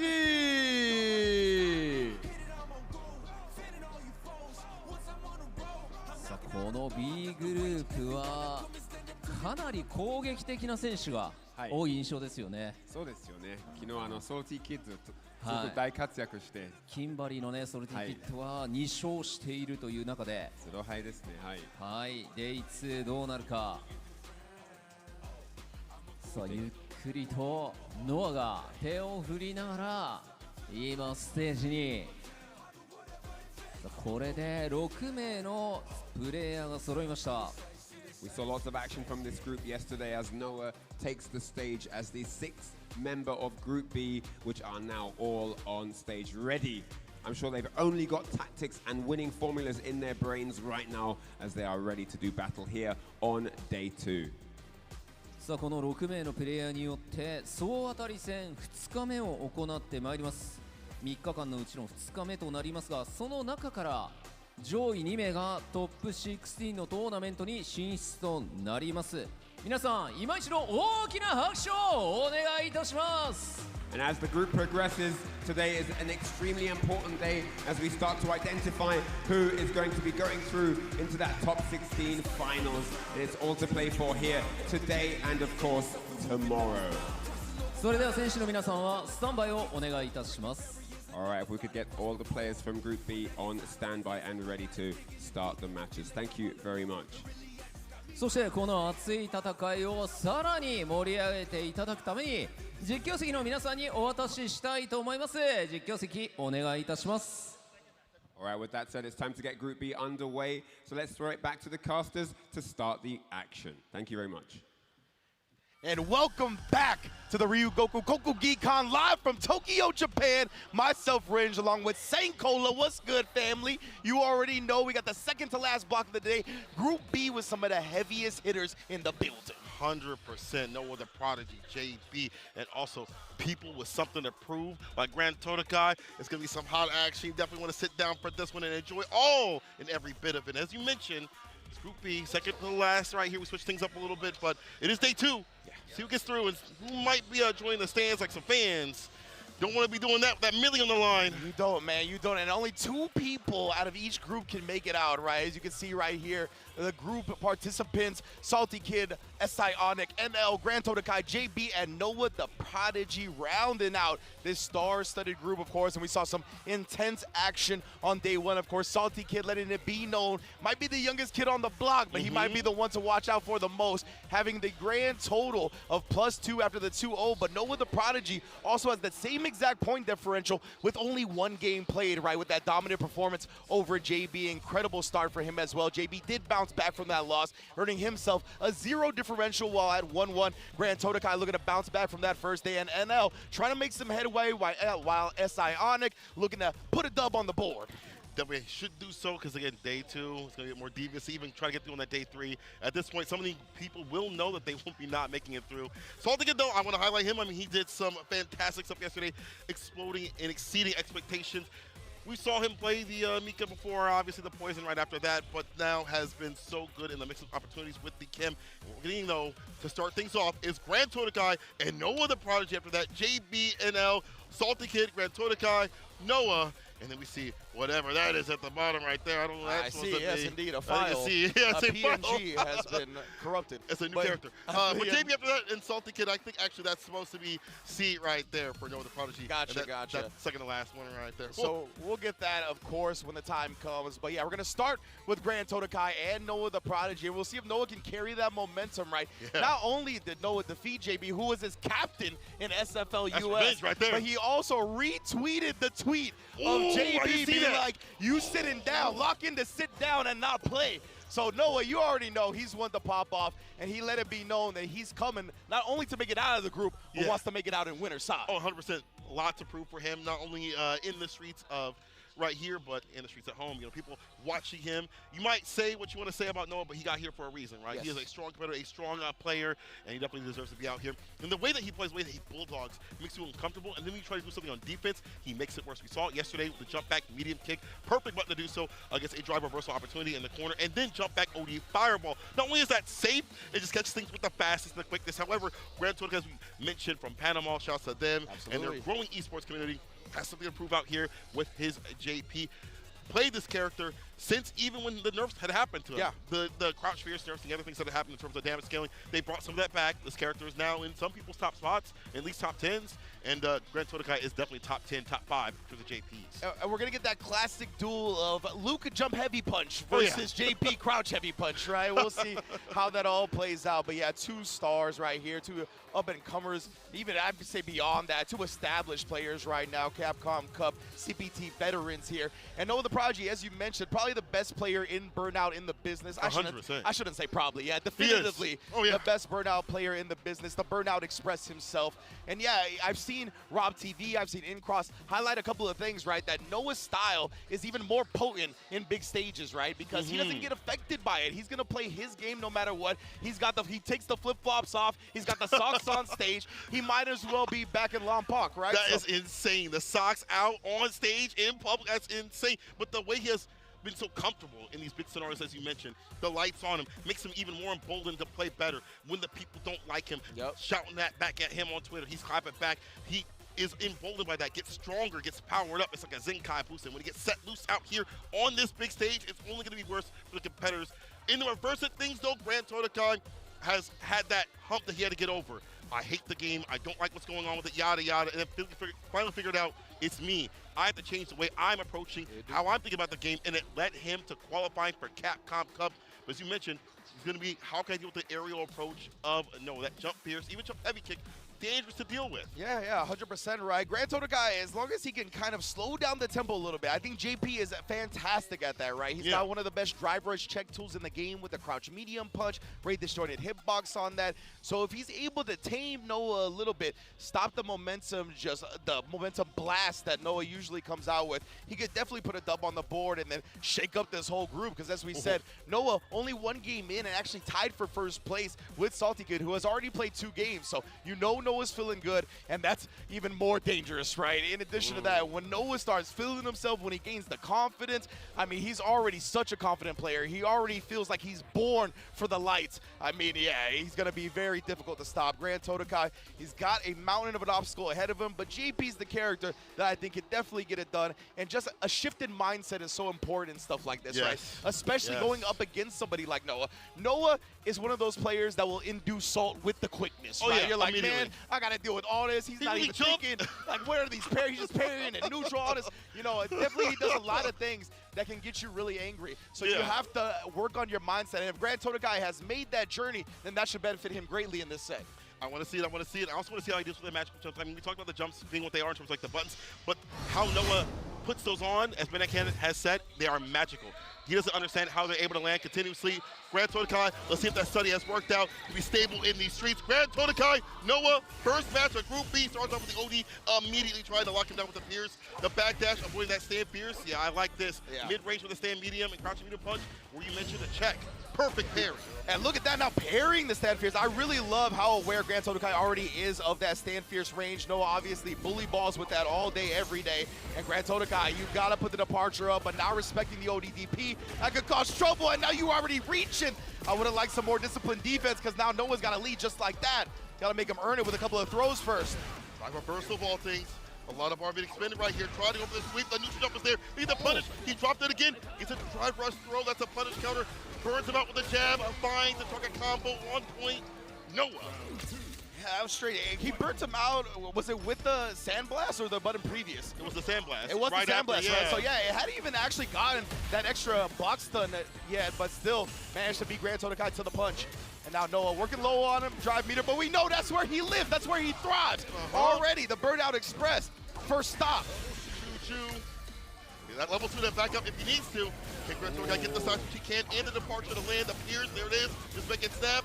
Wall splat, stand fierce, departure, harass continuously. I like that jab, that long range on that, more than crouching bite. Finds follow up. Oh, but yeah, the extended block stun right there from the spike and being in burnout. Actually, it was 2+ for Grand Todokai to get the throw, but it don't matter. He wraps it up regardless, and we are all tied up in game 1. Bringing it back to the break and a lot of bar to work with. Noah the Prodigy might go for even more drive rush shenanigans, of course, to bring himself out. As long as he gets the bar to back, he will back himself up with it. Starts off with the knuckle and the heavy finisher. You can't keep reaching, dog. Hands and arms inside the vehicle. He's already paid dearly for that, but he does side switch, and this is going to be big. He's got a big opportunity to take advantage of Noah with the level 2 while in burnout. How are you going to get out of this one, fam? Just locked down. You got to guess which way. No escape from there, and he gets opened up low. Now the OD departure as well, but he gets aired out of it. Perfect, but don't back though. Yeah, do not DI that. You would have got level 3. Immediately that's the Noah's Prodigy special right there.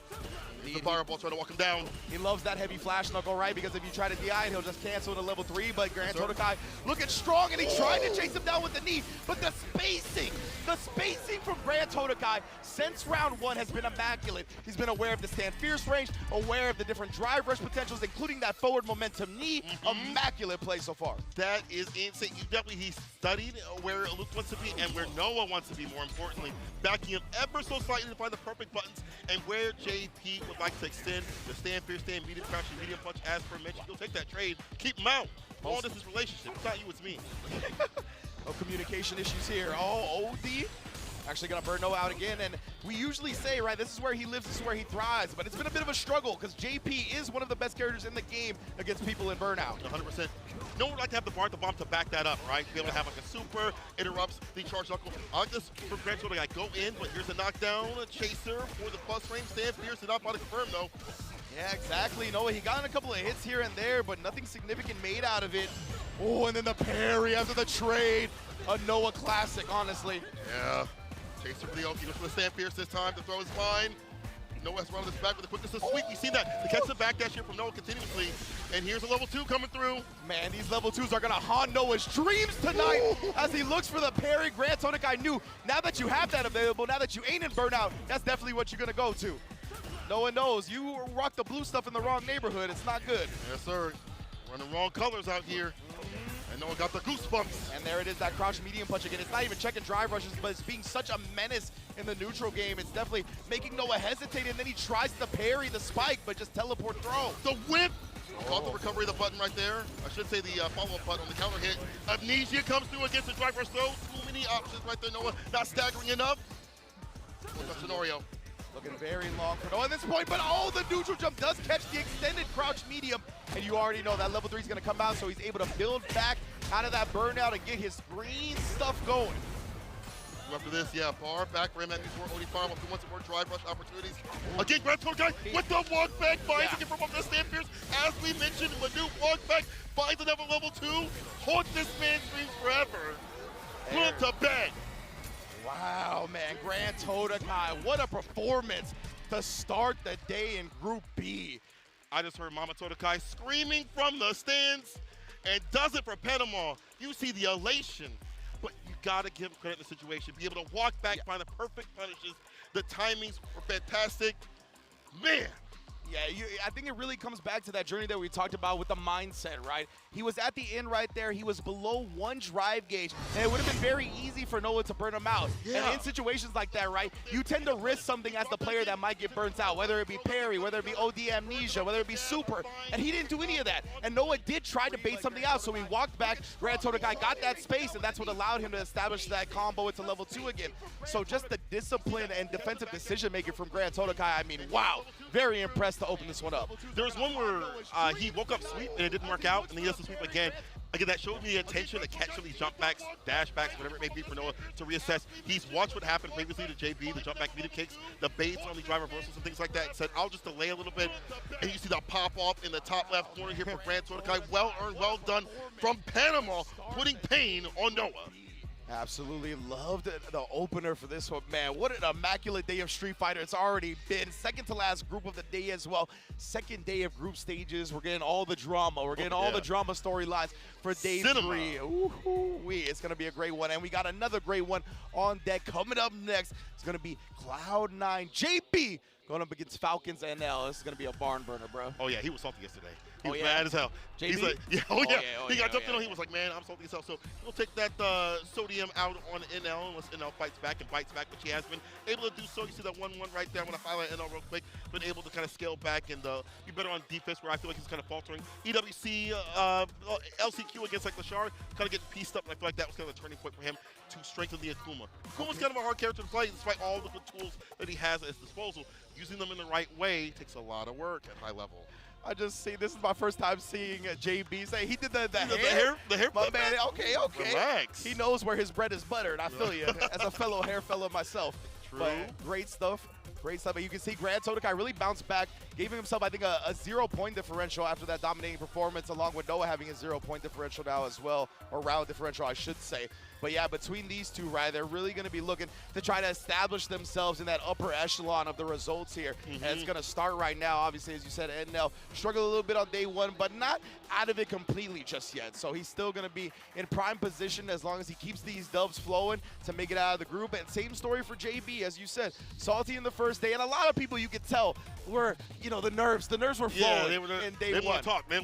We were like, hey, you good? And they just walk away, and it's like, all right, I'll let you go, bro. That's how it be, though. Day 1, definitely about the nerves, about trying to establish yourself. How far you're going to expose some of these game plans. And then day 2 is where it really comes down to if I'm going to survive or if I have to ruin people's day on day 3. Whatever it may be, we're going to get here. JB, going to him, though, even though this matchup isn't really that much in favor, I think, of Rashid, I feel like the dive kicks delete a lot of what you want to do as the anti-air approach. You try to go for like a medium spinning mixer.